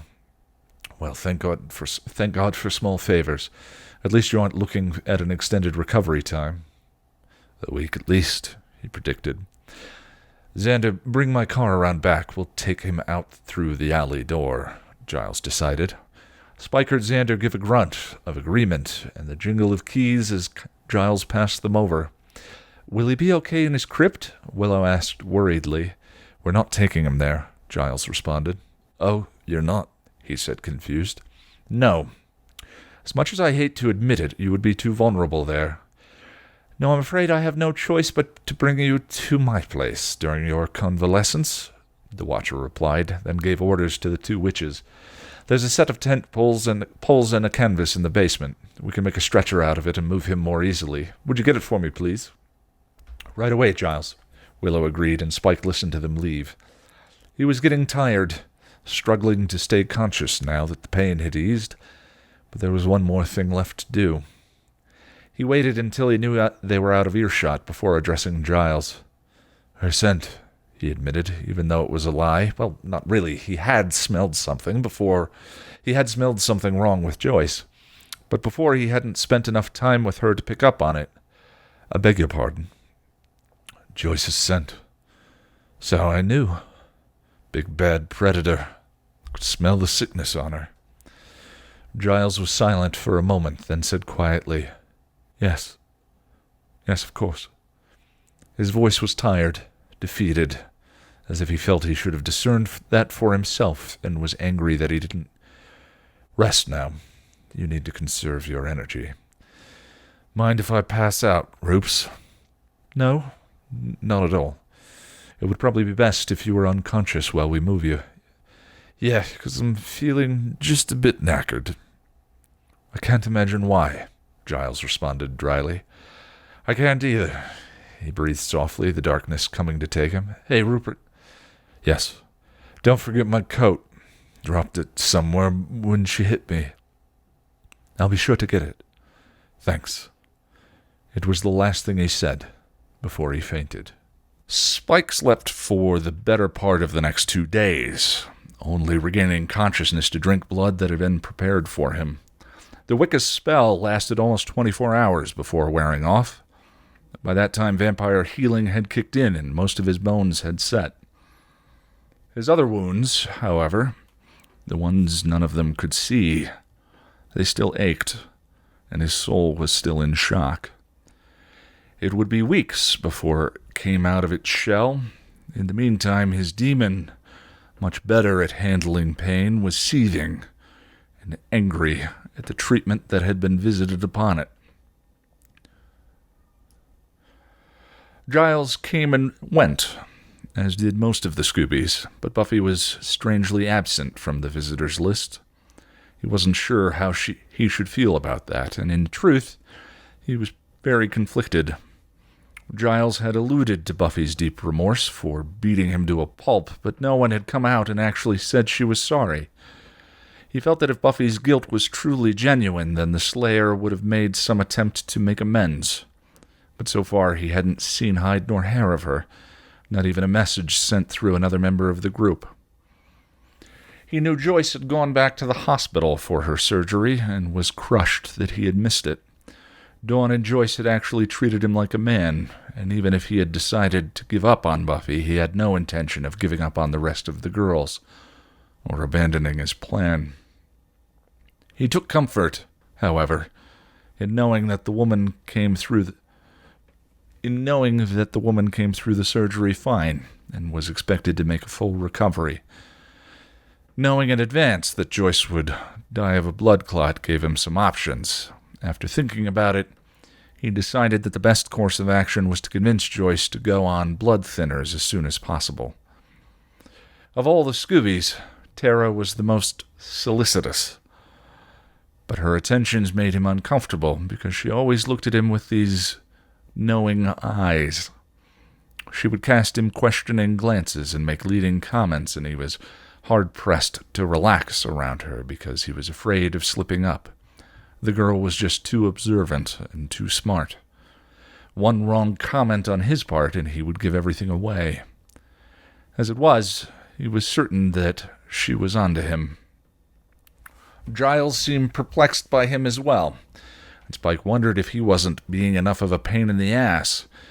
The Watcher kept giving him odd looks, perhaps comparing this visit against the last time he had been a guest in the Watcher's house. The notion irritated Spike, not only because his soul berated him for wanting to be a poor house guest, but also because he felt that he deserved to be quiet and withdrawn after this ordeal. Next thing you know, he'll be busting my chops for not being evil enough. The Watcher was particularly disturbed by Spike's nightmares, and he was terrified that he'd said something revealing during one of his dreams. Giles hadn't said anything, and he'd explained it off as post-traumatic stress from being beaten to within an inch of his own life. But he could see the doubts in the human's eyes, questions that swam just beneath the surface, and he knew he had to get out of there. Besides, the wheel was still turning, and there were things he had to do if he wanted to protect Dawn and Buffy. He decided to leave as soon as he could fight again. On the third day, he fell asleep on the couch and woke up sitting upright. An experimental tug of his arms revealed that he was chained to one of Giles's dining room chairs. Oh, goody, bloody déjà vu. He opened his eyes and raised his head to see Giles sitting on the couch facing him. The Watcher was just watching him, quietly, his face pensive and sad. "Oi, Rupert, what's this all about, then?" he asked, trying to stay calm. Giles sighed, swallowed, and took a deep breath. "While I don't support or condone what Buffy did to you, I do share her sentiment that you are not being entirely forthcoming with us. It's been 3 days since the incident in the training room, and I felt that you were sufficiently along in your healing to answer some questions." Spike swallowed and set his jaw inwardly, trying to calm the butterflies in his stomach. Giles removed his glasses and cleaned them. "I don't suppose that you feel up to answering truthfully of your own free will." He didn't answer, but raised his chin, straightened his shoulders defiantly. Giles sighed and looked away. to a book and bag on the sofa next to him. I thought not. Giles reached for the book and bag, and Spike knew with frightening clarity what the man intended to do. I'm afraid you've left me no choice but to cast a truth spell on you and force you to answer. These are dangerous times we're in, and we need to know what you know. I'm not working against you, Rupert. Leave it at that, he tried, a note of warning and desperation creeping into his voice. Giles opened the book to a pre-marked page and removed the spell components from the bag. I'm afraid I can't expect that from you, Spike. Your history and very nature lend you to dishonesty. His mouth went dry and he tugged at the chains. Believe me, Watcher, you don't want to do this. I'm quite sure I don't. However, you left me no choice. He closed his eyes and gritted his teeth as Giles cast the spell. He felt the magic move into him, tingling through his borrowed blood, and he fought back tears. He heard Giles set up a tape recorder and set it running. Let us begin with your name. Who are you? Giles asked. Spike tried to fight the compulsion, but his mouth opened and words came out. Spike, William the Bloody, Scourge of Europe, Slayer of Slayers. Why are you here? He bit his tongue, but it made no difference. To fix it, his mouth betrayed. There was a pause. Then Giles asked tentatively, to fix what? What happened? You mean what happened with Glory? Yes. His hands clenched and unclenched. He felt the shackles digging into his wrists. His mouth was full of blood from biting the inside of his cheek, but it was losing a battle. The spell was too strong. He was too weak. You know what she's planning?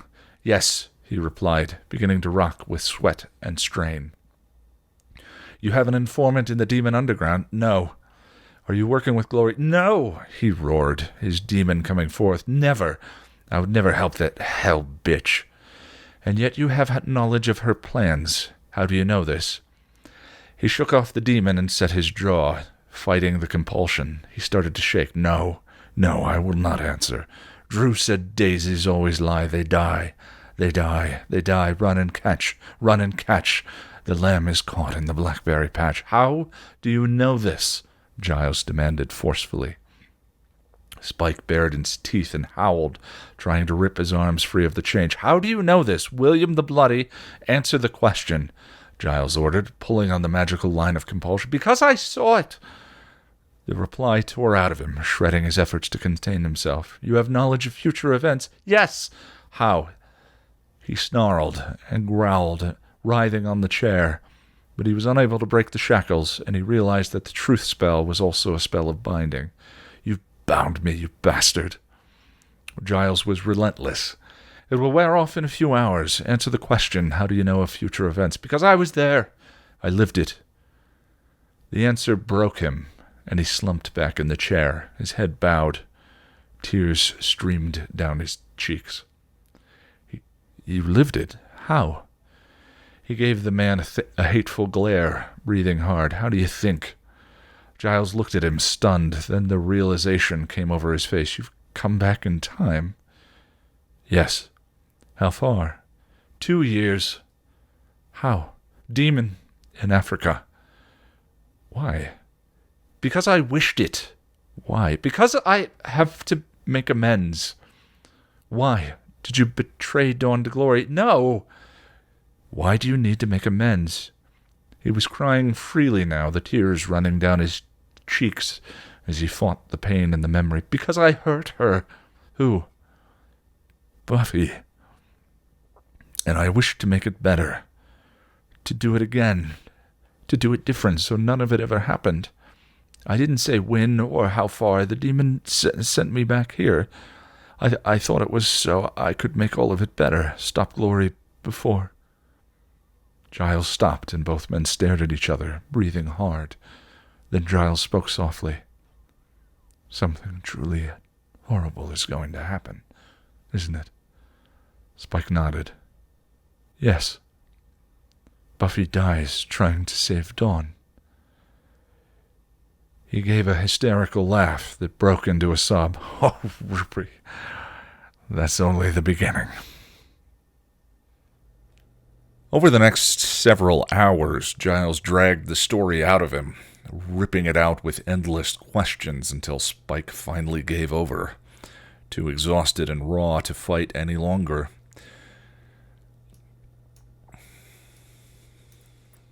The details of events came out in all their sordid glory, and a few times Giles had to stop to get a stiff drink. Spike asked for some bourbon himself, but Giles refused on the account that it would mean him having to unchain Spike before interrogation was over. As the session wore down, Giles took another swig from the bottle and swallowed it down shakily. "So, after you tried to rape Buffy, you left Sunnydale?" "Yeah. Heard about a demon shaman over in the Dark Continent. Granted wishes if you passed his tests. You passed, and wished to go back in time?" "Not exactly. You didn't pass." "Oh, I passed, all right. If I hadn't, I'd be a pile of dust. Although there are times when I think I am, and this is just some twisted version of hell. I assure you this is not hell, unless, of course, we're in it together. Seen any demons with horns and a pitchfork lately?" "Can't say that I have, and I will not be distracted. You haven't answered my question." "What question is that?" "If you didn't wish to come back in time, what did you wish for?" Spike gave a deep sigh and looked away. "My soul." "Excuse me, did I just hear you say you wished for a soul?" Giles blurted. "Yeah." "You asked the demon to curse you?" Spike's head shot up and his eyes flashed. "Hell no! I earned this. Passed that bloody Pillock's trials fair and square. The soul was my reward." "So it's permanent?" "Damn straight it's permanent. Didn't let a legion of scarabs play Pac-Man with my insides just to lose it on my first happy." Giles took another drink. "Yes, well, thank you for that visual." "No problem. Damn beetles pinch, by the way." "I'm sure they do. So you have a soul?" Spike frowned. "Yeah, I'm all soulful. Just call me Peaches Jr." "On the contrary, Angelus was cursed with his soul against his will. You, on the other hand, sought it out and accepted it willingly. That's quite remarkable for a demon we have believed to be incapable of higher motivations and emotions." Spike growled angrily. "See, now that's where you're wrong. Demons can feel, we can love, we can do all of that. Just that some of us feel more than others. You wankers are all under the delusion that a vamp's just a demon inhabiting a borrowed body, but that isn't true. Everything I lived, everything I knew, everything I was, I still am. It's still here inside of me. I was passionate in life, and I'm passionate in death.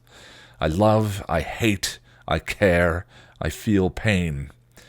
He stopped, unable to go on for a moment. Giles waited him out. "It wasn't the soul that went to Africa. It was the demon. It was the demon that sought and fought for the soul. The demon who loved Buffy, the demon who felt guilt over what he had done, and the demon who decided it was change or die. The demon did all of that, no soul required." Giles nodded, then rose to his feet. "As I said, quite remarkable." He walked over to Spike, retrieving a key from his pocket, and unlocked the shackles. As Spike was rubbing his raw wrists, he handed the vampire the bottle of bourbon. Spike accepted and took a deep swig. "Thanks, Watcher. Much obliged." Giles sat back down with a heavy sigh. "So, now that we've had this chat, we must decide on a course of action." "It's easy. We kill Ben." "No. I refuse to believe that's our only option." Spike almost spit out his latest mouthful of liquor. "What? Are you completely knackered? Did you not just hear me tell you that Ben is Glory?" "I heard you, but I also heard that he was pretty much an innocent in all of this." "Bollocks! He knows full well, and he timeshares with the hell bitch," he yelled, standing up. Giles held up a hand for patience. I know. "And he took Dawn back to Glory after she escaped." Yes, I understand that. So what part of ripping his entrails out and stuffing them down his throat are you having trouble with?" Giles turned green. "Spike, you really need to learn to control that temper of yours. I'm not saying that we won't have to kill him, but I want to explore other options. A binding spell, perhaps." "Bind this, Rupert." Spike countered, giving him 2 fingers. The hell bitch has to die. Ergo, Ben has to die. I do it myself, but this little piece of government plastic in my head prevents me from hurting humans, even if they do turn into hell gods that want to kill the people I love. Giles punched Spike in the nose, sending the vampire back to the floor. Spike yowled and grabbed his face, but Giles' punch wasn't hard enough to break anything. Now that I have your attention, Giles said coolly as Spike glared at him, we will only kill Ben if that is our only option. Spike fumed, but looked away. Have it your way then, Watcher. Giles reached down a hand to help Spike to his feet. Spike accepted and slumped back into the chair, jaw tight and angry. We both want the same thing, Spike. We want to protect Dawn, and we want to save Buffy. The information you've given me may allow us to do that without any bloodshed at all. Can you blame me for wanting some time to explore all avenues? Giles said gently. Yeah, well, you best get cracking, because those things are going to start heating up pretty soon. Indeed, Giles agreed, and he sat down again. Spike grabbed the bourbon and drank deep. It's one more thing, Rupert, he said after a bit. Giles put his head in his hands. No more, please. I can't take more. It's important. Giles sighed and looked up. What? You didn't ask me about Soldier Boy. Riley? I just assumed he was helping us with Glory. Spike shook his head. Nope. Soldier Boy flies off to save the world after Buffy finds out about his, extra nocturnal activities. What do you mean? Captain Cardboard can't stand being just a normal boy with the Slayer for a girlfriend. He's been walking a bit on the dark side, visiting bars and warehouses on the wrong side of town and paying vamp whores to bite him, Spike replied, smirking. Let old Rupert handle this one. Giles gasped in shock. You can't be serious. Spike shrugged and took another drink. You take that truth spell off me yet? Giles sighed, defeated. No. Then you know I can't lie. He's been going at it night after he leaves Buffy.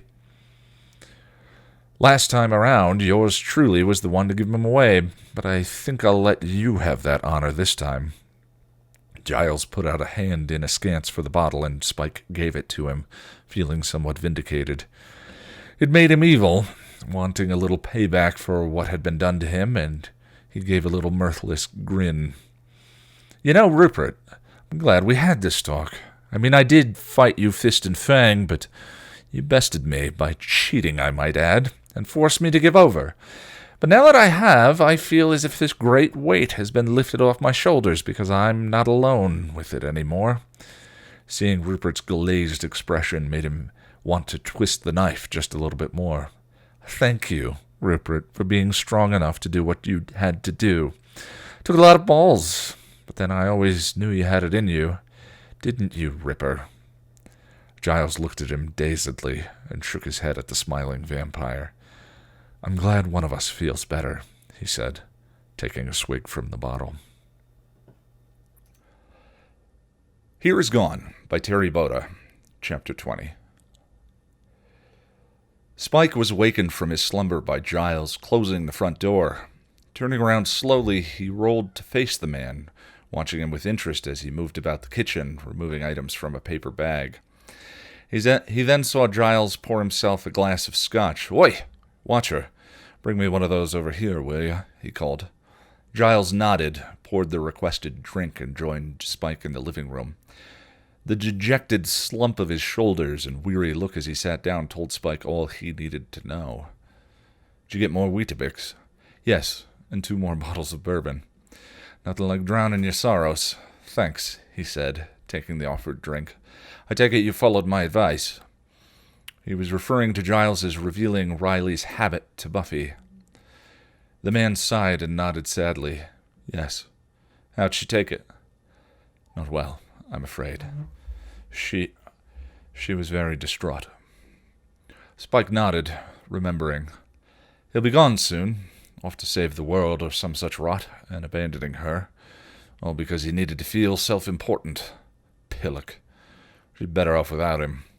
Deserves it someone will stay. What is it with men leaving our girl, Rupert? First her useless prat of a father, then Angel, and now Riley. Hell, even you left her.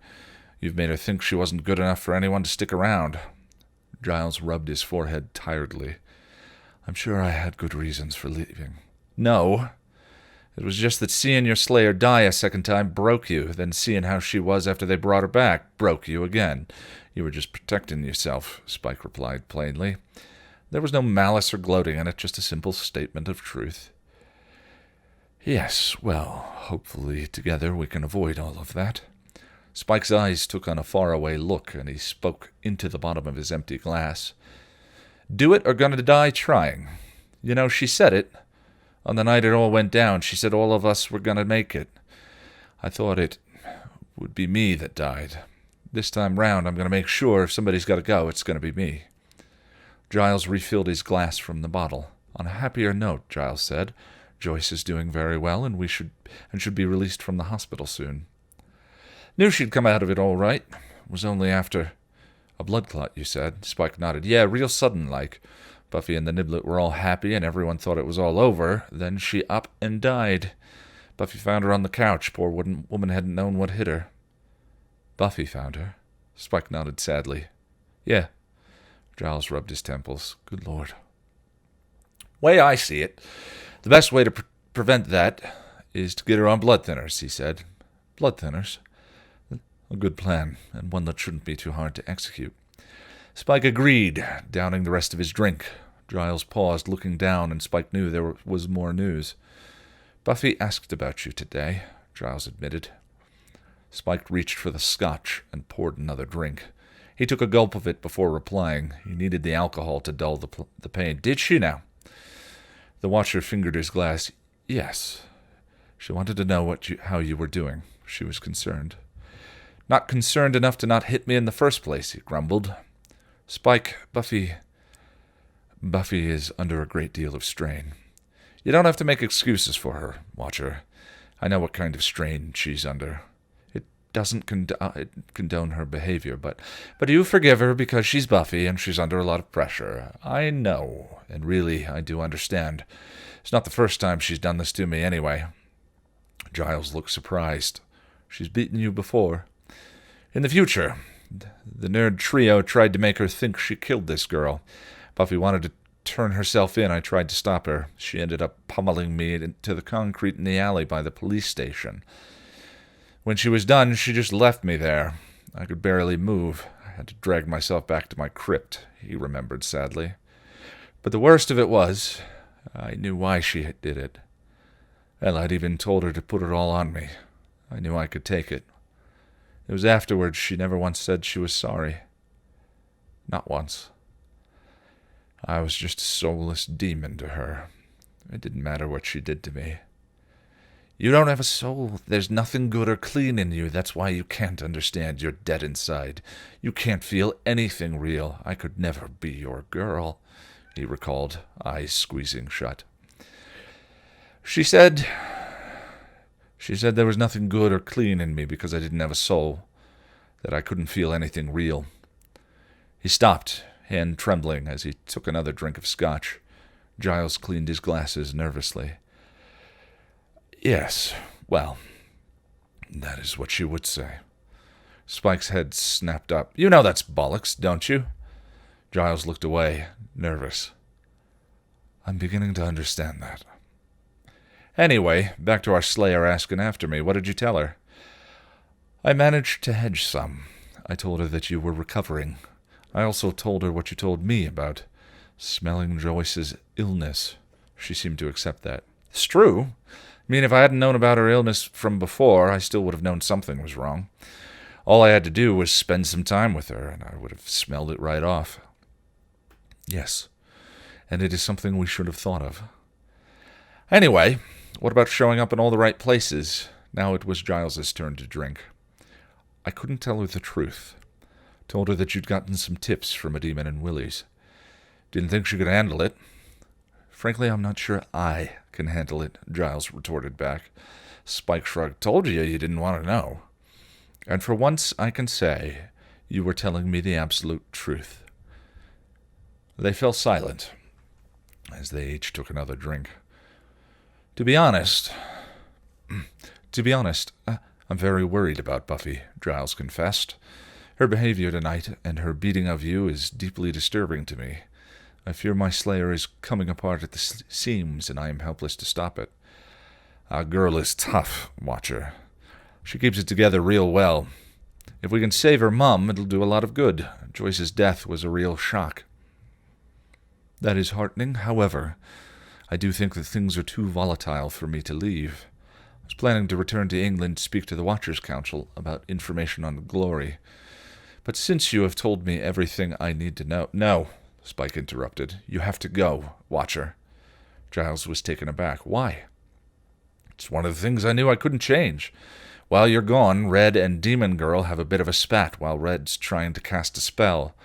Things go wonky and she ends up conjuring a troll. A troll? Yeah. Turns out it was one of Anya's ex-boyfriends. He cheated on her and she turned him into a troll. Anyway, he had a thing about witches, went on a rampage and smashed up the magic box. Then he headed over to the Bronze and did a fair bit of damage there. And I should allow this to happen exactly? Why? To satisfy your lust for carnage? Spike rolled his eyes. A few injuries and a couple of smashed-up support posts constitutes carnage to you. Watcher, you have no idea what real carnage is. And Jealous and Darla in Paris in 1890, that was carnage. A troll in the Bronze was a minor incident. Besides, I'd love to stop it. The Bronze was closed for weeks afterwards, and after they reopened, they raised the drink prices and took the bloomin' onion off the menu. My point is, after Red sent them off to troll paradise, he left his hammer behind. If we end up going against Glory, that hammer will be what Buffy uses against her. Giles shook his head, understanding. So I have to let that happen, because we need the weapon. Spike tapped his nose. Got it in one. Knew you were an Oxford man. Cambridge, actually. What else, pray tell you, comes of my trip? Spike thought a moment. Well, the council sends a team to interrogate the Slayer. Need to make sure she can handle the information they have on Glory. Put her through all kinds of tests, threaten to close the magic box, and have you deported if she doesn't comply. Those pillocks. Spike put up a hand. Now, Rupee, don't get your knickers in a twist. Our girl turns on 'em and gets the rest of them. Even gets you your job back with retroactive pay. She does, Giles repeated, astonished. Spike nodded. She does. Told you our girl was tough. Would you please stop calling Buffy our girl? Why? That's what she is, isn't it? I think both she and I would beg to differ. Spike shrugged. Have it your way, then. Oh, I doubt that, Giles muttered. In any case, there's some things we can change and some things we can't. Believe me, I've spent a great deal of time working out what I can do and what will mess me up. Olaf the Troll was one of those foregone conclusions. Giles shook his head. Olaf. Spike chuckled. You should have seen him. You should have seen the look on the whelp's face when he said he used to be Anya's boyfriend. Giles laughed with him and wiped a tear from his eye. Yes, I can imagine that was quite amusing. Spike took another drink and poured both him and himself Giles more. Spike took another drink and poured both himself and Giles more. Was until he knocked the second-level platform down. Oh, dear. They drank a little bit more, then Giles asked, So, tell me what other events are foregone conclusions. I need to know if I'll need more insurance. Well, Glinda's spell of non-seeing was one. Captain Cardboard leavings was another. You going to England, Red conjuring the troll. The council coming here to test Buffy, and— Oh, bloody hell. Spike answered. What? The bot! The damn Buffy bot! We used her as a decoy to distract Glory. I have to go get that geek Warren to order him to make me a Buffy bot. Now it was Giles's turn to chuckle. Let me get this straight. I have to let my shop be demolished by a troll that Willow conjures by accident because we need his hammer, and you have to contact a sociopath, homicidal technophile to make you a sex bot that looks like Buffy. That about sums it up, Roops. Giles raised his glass. Welcome to the Hellmouth. Cheers. We've got time. Let's do another one. I need some water. Just a second.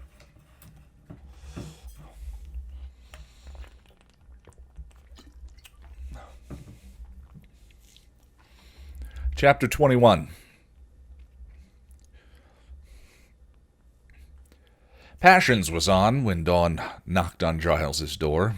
Spike recognized her scent before he even answered, and gave the teen a smile as he swung the door open. "Hello, Bit," he greeted, using the door to shield him from the sunlight that streamed in the open doorway. "How'd you know it was me?" she asked, smiling until she saw his face, still bruised from the beating he'd suffered. He tapped his nose as he closed the door and ushered her into the living room. "Can sniff your team spirit from here, Bit." She blushed. "Sorry, dumb question, huh?" Spike shrugged, moving to sit on the couch. Dawn sat next to him, placing her book bag on the floor. "Came here from school, eh?" Dawn nodded. "Mom told me you were house-sitting for Giles while he's in England." "Yeah. Old Rupert hasn't kicked me out yet." "How are you feeling?" Spike gave her a fond look of concern. Spike gave her a fond look for her concern. "Mending." "I can't believe Buffy beat you up like that. I mean, you can't even defend yourself." Now, you can't blame Big Sis. She's going through a lot. I haven't given her much reason to trust me in the past," he said gently. Dawn's face grew earnest. "But you've changed. You've been helping us. You've been helping with patrol and stuff, and helping me." "Still a demon, pet. Nothing will change that." Dawn looked away, pensive. "I think she blames you for things you didn't do." "That may be so. But if it is, there's nothing you or I can do about it. Tell me about your mum. How's she doing?" Dawn perked up, smiling. "She's home. The surgery went great, and the doctors say that they got all of the tumor." He shared her enthusiasm. "It's wonderful news, Bit. Now we just have to make sure she heals up right."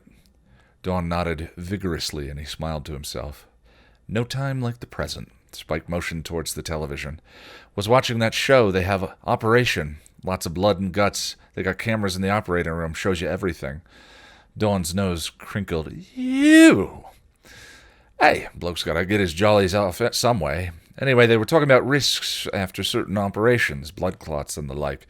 Your mom's doc's gotta put her on blood thinners, all right?" I don't know. Okay, look, Ernest. Maybe I ought to talk to her about it. Blood clots in the brain are no good. And with her coming out of surgery so well, don't want to be taking any chances now, do we? There. Plant that little bug in her ear. Dawn's eyes grew wide, and Spike saw the glimmer of fear in them.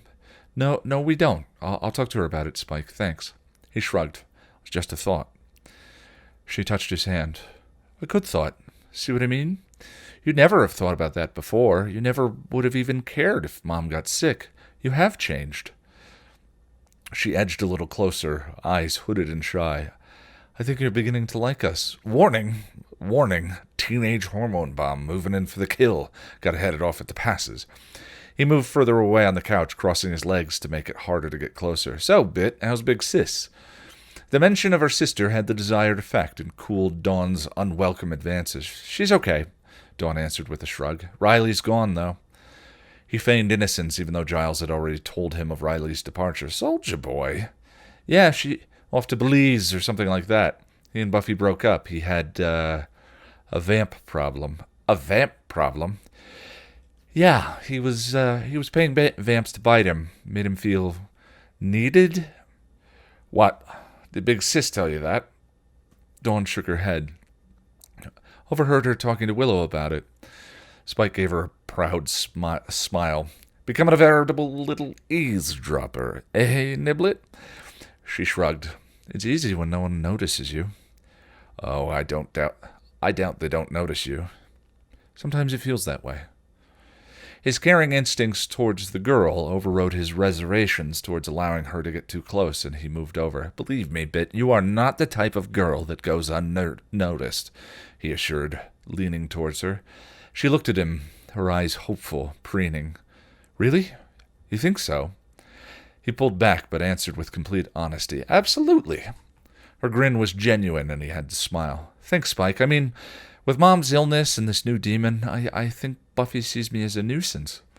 He reached out and pushed a strand of her hair behind her ear. It was something he had been reluctant to do the last time he had lived this time, but months of caring for Dawn in the summer of Buffy's death and all the changes he had gone through in that time gave him a new ease. He knew Dawn was a tactile person like he was, and that she craved physical contact. He wondered if the need for touch was a key thing, or something that the monks just hadn't anticipated.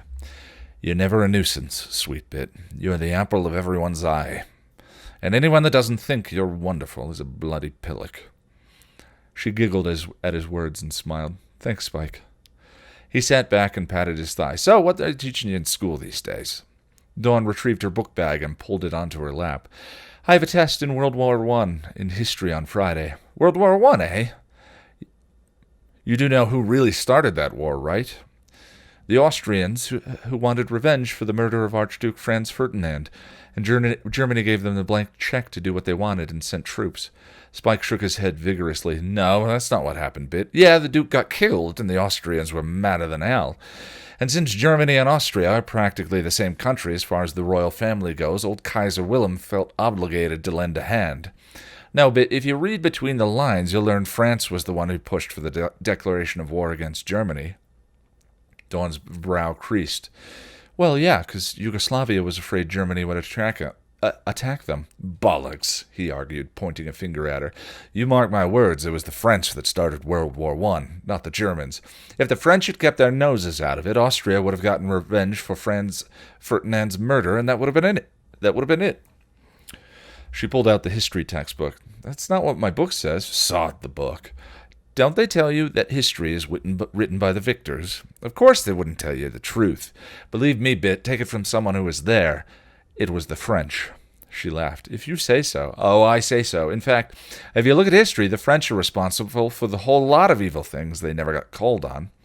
She was smiling, her eyes dancing with mirth. She knew he was playing with her and loved it.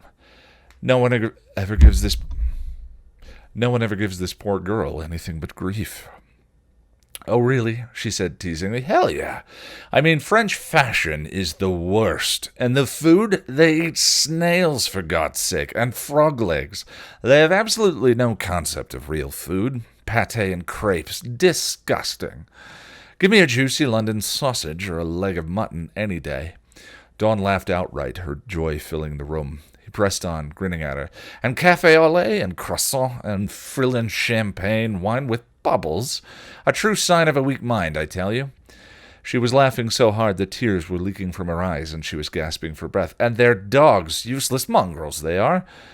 Bloody French poodles, bloody poofters, the lot of them." "Stop," Dawn cried through the breathless gaps. "You're killing me." Spike chuckled and smiled. "Oh, pet, if I was killing you, you'd know it." "You always make me laugh, Spike. It's good to see a smile on your face, Bit.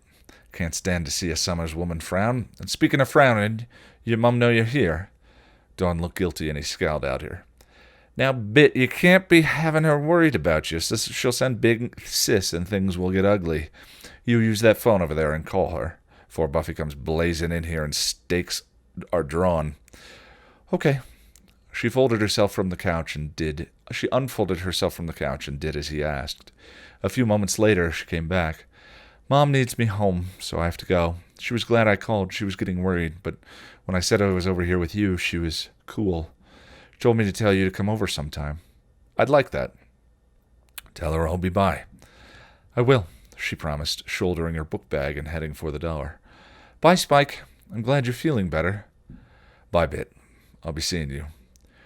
She gave him a final fond glance and headed out, closing the door quietly behind her. After she was gone, he tried to refocus on watching TV, but found that he missed her. There had been a time when it had been normal for him to be with her in this setting. He had many memories of sitting in the Summers' living room, watching TV while Dawn did her homework. They were quiet evenings spent together, both together and separate, in their loss and grief. Sometimes they would talk or play cards. He'd taught her to play poker. Dawn had an amazing poker face, and she'd made him proud with her bluffing skills.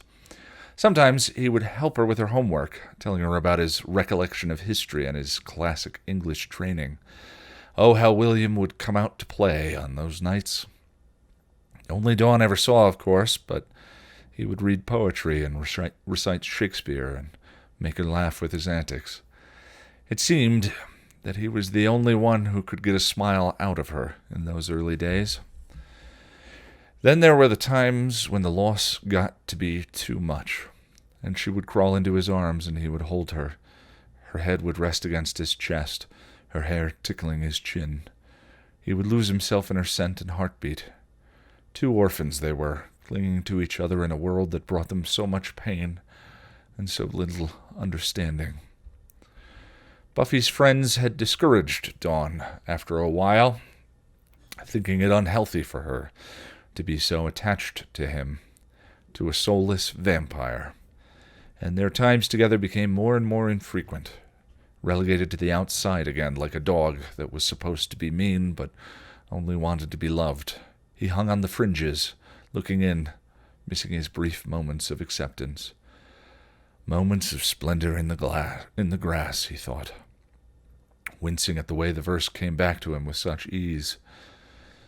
William might have been dead for over 120 years, but his essence lived on in Spike, and now his soul was known to spout poetry at odd moments.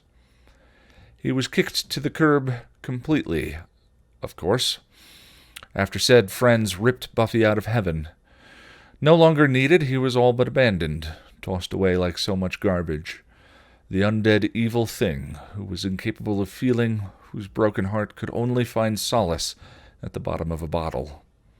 He hardly ever saw Dawn then, and after the stint with the singing demon, Buffy had nothing but anger for him. It wasn't his fault he spoke the truth, but she didn't see it that way. Then again, Buffy's primary defense mechanism was denial. Even after she had begun their torrid affair, she had denied everything between them. She denied her feelings for him and completely disregarded his feelings for her. Coming to him, hating herself and using him, she never once allowed herself to think that what they could be was something more, something wonderful. She'd never let him be gentle. Sex between them had always been violent and raw, except for the one time, the time right before Soldier Boy returned as the triumphant hero and blew everything to hell. That had been the only time they had come close to the lovemaking he had wanted to share with her. If only she had let him. Don't go there. That way lies madness. Or more of it than there already is, he chastised himself. Turning off the TV, he rose to his feet. This niblet will never love you as the only thing that kept her safe and sane. She will never look at you with eyes that reflect your own pain and understand it. She will never hang on your every word, and she will never trust you with her life, he thought, resigned.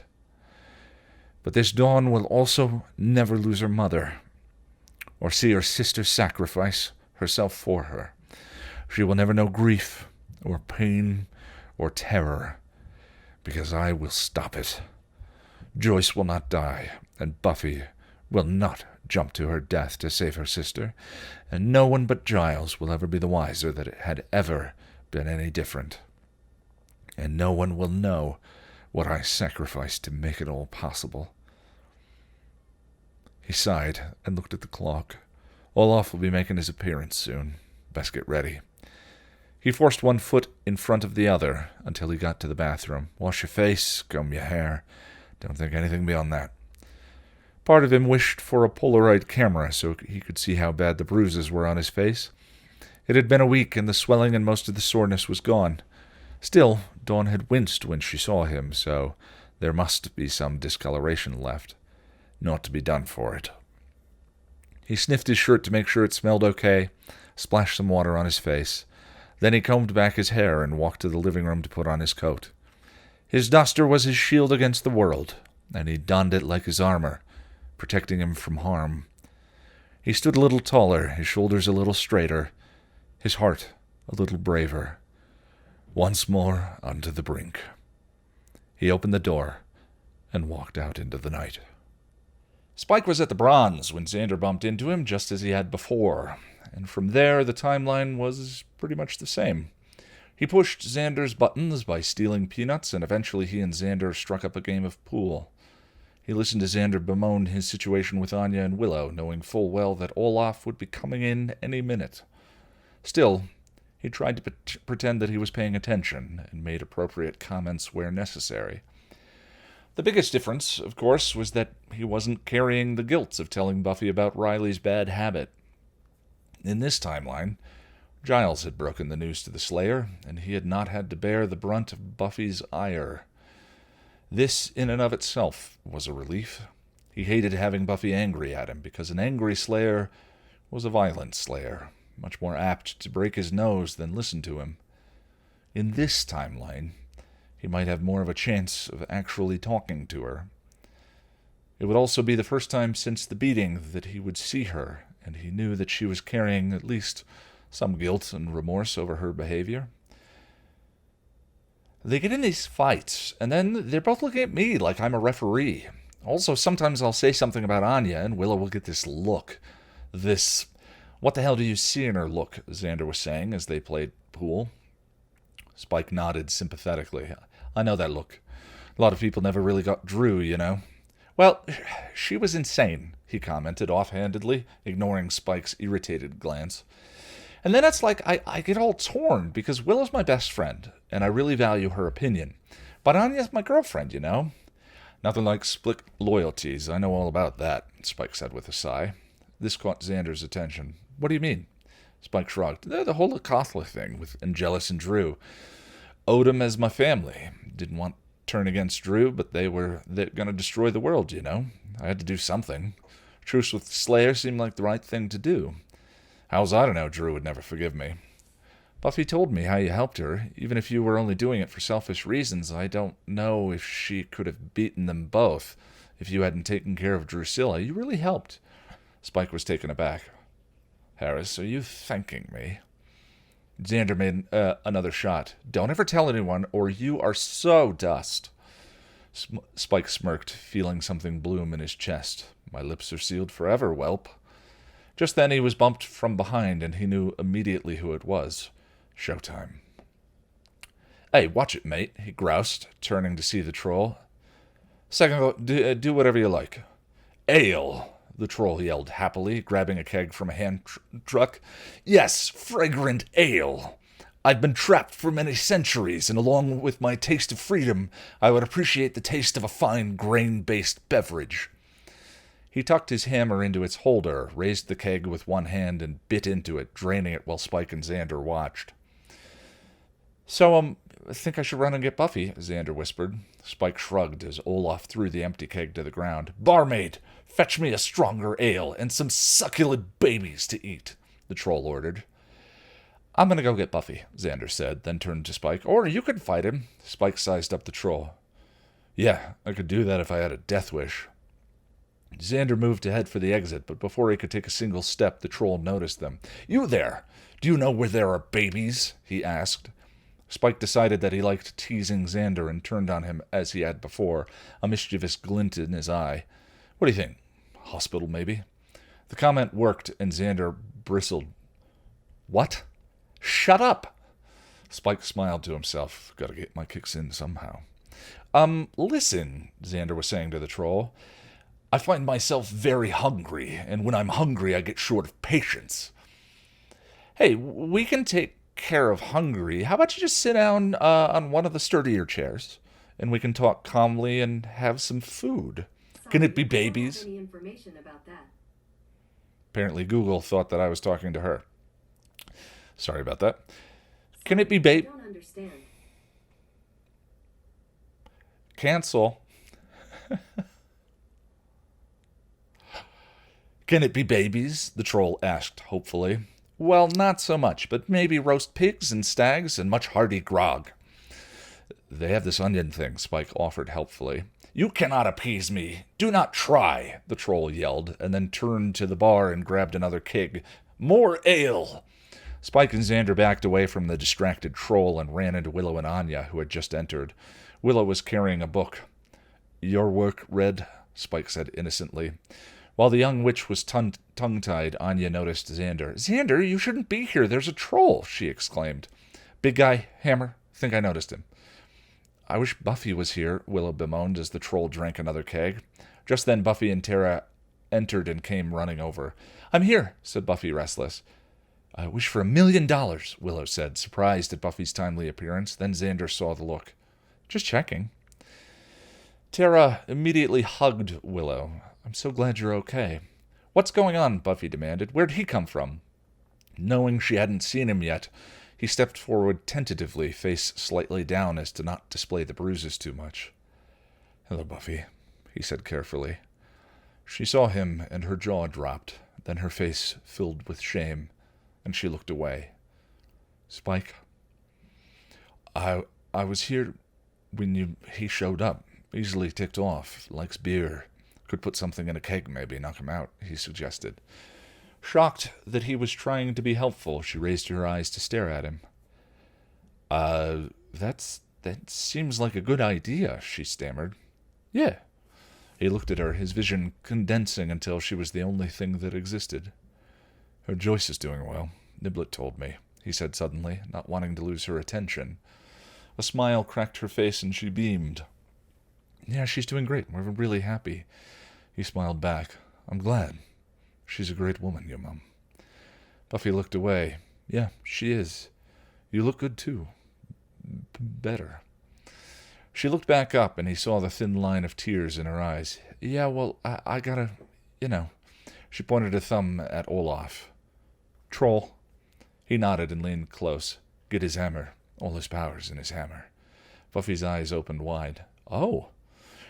He looked around at the people who seemed oblivious to the danger they were in. "You want to try and clear the place out. Less chance of someone getting hurt." That would be very helpful," she stammered, still shocked. He nodded, forming a plan in his head. "Listen, trolls are testy buggers." He gave a nod towards Willow, who was flipping through her spellbook. "If Red's fixin' to do some mojo, best take it outside. He gets pissed off and starts swinging that hammer, he could bring the whole place down." Buffy's gaze followed his to all the people in the club, and she got the "I'm the Slayer, and this is my job" look on her face. Spike smiled because he loved to see her work. She was glorious to him. "Right. Good idea. You work on clearing these people out of here. I'll get big and drinky outside." Given his marching orders, he left Buffy to deal with Olaf and set on emptying the club. The first thing he did was pull the fire alarm, but amazingly, that only cleared a third of the crowd. This was, after all, Sunnydale. So he jumped onto the stage, unplugged the sound system, and grabbed a wireless mic that was still turned on. "Oi! People, this is not a drill. Clear out now," he ordered. They stared stupidly at him.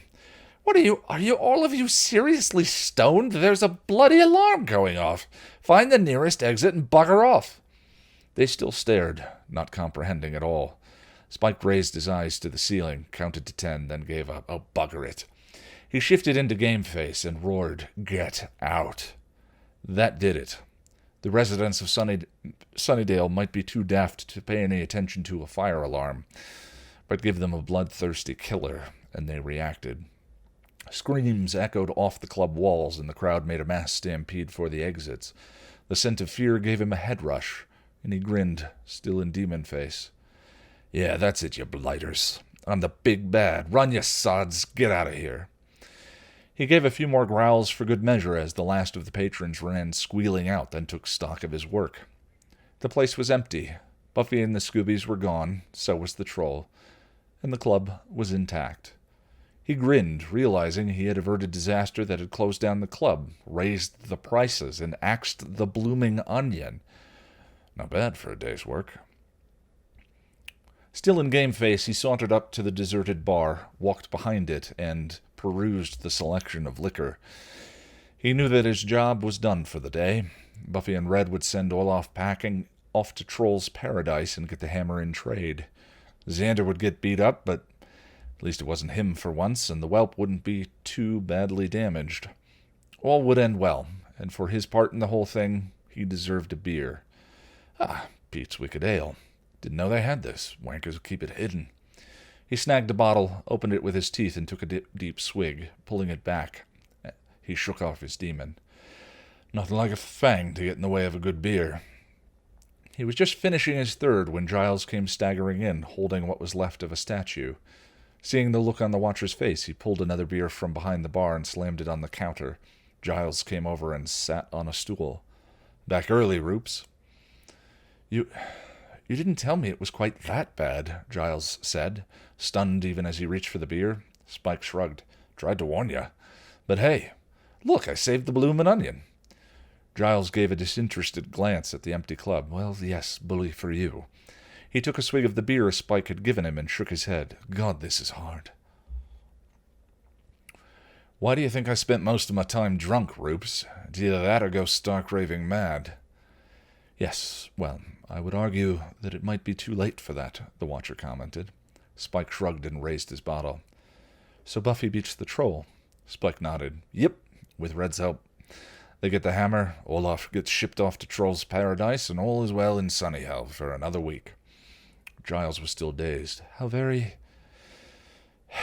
reassuring. Spike looked away and took another drink. That's all we can hope for, Watcher. So meet and greet with the Council of Wankers any good? They are sending a team here to evaluate the situation. Told you they would. Yes. However, knowing that and reconciling it are two entirely different things. How do you think I feel? The words seemed to shake Giles out of his stupor, and he cocked his head. Yes, I do wonder sometimes. Giles reached into his pocket and pulled out a handful of fine sand, and then threw it on Spike, shouting, Illuminati! What the— Oi, Rupert! What'd you do that for? Spike yelled, brushing off the sand angrily.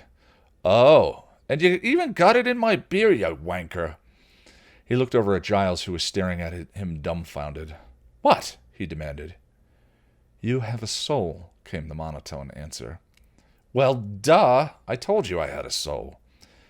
Yes, but I didn't believe you. I was convinced you had found a way to lie even under the truth spell, because if what you told me is true, then... He trailed off. Spike sighed, understanding. Yeah, I know. But believe me, Watcher, I wish I was lying. Cosmic joke this is. I've always suspected that the powers that be have a sick sense of humor. Now I have proof, Giles said woodenly.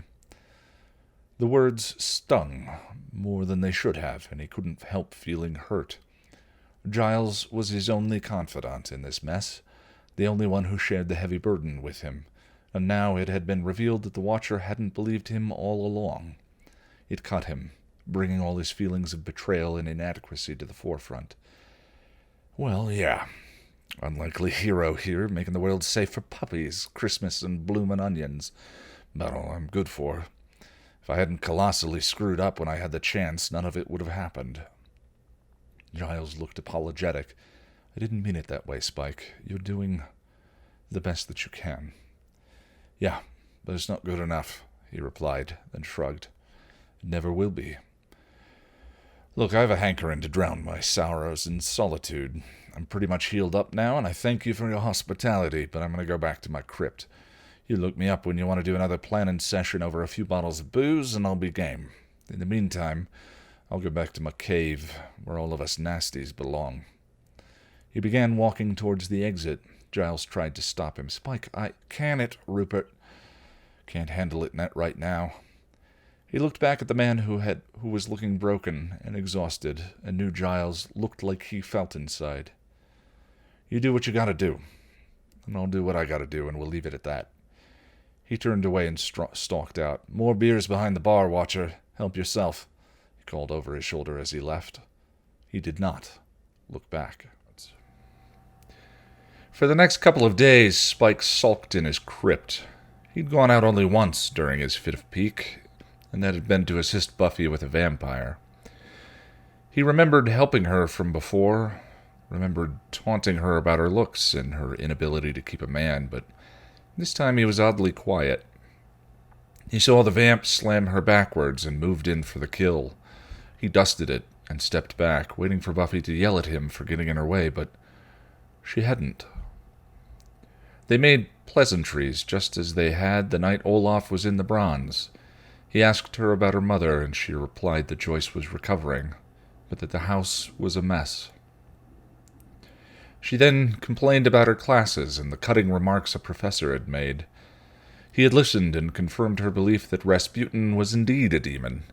Her smile had warmed him, and he wondered if she really didn't know how intelligent she was. He knew she hated school, that studying was a hardship for her, but he also knew that she had done fairly well on her SAT scores. Buffy was far from stupid, but like so many young people in modern times, the antiquated teaching methods of the schools failed to create an environment that made learning interesting for her.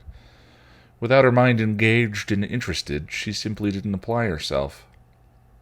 Instead, she allowed her low grade point average to convince her that she was dumb, and accepted the common belief that she was not fit for higher education. He wondered how she would do in a small, personalized situation where her quick mind was fed all the right things. He had no doubt that she'd surprise everyone, herself most of all. Their little, non-violent interaction had been pleasant, and he had returned to his crypt a little lighter-hearted than he had before.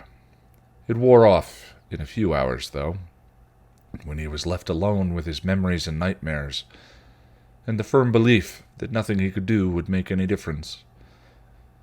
It wasn't enough to make him give up, however, and he did tidy up his crypt in anticipation of the council of wankers barging in to interview him. They showed up right on time, crossbow and crucifix in hand, to ask questions about Buffy and her work. Sold, but still prone to impatience with obvious hubris, he played with them a bit, feeding them stories of his and Buffy's adventures and flirting with the young woman. It had been fun to yank them around, and he'd actually felt quite a bit better after they'd gone. Part of this was because he knew he had helped Buffy a great deal in making her look like the Super Slayer in the eyes of the Council, and the other part was his evil smugness in knowing he was light years ahead of them, in knowing what was going on with Glory, the hell bitch. After they left, he aired out the place to get rid of the smell of stuffed shirts and tidied up some more because he knew Buffy would be bringing Joyce and Dawn over for him to watch and protect. Then he settled in to take a nap. He knew Buffy would wake him when she brought her mother and sister over, and he didn't want it to look like he had been expecting company. She woke him up a few hours later by slamming the door and shining sunlight on him. He leapt up startled, ready to fight, then relaxed when he saw her. "Oh, it's the Slayer," he commented, wiping the sleep from his eyes. "For a second there, I was worried." He nodded his head towards Joyce and Dawn, who were standing behind Buffy looking rather uncertain. "What's with the family outing?" he asked. Buffy came close, and he focused on her. She looked worn and frightened, and he once again fought the urge to reach out. He almost choked on it, that and the knowledge that she saw him as nothing more than a monster to be used and discarded at her convenience. I need your help," she said earnestly. He snarked at her before demanding cash, but this time he softened and leaned close. "Where is it? Is there danger?" The look in her eyes told him everything he needed to know about her surprise and her gratitude. "See, there's a man in this monster. A man who loves you and will do anything for you. Can you bring yourself to see him, Buffy?" "You have to look after them," she said in a serious voice. He pretended to be affronted. It was no good to be too helpful. Being too helpful usually earned him a few bruises. "Whoa, that's a buttload of manly responsibility to come out of nowhere. What's the matter, Slayer? Not feeling 100%? She shook her head and crinkled her nose. "No, He decided to tease her a bit. It would make her feel better if he acted normal. "They didn't put a chip in your head, did they?" "No. Be funny if they did," he said, licking his teeth and smirking. She lost patience and frowned. "I need an answer. Now. In or out, Spike?" At his pensive look, she added quietly, "You're the only one strong enough to protect them." "No, I'm not. I'm a colossal failure at it. But I swear this time around I'll do better." He gave her a tender smile, confirming her belief that preying on his male ego had convinced him to help her, when just the opposite was true. "All right, then," he agreed, then turned to Joyce and Dawn. "Ladies, come in. Plenty of blood in the fridge." "You mean like real blood?" Dawn asked, taking a few tentative steps forward. He raised an eyebrow at her. "What do you think?" She crinkled her nose in distaste, just the way Buffy did when she was squeamish. "Mostly I think ew." "Mom, keep Dawn here as long as you can. I'll be back as soon as I can," Buffy told her mother, then turned to Spike. "I know I don't have to tell you this." He smirked and rolled his eyes. Yeah. Anything happens to him, so I'll stake you good and proper. Sing me a new one sometime, eh, pet? That bit's gone stale." She looked as if she was going to retort something, then decided against it. Shaking her head and giving her mother one last reassuring glance, she hurried out. Spike looked at his remaining 2 reluctant guests as they cast concerned glances around the room. Poor Joyce looked as out of place as a skinhead at a Mormon convention. I love what you've neglected to do with the place," Joyce finally offered nervously. He smiled and welcomed them in, going to the beat-up television, knowing that Joyce liked Passions as much as he did, and moving to turn the TV on. "Just don't break anything, and don't make a lot of noise. Passions is coming on," he said. That got Joyce's attention, as he knew it would, and she came forward to sit in the old armchair in front of the televisions. "Passions? Oh, do you think Timmy's really dead?" He sat next to her on the arm of the chair. "Oh, no. She can't just sew him back together. He's a doll, for God's sake. What about the wedding? There's no way they're going through with that." He smiled to himself, happy to have them there, if only for a short while. He was aware of Dawn's impatience and their preoccupation with soap operas, but he left her to do her schoolwork, as he had, and Joyce and he sat by the glow of the television. 2 hours later, Joyce was asleep in the chair, Spike's tattered blanket tucked around her shoulders, while he and Dawn played cards for snack mix on the other side of the table. "Gin!" Dawn exclaimed quietly, and Spike scowled. "Oi, Nibbler, you've got me again," he groused, as she dumped the stakes bowl of snack mix into her own winnings bowl. She laughed, giving him a coy look. She'd been flirting with him ever since her mother had fallen asleep, and he turned his attention to the bored teenager. You're not letting me win, are you?" she asked shyly. "Don't have to, Bit. You're a natural. Besides, you think I like losing all of my Chex Mix, do you? Stuff's expensive, you know." "I think it's funny that a vampire has real food. I mean, what do you do with it?" "We eat it, of course." "But don't vampires eat blood?" "Well, yeah, but that doesn't mean I can't enjoy other stuff." Dawn shrugged as she shuffled the cards. Angel never ate any human food. He took the cards from her and shuffled them himself. "Yeah, well, Angel's a wanker." She giggled and watched as he dealt another hand, each then looking at their cards and placing their wagers in the stakes bowl. "This is fun," she said after a short while as they played, "and you're really good at it." "Yeah, well, you grow up in a time without television or radios. Got to do something to pass the time. Cards, board games, reading made the nights go faster." "I always thought that was why Victorians had such big families," she joked with a grin. He smirked and shook his head. "Not going there with you, sweet bit. Sexual relations in the Victorian era were not compatible in any way." She leaned close and whispered in a conspiring tone, "I once looked up a book in the library called My Secret Life. I snuck it out of the adult section. There were 4 volumes of this guy talking about his sex life in Victorian England. He'd go to whorehouses to have sex because his wife wasn't supposed to enjoy having sex with him." He leaned back and lit a cigarette. "Yeah, that'd be about right. That whole wifely duty thing." He stopped himself and gave her a piercing glance. "And did I not say I was not discussing this with you, young lady?" She laughed, her eyes dancing. "So what did you do those cold Victorian nights?" He took a drag from the cigarette. "If you tell anyone this, I will find a way to kill you, understand?" Her eyes widened a little, but she leaned close expectantly. "I was a proper English gentleman. I never even thought those dirty thoughts." She giggled. "You? I was. And I played cards and board games with my mom and little sis on those cold Victorian nights." She blinked at his words. "You had a little sister?" He nodded, even as his heart sank. He hadn't wanted to speak of his family, but she'd gotten him into it. Sneaky little chit. Closing his eyes and crushing out his cigarette on the stone floor. "I did." He hoped that she would now let it go, but she was like a pit bull with a bone. "What was she like? What was her name?" He sighed, calling up his sister's sweet face from memory.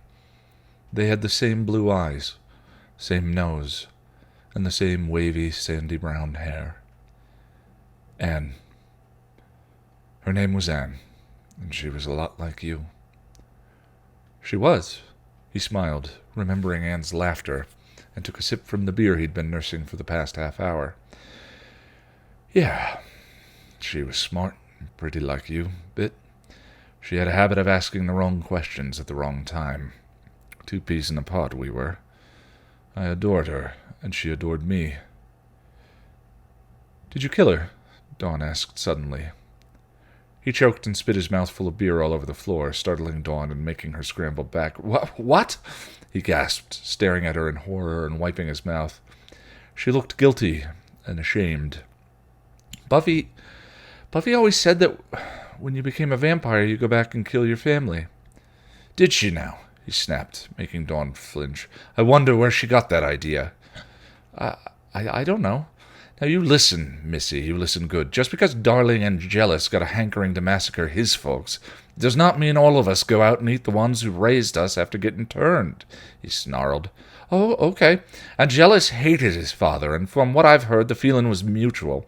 He was a womanizing drunkard who would have died from the claps sooner or later, he continued, ignoring how he was scaring Dawn. He was a bastard in life, and he was an even bigger bastard in unlife. His brooding soullessness would like you to believe that all us vampires are just like him, but the truth of it is, he was the worst of the lot. Not even Darla, depraved bitch that she was, would do some of the things her precious child did without a blink. He paused, clenching his fists, not registering that Dawn had pressed herself against the crypt wall because he'd shifted into game phase. What he did to Drew, driving her mad, killing her family, and making her think the sight was a curse from the devil, that was evil. At least when I went hunting, I killed him quick. Even the ones I did with the railroad spike. Once I got round to doing it, I slammed it through him right quick. Done. Gone. No messing around. I got him, let him know who I was, let him know that I was the one who they'd humiliated and abused, and rammed the spike through their heads. They'd never make fun of me again, the blighters. He came out of his rant to finally see Dawn cowering away from him and realize that he'd been scaring her. Touching his forehead, he felt the demon ridges and forced himself to shift back to human face. Sorry about that bit. I pop off sometimes, especially when I have to deal with anything having to do with Angelus. Seeing his human face again made her relax a little, and she offered him an apologetic smile. You don't like him much. He lit another cigarette. Who? The Grand Poof. I hate his guts. Got all sold after eating that gypsy girl and abandoned me and Drew. Drew cried for weeks. I couldn't console her. She nearly got us killed dozens of times with her wailing and sloppy kills. Then he's here in sunny hell when I bring Drew here to get well after that mob in Prague almost killed her. Being all heroic-like and working against us, helping the Slayer. Goes and gets himself a happy and turns all evil bastard on us again. Takes Drew from me. Tries to destroy the bloody world. I got lots of reasons to hate that wanker. He's all depresso boy and his hair sticks up, she added. He took a drag from his cigarette. He's a poof. What do you expect? Pillock's in love with his hair gel. Dawn giggled and uncurled. Then she gave him an apologetic smile. I'm sorry I made you mad. Don't worry about it, sweet bit. You didn't know any better. And to answer your question, no, I did not kill Anne. Anne died of consumption at the tender age of 14, leaving me as mother's only surviving child, he answered calmly. What happened to her after you died? He looked down sadly, remembering. It broke her heart. I wanted to see her, let her know I wasn't really gone. But it was too dangerous. Even then I knew Angelus would kill her if he knew where she was. You protected her? He nodded. Worked with a barrister behind the scenes. Got it arranged for her to live with her sister in Yorkshire. I was there the night she left on the evening train. She didn't see me. It was the last time I saw her. She died 6 years later. We didn't live long in those days. At least she died safe, Dawn said, and he turned to see that she'd crawled up next to him and was at his shoulder. Suppose so, he answered, not entirely comfortable with her closeness. You know what I think? I think Anne was very lucky to have a brother like you, she said, placing a hand on his shoulder. At least she knew you loved her. It's more than what I have. His head whipped around toward her. What do you mean? Dawn swallowed. Remember when I asked you if I was real? What I told you that two crazy guys said I wasn't really there? He creased his brow and nodded. Well, it happened again, only this time it was Mom who said it. She called me a thing, told me to get away from her. When was this? She was in the hospital, and the night she came home and that icky space bug attacked us. Oh, Bit, she wasn't in her right mind. You can't take anything she says seriously, he comforted. Dawn shook her head. There's more. Giles, Mom, and Buffy, they talk about me when they think I can't hear. There's something going on that they don't want me to know about. I think it has something to do with that demon Glory, the one who came to the house today. Glory came to your house? He blurted. He'd never known the exact reason why Buffy had brought Joyce and Dawn to him that afternoon. Now he knew, and he was shocked by Buffy's show of faith. She nodded. Yeah, she was in the living room. She threatened Buffy. That's when Buffy brought Mom and me here. Big Sis is putting a lot of faith in one vamp. Dawn shrugged. She knew we'd be safe here. Glory doesn't know about you, and she'd never think that Buffy would take us to a vampire for protection. Spike considered that and agreed. Glory's looking for a key. She thinks Buffy has it. She wanted to know. Glory's looking for a key. She thinks Buffy has it. She wanted to know if I knew where it was. Do you know what Glory's looking for, Spike? He knew he couldn't lie, but he also couldn't tell her the truth, so he hedged and said, Got an inkling, but I'm not exactly part of the Scuba inner sanctum. They don't really keep me in the loop. I know it's important, and that Glory can't ever get her hands on it. But what does that have to do with me? She asked earnestly, and the look on her face nearly broke his heart. I'm sure that whatever it is, they're just trying to keep you safe, he told her honestly, then motioned to the forgotten cards. Now come on, it's your turn to draw. Gotta win back my Chex Mix, you know. Dawn gave him a little smile and moved to pick up her hand. He picked up his and looked at them, reminding himself of the hand that he had been drawn, but his mind was elsewhere. Her words bothered him because he knew that she was figuring out things for herself, and he remembered how well her discovery that she was the key had gone over last time. Rearranging his hand into a more logical pattern, he added convincing Giles to tell Dawn she was the key to his list of things to do. Pillock's better tell her before she finds out about it herself, he thought, taking a card from the pile and discarding another. Dawn snatched it up with a triumphant grin and clapped down her cards. Gin! He sighed and rolled his eyes as she took her winnings. Bint better get back here before little sis cleans me on a Chex Mix. Spike considered Buffy's birthday present to be a significant improvement over the battered box of chocolates he'd thought to give her the last time. No, this time he was going for something more appropriate. This time he was giving her a genuine Gruthlak battle axe, newly cleaned and sharpened and successfully selected from his own personal arsenal. Considering that he had lopped off the head of the Gruthlak himself with the axe, he doubted the demon would miss it. He hefted the axe and gave it an appraising once-over, smiling and hoping it would be well received. Nothing says I love you to a slayer more than a well-made and razor-sharp weapon, he amused himself with. He only hoped the red bow he'd tied around the handle wasn't too chintzy. He stopped outside the Summers house, hearing the party merriment from inside and smiling when he heard Buffy laugh. He wasn't going in right away, however. He had a wayward little sister to herd back into the house before she scampered off to the magic box. And there's my little escapee as we speak, he thought, as Dawn's figure appeared. Suppressing a chuckle, he placed himself in her path so that she'd bump right into him. Boo! She yiped and whirled around. Oi, Niblet, he said with a smirk. Geez, lurk much? She demanded, trying to salvage her wounded pride. He lit a cigarette to keep from laughing. Wasn't lurking. I was standing around. It's a whole different vibe. Dawn spotted the axe and gave him an incredulous look.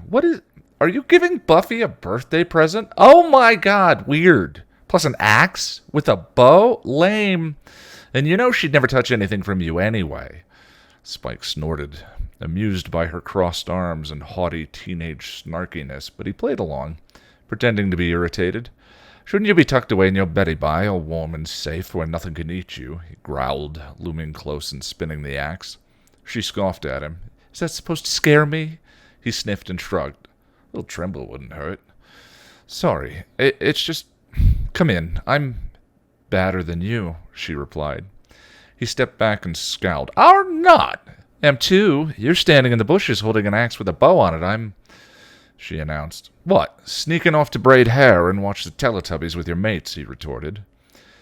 No, I'm breaking into the magic shop to steal things, she replied, a serious look on her face.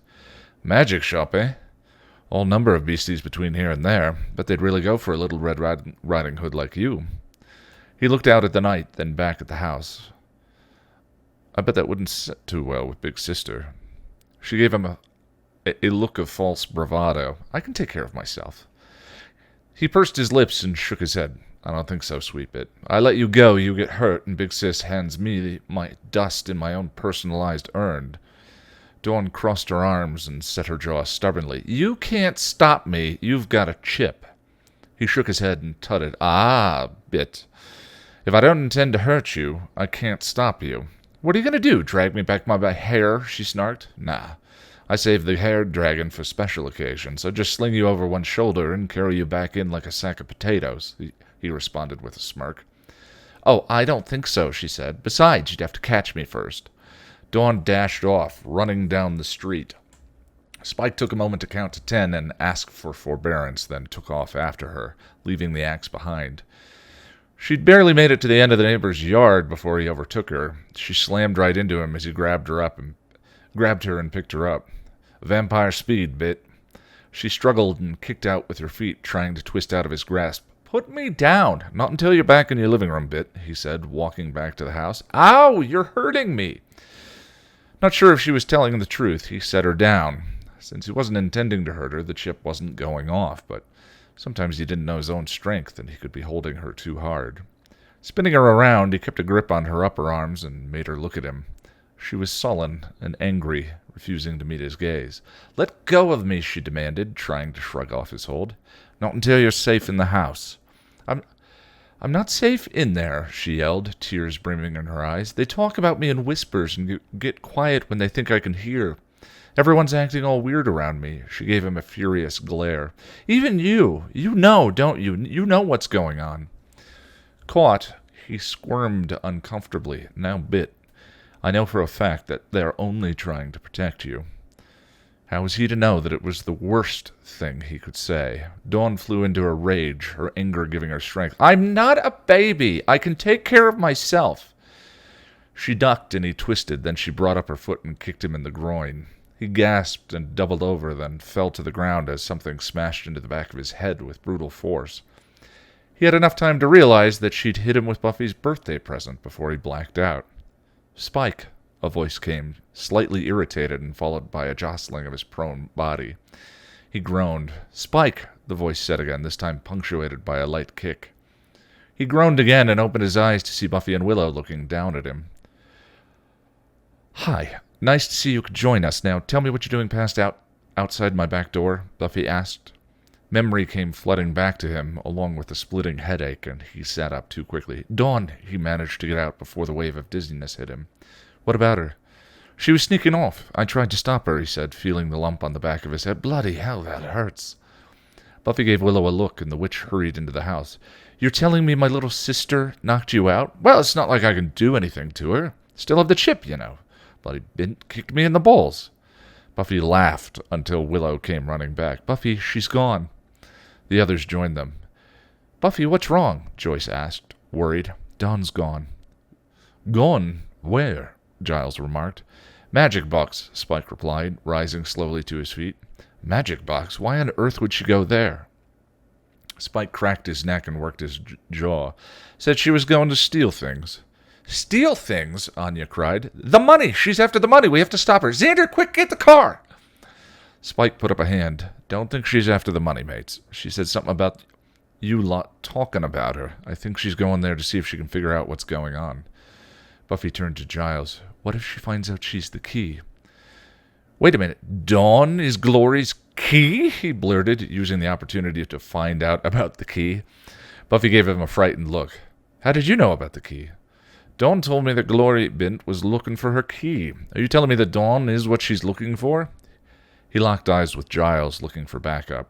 The Watcher looked away and cleaned his glasses. I'm afraid that's the case, Giles confirmed, giving Spike a knowing glance.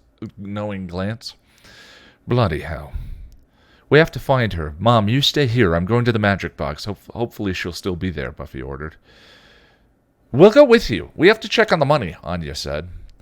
It was tacitly agreed that Willow and Tara would stay with Joyce and Xander. While Xander and Anya and Buffy went to the magic box in Xander's car. Spike bullied his way into going along with Giles, and the older man agreed without too much protest. He was grateful for the Watcher's show of confidence.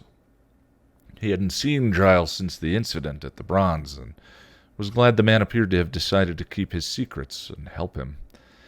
Getting into Xander's car, they arrived at the magic box to find the door smashed open. The axe that had severed it was still stuck in the door, a crumpled red bow hanging forlornly from the handle.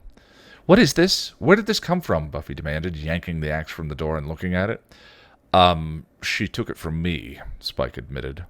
She gave him an incredulous look. You were bringing an axe to my house? He looked guilty. Actually, I... Buffy looked at the bow, the axe, then at Spike, putting two and two together. You were giving me an axe for my birthday? He looked offended. What? You don't like it? Buffy gave the axe a look. It's a Gruthluck axe, Giles said, coming forward to examine the weapon. Spike, where did you get this? He smirked and puffed up with pride. From the Gruthluck. Where else? You killed a Gruthluck demon. His smile widened. With his own axe, he shrugged. Blighter was Butterfingers and dropped it. Suppose he could have had something to do with my cutting it off his hand, but, Guys, enough with the weapons 101. Dawn, remember? Xander interrupted. And the money, Anya added, lest they forget. Birthday present forgotten, they headed into the store to find that Dawn was not there. Spreading out, they searched to find any clues to her whereabouts. Spike made a circuitous route around the sales floor until he came to the place where he and Dawn had read the Watcher's diary before. Oi, over here, he said, calling them over to the place where Dawn had lit candles in order to allow her to read Giles's writing. Giles swore softly upon seeing the diary. Damn, she knows. Buffy looked stricken. Giles? Okay, where would Dawn go if she was upset? Xander asked. Buffy shook her head. I don't know. We should organize a search, Giles said. The phone rang and Buffy leaped to get it. Hello? She said into the receiver. Hi, Wills? Dawn? She's there. They gave a collective sigh of relief. Oh, thank God. What? How is she? Okay, we'll be there soon. Yeah, the magic box is okay, except for the one door. She smashed it in with an axe she took from Spike. Don't ask. Okay, keep her there. Bye. She returned to face the rest of the group, her eyes concerned and relieved. That was Willow. Dawn came home. She's safe, but she cut herself with a kitchen knife. She's okay. Willow, Tara, and Mom are with her. Oh dear, is she okay? Anya asked. She's fine. Willow says it wasn't that bad, but Dawn's pretty traumatized. I need to get back there as soon as I can. Xander, can you give me a ride? Sure, Buff. Let's go. Xander agreed, fishing his car keys out of his pocket. I'll stay here and shore up the door she smashed with the axe, Giles said. They all looked at the axe lying forgotten on the reading table. The bow was still clinging valiantly to the handle, although squashed and unraveling. Spike gave it a dejected glance and pursed his lips, but said nothing. Buffy looked from the weapon to the vampire, back to the weapon, and then to Giles. The Watcher cleared his throat and gave Buffy a small nod. It is a fine weapon, and you're not likely to find one like it very soon. Gruthluck demons are excellent metalsmiths, and they prize their weapons. This battle-axe appears very well made, and it is given in good faith, Giles told her haltingly, casting Spike nervous glances. Buffy pursed her lips and reached for the axe. She picked it up, feeling its weight and examining the blade. She even made an attempt to fix the poor battered door. Spike watched her do this with an expression of mild surprise and pleasure. Giving the axe a test swing, she twirled it in her fingers and turned to him. Thanks, Spike. "You're welcome, Slayer," he answered with a nod. "Happy birthday." She gave him a small smile. Xander and Anya gave him confused and wary looks, but neither said anything as Buffy hurried out the door. Xander and Anya followed her out, leaving Spike alone with Giles. The two eyed each other with grudging respect. "Thanks for backing me up, Watcher." "Yes, well, I have done a lot of thinking the past few days since our encounter at the bar, and I've come to the conclusion that I must trust in fate, and put my faith in believing that there is a higher purpose to all this, and that everything will turn out for the best," Giles responded nervously. Spike snorted. "Yeah. Well, you'll have enough faith for the both of us then, Watcher, because I still think this is a bloody joke, and the sudden powers that be have a rotten, twisted sense of humor." Turning away, he moved to the broken door. Giles followed, and they secured the battered door as best they could, in silence. Spike was well into his third bottle of scotch when Buffy came flouncing through his crypt door the following night. He was lying on top of the stone sarcophagus, swigging liquor directly from the bottle and allowing the languor of drunkenness to dull the pain he was suffering. Never mind the damn soul, the whole business of knowing what was going to happen and being powerless to do anything about it was enough to drive him to drink. The soul only added that extra knife twist into his gut, just to make sure he was feeling the pain. "Spike!" Buffy called, heading towards his prone body. "Hmm?" He cut her off, placing 2 fingers on his forehead. "Hold on, I feel a vision coming to me. Don't tell me little sis has run off again." She opened and closed her mouth, and put her hands on her hips angrily. "Yes. How did you know that?" He dropped his hand to his side and giggled nervously. "I've got the sight. Oh, Drew, now I finally know how you felt all those years. Listen, the stars are singing." Buffy snorted, seeing the empty bottles strewn on the floor. "Are you drunk?" she accused. He laughed again. "Yeah," he drawled with a lopsided smile. Then his face grew serious. "Doesn't help much, but it just makes everything so damn funny." "You're pathetic, Spike. You're useless to me drunk." He gave her a hard look. "I'm useless to you, no matter how I am. I fail to see how a little liquor will make any difference." She snorted and gave him an angry glare. "Oh, I'm sorry. Did I tell you a nasty truth that you didn't want to hear?" Oh, I'm sorry. Did I tell you a nasty truth that you didn't want to hear?" He sneered, sitting up. "What are you going to do, Slayer? Break my nose?" Buffy looked away and stepped back, pursing her lips. She shook her head slightly. "I won't hit you again," she said softly, then added with a sharp glare. "Not when you don't deserve it." He gave her a smirk. "Giving yourself an out, eh, Slayer? Just let me know when you want to play kick the spike again. I'm sure I'll be able to book a one-way trip to Borneo on that day." He stood up, rolling his shoulders and reaching for his coat. "Well, let's rally the troops, find the niblet. And hey, maybe even get my head bashed in by a hell god. Might get rid of this bloody headache." She gave him an odd look, watching him as he put on the coat. When she kept staring at him, he glared at her impatiently. "Well, come on," he said bitterly, and stalked out, not bothering to see if she was behind him. Moving purposefully through the cemetery, he heard Buffy fall into step beside him, but he didn't look at her. In truth, he was feeling rather guilty for snapping at her, but there was only so much a man or a vampire could take. Useless to her the way I am. Useless to everyone, more like it. No good for anything. All I do is bugger things up. He kept ahead of her until they reached the magic box, where he held the door for her just out of habit. She gave him a look as she passed him and entered the store, but didn't say anything. He followed, straightening up as he entered and putting on his bravado in preparation for facing the Scoobies. Giles, however, took one look at him and frowned, seeing right through his facade. "I brought the bleached wonder," Buffy announced offhandedly. He deigned to pull himself out of his bottle long enough to help us find Dawn." Spike raised his eyes to meet Giles, and the two men locked gazes. "Could I see you in the training room, please, Spike?" Giles asked tightly. He gave a quick nod and followed the Watcher. "If you'll excuse us." Giles apologized, closing the training room door behind. "You've been drinking. Heavily." It was a statement, not a question. Spike flopped down on the old sofa, legs and arms spread eagle. "Told you, Watcher. Drink's the only thing keeping me sane." "We need you sober," Giles hissed. "A what? Think I'm caging on your rep as the Scooby's drunkard, lest you forget, Rupert, you were drinking yourself into oblivion all last year. And with me not all that long ago," he shot back. Giles didn't have a quick answer, but he did shake his head and glare disapprovingly at the vampire. "That may be so, but in a crisis I understand the importance of having a clear head." "Why?" Spike retorted. "Doesn't help any. Doesn't make it better. I still got all these memories in my head, and I can't do anything about it." "That isn't true. You are doing everything you can to use your knowledge to help us. Fat lot of good it's doing. I haven't changed a thing. You won't listen to me. Half the time you think I'm lying. Clock's ticking.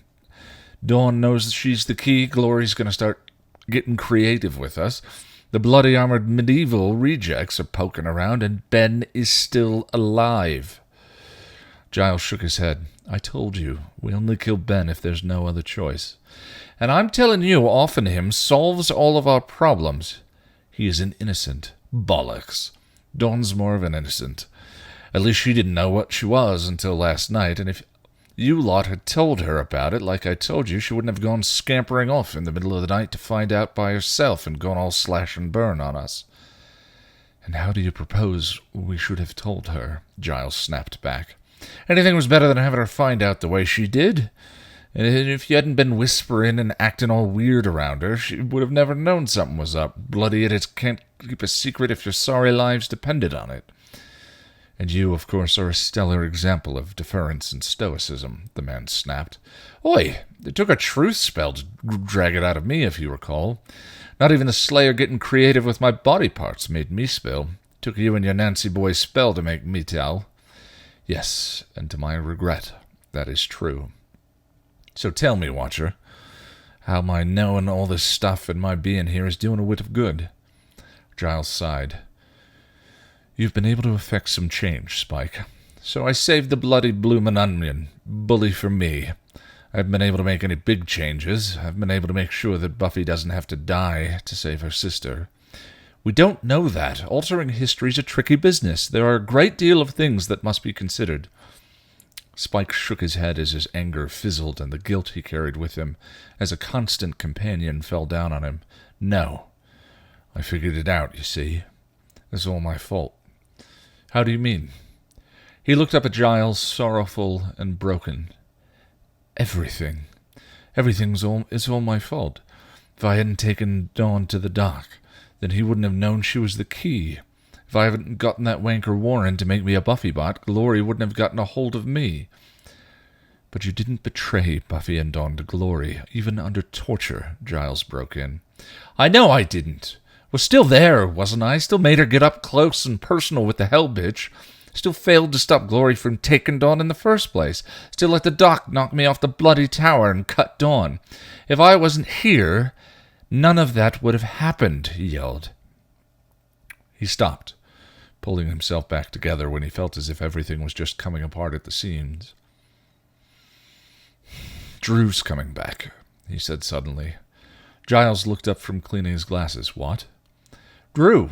She's coming back in a week or so, coming in on a train. Thought I might go with her. Bugger out of here. Might be best for everyone involved." "So you'll just run away, then?" Giles responded with forced levity.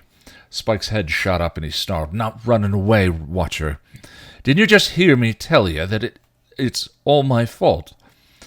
And I can think of a dozen different examples of how your presence has helped us," Giles snapped back, losing patience.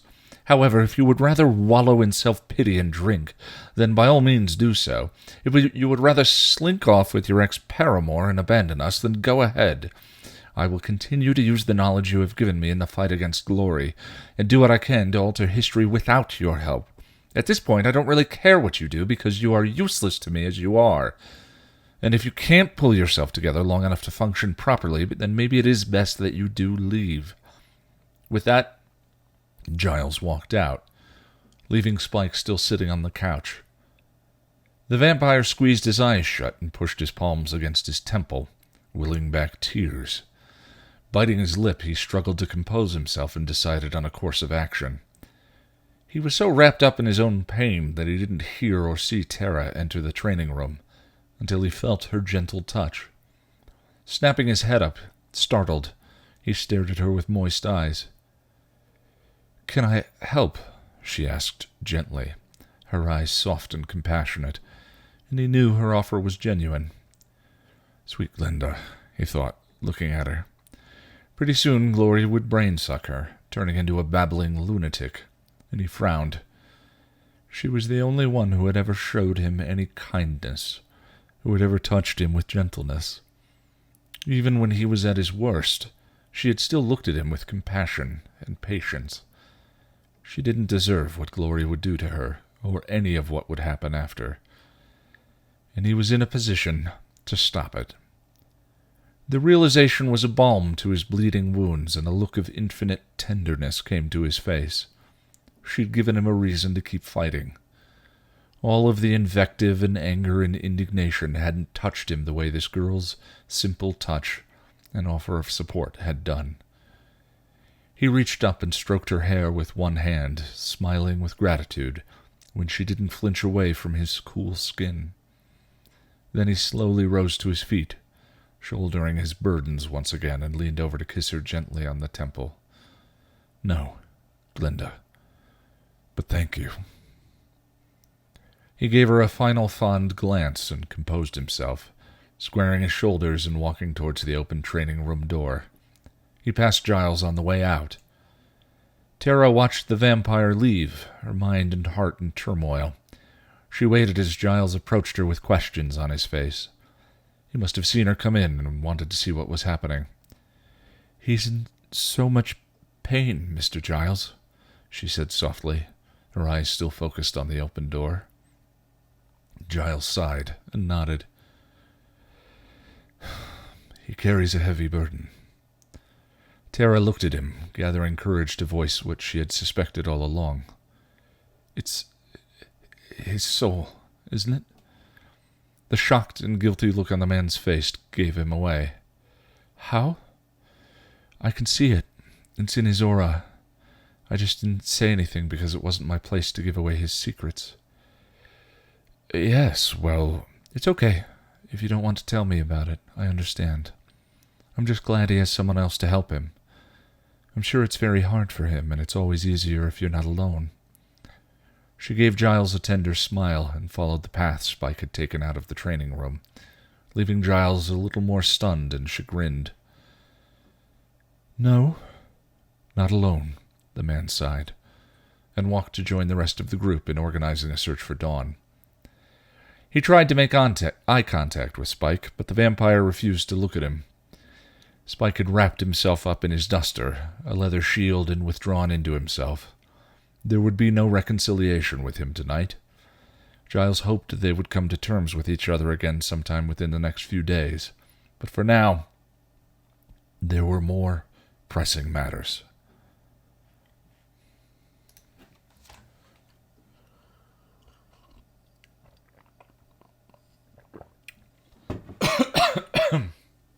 Excuse me, jasmine tea. Chapter 26. Following Buffy in her search for Dawn, Spike tried to remain calm. He knew that Dawn would end up at the hospital with Glory, and he wanted to get there as soon as possible, but Buffy had her mission. They entered the park and passed the playground equipment. "Dawn? Dawn!" Buffy called. "Yeah, that should do it," he groused, annoyed. "Shut up," she snapped.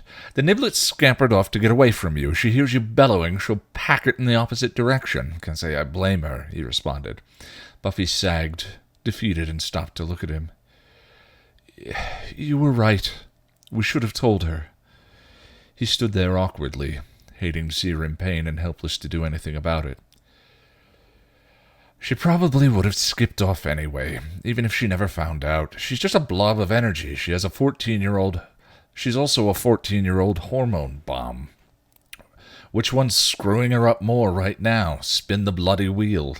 He paused, eyeing the night. You'll find her, just in the nick of time. That's what you hero types do. At her uncertain expression, he added sincerely, You'll find her. And then what? Then you bring her home. Joyce will ground her until she's 21, and you won't have to worry about her skipping out anymore, he offered. At the mention of her mother, Buffy smiled slightly. Only if we cut down that tree, get rid of the trellis and padlock her door.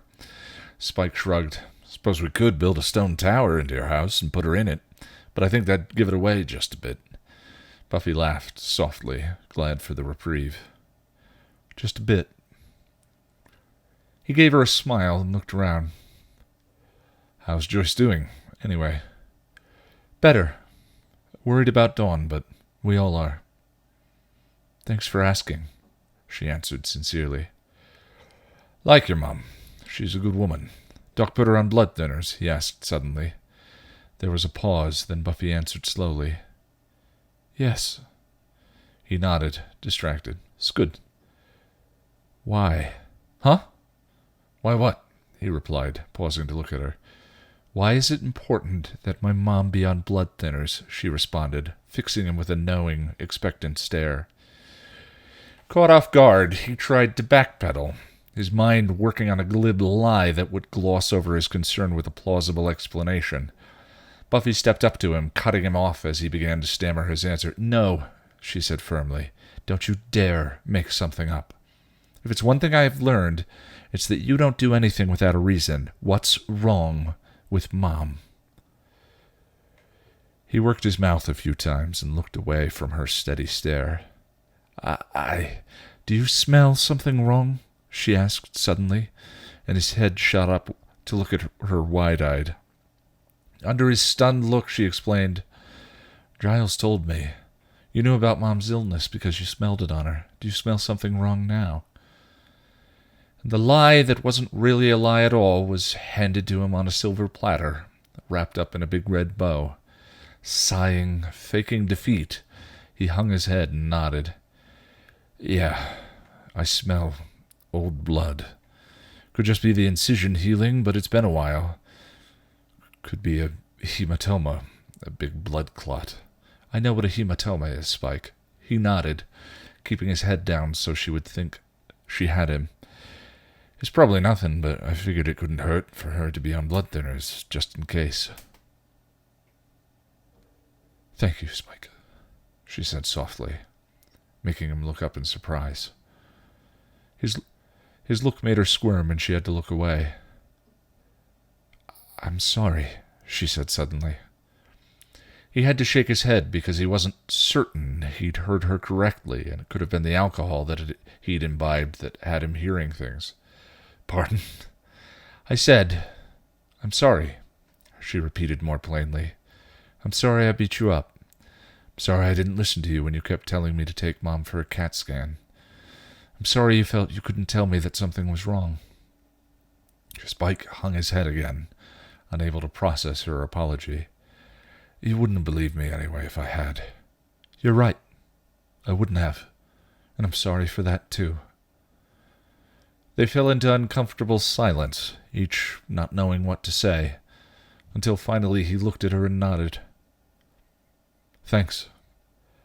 Let's go find the niblet. He took a few steps, then smiled to himself at his own stroke of genius and made a show of sniffing the air. The action caught Buffy's attention immediately, and she was at his side in a heartbeat. What? What is it? I smell Dawn. She'd been here, and recently, too. Can you tell me which way she went? She asked excitedly. He sniffed and nodded. Yeah, she's this way. Thankful that Slayers also had vampire speed when needed, he pretended to follow Dawn's scent directly to the hospital.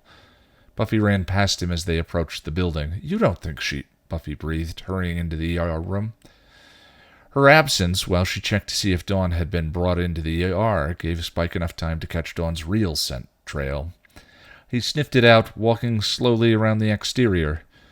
He knew that they had found Dawn on the 3rd floor before, but there was no telling where she would be when she first ran into Glory, or how she entered the building. She hasn't been brought in, Buffy told him, relief in her voice, as she rejoined him outside. He shook his head. No, I suppose not. Looks like she walked in on her own 2 feet. You can still smell her, Buffy asked, amazed. He nodded, focusing in on the set of closed doors that led to an interior corridor. Yeah. Even with all these hospital smells, once a vamp gets scent and starts tracking, very little can knock him off the trail. It's this way. He moved forward, Buffy following close on his heels as he made his way through the unlocked doors and down the corridor. It was night, so the hospital staff was on graveyard shift. No one saw them come in as they moved across the hall and into a stairway. You sure she's come this way? Buffy asked. Yeah, not long either. Scent strong. Spike, the mental ward with all of Glory's loonies is up this way. He paused at the stairs and looked at her. You don't think. Crazy people can see what she is. There was no answer to that, and they hurried up the stairs. Entering the mental ward, they found Dawn staring at the foot of one of the mental patient's beds. You know what I am, don't you? You all know. Tell me, she was demanding of the man in the bed. Can't hear it. Can't hear it. Can't hear it, the man babbled. What am I? Dawny, Buffy cried, running over to her. No, Dawn argued, shrugging off Buffy's attempts to grab her. What am I? The key, yelled another mental patient. Dawn whirled around to face this new voice, and Spike recognized the man as one of the Knights of Byzantium at the same time Buffy recognized him too. Knights of Hackenslash, she breathed as Dawn hurried over. I found it, the insane knight said, squeezing his eyes shut. Thank you. Thank you. Dawn edged in close to his bed. You know what the key is? Where did I come from? Who made me? What am I? Please. Dawny, Buffy tried. I want to know. Dawn yelled back angrily, but jerked away as the knight lunged for her, his restraints barely stopping him. Destroyer! Cracked earth and bones! The sun bleeding into the sky! He cried. No, Dawn choked, stepping back, crushed. Spike specked up to her, flanked by Buffy. Dawn, he whispered, trying to get her attention. The key is the link. The link must be severed. The rest of the mental patients went into fits, terrifying Dawn. She covered her mouth with her hands and turned to flee just as Ben entered the mental ward. What are you doing here? The intern asked, surprised. Spike moved forward immediately, placing himself next to Dawn, and Buffy ran interference. Dawn, she was trying to understand how my mom could go crazy with the, brain tumor, so she ran here. Buffy tried to explain hastily. Oh, Ben answered, looking past them to the agitated patients. The knight was still lunging for Dawn, pulling at his manacles. So, we were just going. Come on, Dawny, Buffy said, grabbing her sister and dragging her struggling out of the ward. The key, bring back the key. They heard the knight's cry as the door banged shut. No, I want to know, Dawn argued, trying to pull out of Buffy's slayer grip. Dawn, Buffy hissed, dragging her into the stairwell. Spike guarded the door and gave Buffy a nod at her askance glance. Benny stayed to calm down the loonies, he said.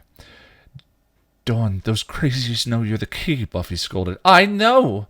They can tell me what I am, Dawn replied, squirming, tears running down her cheeks.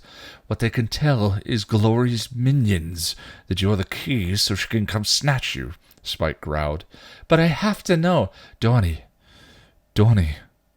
what you are is my sister. Dawn shook her head. I'm not anything.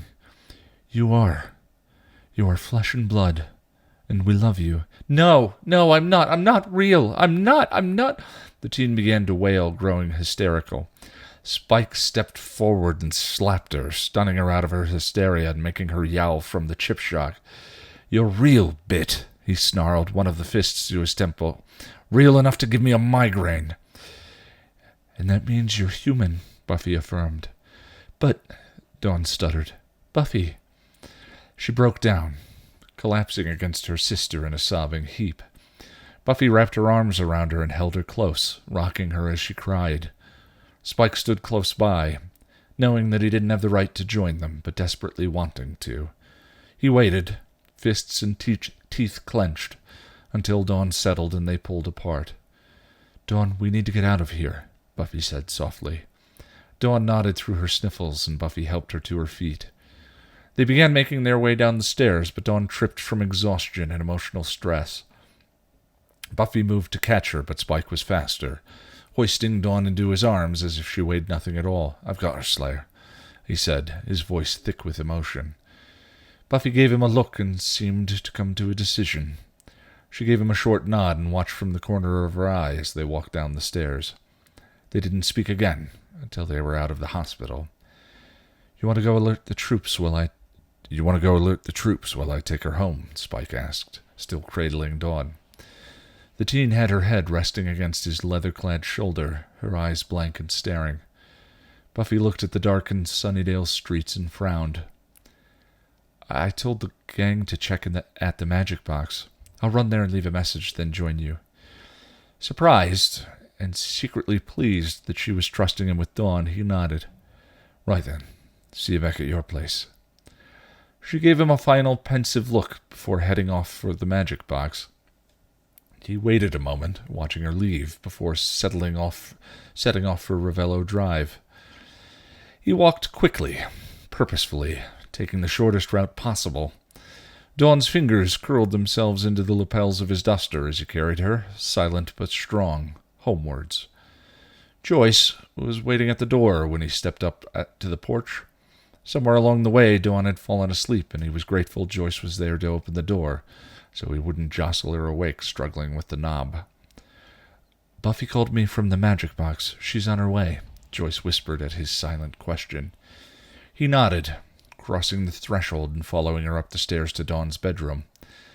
He gently laid her down as Joyce held back the covers and stood protectively by as Joyce removed Dawn's sneakers and covered her with the blankets. They both looked at the exhausted girl on the bed, whose face was still pained even in sleep. What monsters would do this to an innocent child? Joyce wondered aloud.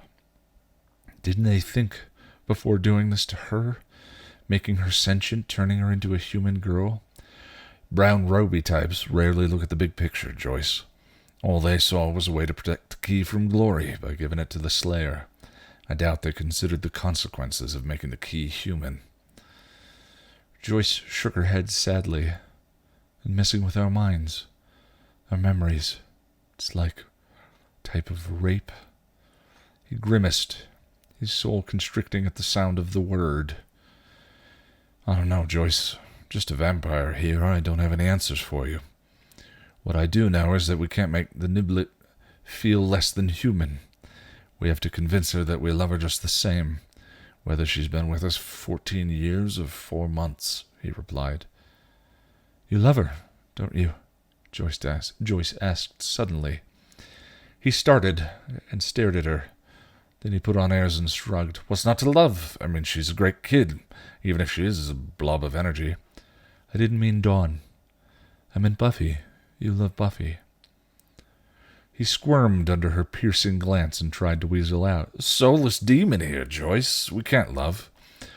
A soulless demon who visits a sick woman in the hospital and brings her chocolate, who shows concern and protects her daughters, who laughs with her and watches soap operas and cares about her health and well-being. That doesn't sound like a being that is incapable of love. He looked away, unable to meet her eyes. Doesn't matter, he said finally, emotion overwhelming him. Joyce cocked her head and looked at him with a look only astute mothers could own. Doesn't it? He sighed, closing his eyes. No, it doesn't. A year ago I told Angel that if he loved Buffy he should leave and let her have a normal life. I don't know. I didn't realize that Buffy would never have a normal life. That she would never have the life I envisioned for her, Joyce admitted softly, her voice tinged with a sadness that could not be fathomed. The sadness of knowing that she would probably bury her daughter before her child's 25th birthday. I want her to have a normal life, Spike, but Slayers don't live normal lives. They live short, desperate lives full of violence and darkness, and happiness is as fleeting as sand between your fingers. He watched her move around the room, smoothing Dawn's covering and brushing the girl's hair from her face. I thought Riley was the perfect boy for Buffy. He was military and fought the same darkness Buffy thought.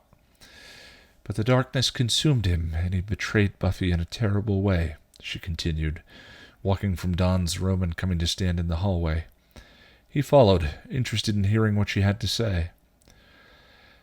I remember you from 4 years ago, when you first attacked my daughter at high school. I remember when you allied yourself with her to fight against Angel, when he took my daughter's virtue and turned evil. I remember when you returned the following year, heartbroken that Drusilla had left you. I remember the trouble Buffy had with you her first year of college, and your struggle with the chip that army operation put into your brain. I also remember how you helped Buffy this last year, how you helped me and looked after Dawn, how you have protected and aided both of my daughters. I've seen you change and become someone no one thought you could be, and I've seen you struggle with it anyway, without help or encouragement. She moved close to him, her eyes sad and resigned.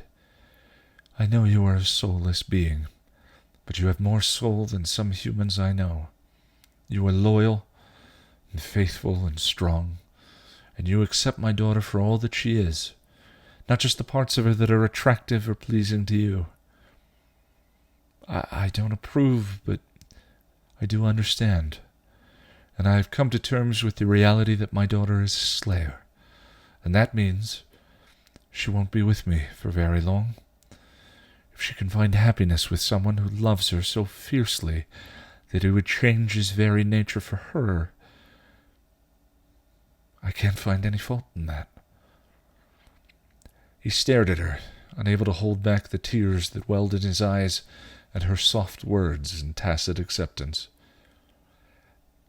Thanks, Mum, he managed, and allowed himself to dream of what it would be like to be accepted by Buffy and loved by her. He dreamed of long nights slaying and loving, followed by quiet days watching soaps with Joyce, helping Dawn with her housework and her homework, and feeling part of a family again, of belonging somewhere. But it was a dream, and he knew it, and he let it slip away, fading behind his eyes like a fond memory. However, your eldest doesn't love me, and she never will. And that's how it should be. Vampires and slayers, they weren't meant to be together. But I will love her until I'm dust, and I will protect her and yours with every last ounce of strength I have inside me. I give you my word, Joyce Summers, as the English gentleman I once was. I will never hurt your daughter, he promised, looking her directly in the eye. I believe you, William. I believe you. Believe what? Buffy's voice came from the doorway, making them both jump. Spike stared at her, horrified that she might have heard their conversation, and he didn't know what to say. Luckily, Buffy's mother was as glib as her daughter and easily came to the rescue. Spike was assuring me that Dawn hadn't put herself in undue danger tonight by going to the hospital. He swore to me that he didn't hear or smell any of that Glory Woman's minions around when you were there or when he was bringing her home. Buffy looked at him, and he tried to see what she was thinking, but her face was closed and her eyes unreadable. That's good. That's really good. So did you leave a message for the others? Joyce asked. I ran into Willow and Tara on my way from the magic box. They promised to tell the rest of the gang. Is Dawn okay? Yes, her mother assured. She's asleep. Spike brought her home safely. Buffy graced him with a measured look. I knew he would. He couldn't hold her gaze and dropped his eyes. I'd best be off. It's late, and I've got some telly to catch up on, he said, suddenly feeling the need to run, and run very far. Joyce laid a gentle hand on his arm and gave him a fond look. Good night, Spike. Thank you. Night, Joyce. Night, Buffy, he mumbled, making his hasty exit. It was too much, and he couldn't take it. He had to get out of there before he lost it completely and started bawling like a ponce. He didn't see Buffy staring thoughtfully after him as he hurried out. Spike, what's a one-word synonym for fear of heights? Dawn asked as she did her homework in his crypt. She was sitting cross-legged on his sarcophagus while he sprawled in his chair reading the newspaper. Acrophobia, he replied without hesitation, not even bothering to look up. What about fear of people? Anthropophobia. Wow, you knew that right off the top of your head. He flipped the page of the newspaper idly. What can I tell you, sweet bit? I'm a walking undead dictionary. I think it's cool you're so smart. I'll bet you were always smart. You just didn't want anyone to know. Got it in one, Niblet. You're too smart for me. Kids these days, I'll tell you. His comment made her laugh, and he had to bite the inside of his cheek to keep from smiling. She cast him a devilish look, and flipped back her hair. That's me, too smart Donnie. Okay, smarty, I've got one for you. What's amantophobia? Fear of algebra? She piped back. Now he did laugh, and he let her see the humor dancing in his eyes. She preened, making him smile wider at her teenage antics. No, Bit. It's fear of dust, namely mine, which I am in danger of becoming if you don't finish your homework and toddle home soon. It's almost dark. She pouted, but returned to her work. Don't worry, I'm almost done. You'd better be. You've been here since you skipped last period. Her head shot up and she blushed furiously. I wasn't... Don't even try it, Bit. I may be a vampire, but I can tell time, and I do know what time little kiddies like you get out of school. You were here at least 40 minutes before that, ergo you skipped, he interrupted, giving her a knowing stare, one raised eyebrow included. She sighed and rolled her eyes. Okay, busted. But it was your study hall, and I didn't want to spend 50 minutes reading Romeo and Juliet. Spike sat a little straighter at the mention of the bard, his newspaper forgotten. That's what they've got you reading in school, Bit? Dawn shrugged. It's boring and impossible to read, and I've, seen the movie a gazillion times. He snorted in distaste. Movie? My only love sprung from my only hate, he thought to himself. Hey, do not knock Leonardo DiCaprio. He is, so hot. Oh, Leonardo, he said in high falsetto. He's so dreamy. I think I'm in love. Stop it, ordered Dawn. But she was giggling. All right. I shall not sully the holy name of Leo Nerdo DiCaprio. Spike. He snickered, but had to add, You do know that Shakespeare didn't write Romeo and Juliet out of his head, don't you? He didn't? Nope. He based it on an older story, an English translation of an Italian work called The Tragical History of Romeus and Juliet. Caused quite a scandal when he made the fair Juliet the tender age of 14 instead of 16, he informed. Ew! And they get married in the play? That's gross, Dawn said, crinkling her nose. Spike shrugged. Folks married young and died young in those days, Bit. Besides, he probably did it so he could use younger boys for the role of Juliet and make it more believable. Because women weren't allowed to act on stage. Precisely. That is, so weird. It was the Elizabethan era. They did a lot of weird things in those days. Yeah, write those really boring plays that are impossible to read, she sighed dejectedly. Oh, but that's where you're wrong, Bit.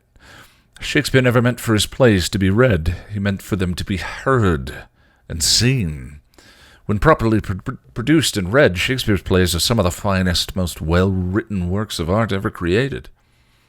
She seemed unconvinced, and he recited Prospero's epilogue from The Tempest, the words falling from his tongue almost without his conscious thought.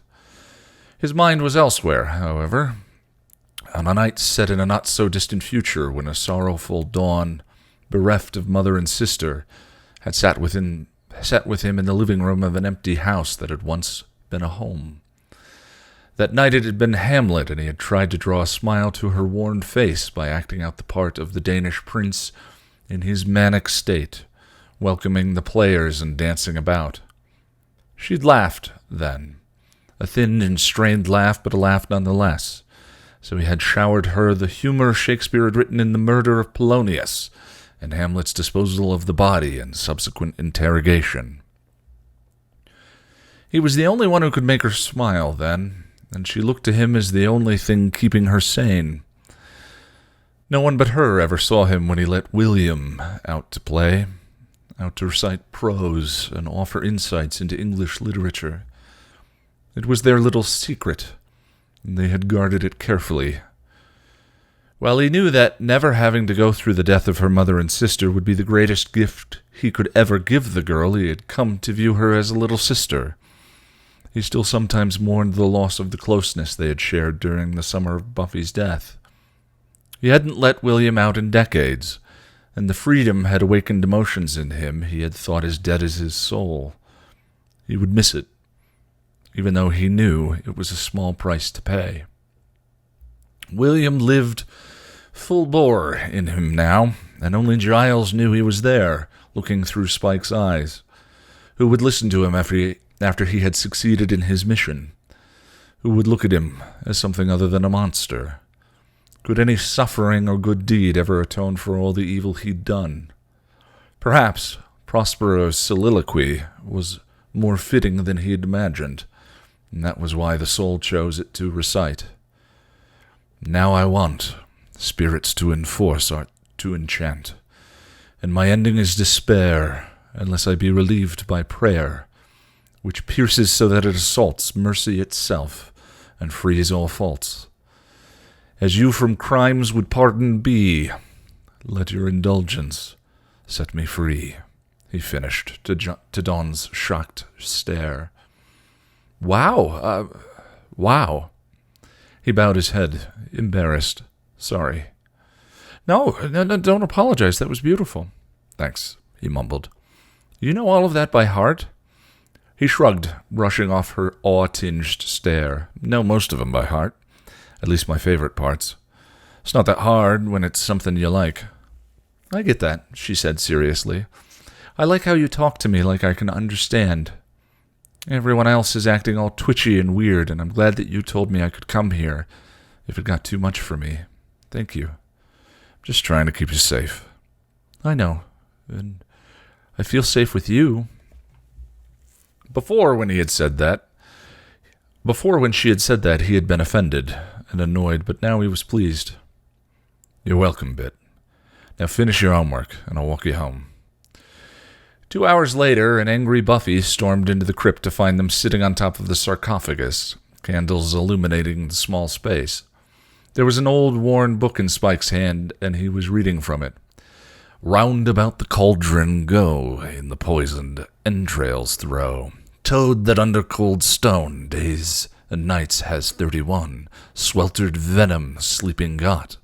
Boil thou first in the charmed pot, he recited in a false, crotchety voice. Ew, Dawn said, squirming. Spike, Dawn, what the... Buffy demanded, looking at them in confusion. Buffy, Dawn greeted happily. Spike's reading Macbeth. What? Macbeth, the play by Shakespeare, her sister clarified. Buffy gave Spike an incredulous look. Shakespeare? Yeah, it's the cursed play. Actors are afraid to call it by its real name. What are you doing here? Mom is worried sick, Buffy snapped. Dawn looked chagrined. Oh, I came here after school. Spike said I could. Spike, Buffy said accusingly. He waited under the angry glare. I'm sorry. I was going to bring it home hours ago, but he trailed off. There wasn't much to say. At least she didn't catch me telling Niblet about my murder in that family and the little girl in the coal bin. Dawn, get your stuff. But he's... That's this really cool part. There's these 3 witches that I said, get your stuff. Dawn huffed and jumped down off the sarcophagus to gather her things, leaving Spike to face Buffy. I'm sorry Joyce was worried. I really was going to bring her home hours ago, he insisted. We didn't know where she was. She never came home from school. I told her she could hang out with me when you lot got too weird for her. I'm sorry, I don't have a phone. But you do know she's safe with me, don't you? No one's going to snatch little sis while Spike's on watch. The angry glare softened somewhat, and she relaxed slightly. I know, but things are very dangerous right now, Spike. Glory is out there, and so are the Knights of Hack and Slash, and now some vamps killed 6 people on a train at Sunnydale Station. We can't be taking any unnecessary risks. 6 people on a train, he thought, heart sinking. Drew. He sighed. I understand, and I'm sorry. He looked at her, wanting her to understand as well. But you have to know, Buffy, that this is really hard on her. It looks like she's taking it well, but she's got a lot of hurt inside, a lot of anger. She comes here to hang out and get away, and I don't mind. Not really. I know she's safe, and it's better than her being out there all by herself. He leaned close and whispered, Besides, I think she fancies me. Got a bit of a teenage crush. At her look of distaste, he pulled back and postured. Not that I blame her, mind you. I do have a devilish charm, he smoothed, giving her a wink. Touch my little sister, and I will hand you your privates on a platter. He threw up his hands in surrender. Just kidding, Slayer. Niblet's virtue is safe with me. Not only is she a bit young for me, but I don't fancy having to face Joyce if her youngest gets compromised. No offense, Slayer, you're tough, but your mom wields a wicked axe. He knew she knew he was joking because the impish glint came into her eyes. Might give me a chance to use that axe you gave me for my birthday. What, you haven't used it yet? He gasped in mock offense. Not much in the way of chopping going on lately. Not that I'm complaining. I've got enough to worry about, you know. He nodded. I know. Okay, I'm ready, Herr Führer, Dawn announced sullenly. Okay, let's go, Dawn, Buffy said, then turned to Spike. Thanks for keeping her safe. He nodded. Tell Joyce I'll be by tomorrow to apologize. In the meantime, you might want to consider getting Kid Sis one of those cell phones. Buffy gave him a smirk, then put one hand on Dawn's shoulder and guided her out of the crypt. Or a pager, or maybe even a homing device, he called after them as the door shut. Dawn giggled after they were out of the crypt. Homing device. But hey, the cell phone's a really good idea. Emily Branchard's got this totally cool one that's got an in-sync cover. I'll ask Mom about it, Buffy answered, marching them towards home. Really? Cool. In the meantime, Dawn, I think you ought to be more careful. We were really worried about you. I know, but I was with Spike. He said I could hang with him if I wanted. So he said. When did he tell you that? Buffy asked. Dawn grew quiet and subdued. The night he carried me home from the hospital after what had happened in the mental ward. Buffy frowned. Oh. Dawn kicked at a stick in her path. He said I could come to him if I ever needed to go somewhere to get away. I had a really bad day. Kirsty was being a total biatch again, and I just wanted somewhere to go. She perked up and smiled. Besides, I like hanging out with Spike. He's funny. Oh, and you should hear him read Shakespeare. He knows them by heart. Buffy paused and shook her head. Spike's right. You do have a crush on him. No, I don't. It's just he's got cool hair and he wears cool leather jackets and stuff. And he doesn't treat me like an alien, Dawn countered, flustered. He's over 120 years old and a vampire. Right, that's why you were with Angel for 3 years. Angel's different. He has a soul. Spike has a chip. Same diff. And even if I did have a crush, he wouldn't notice me in a million years, not with you around. What does that mean? Spike's totally into you. At her sister's stunned silence, Dawn pressed. Oh, come on. You didn't notice? Buffy, Spike's completely in love with you. Buffy's face fell, and she looked crushed. I know. Now it was Dawn's turn to look stunned. You know? Buffy nodded. I heard him and Mom talking about it. And then I asked Giles, and he admitted loving me was one of the things that Spike had said under the truth spell. So what are you going to do? Buffy looked away. I don't know. Both Mom and Giles insist that Spike won't hurt me, or any of us. But I must admit I'm a little wigged, and I don't know what to do about it. Right now we need Spike's help with Glory, and I don't want to push him away, and part of me is kind of hoping that it'll blow over, and he'll go back to wanting me dead or something, she admitted. Dawn shook her head. Won't happen.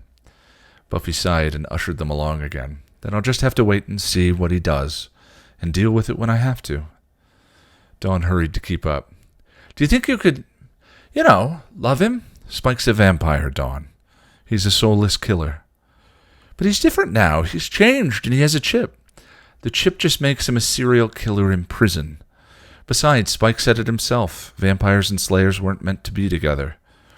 I'll never love him, and he knows it. Buffy stopped and looked back at the now dark crypt. She stared at it for a moment before turning to the path, her face pensive and somber. Let's go home, Dawn. Dawn remained silent as she and Buffy left the cemetery.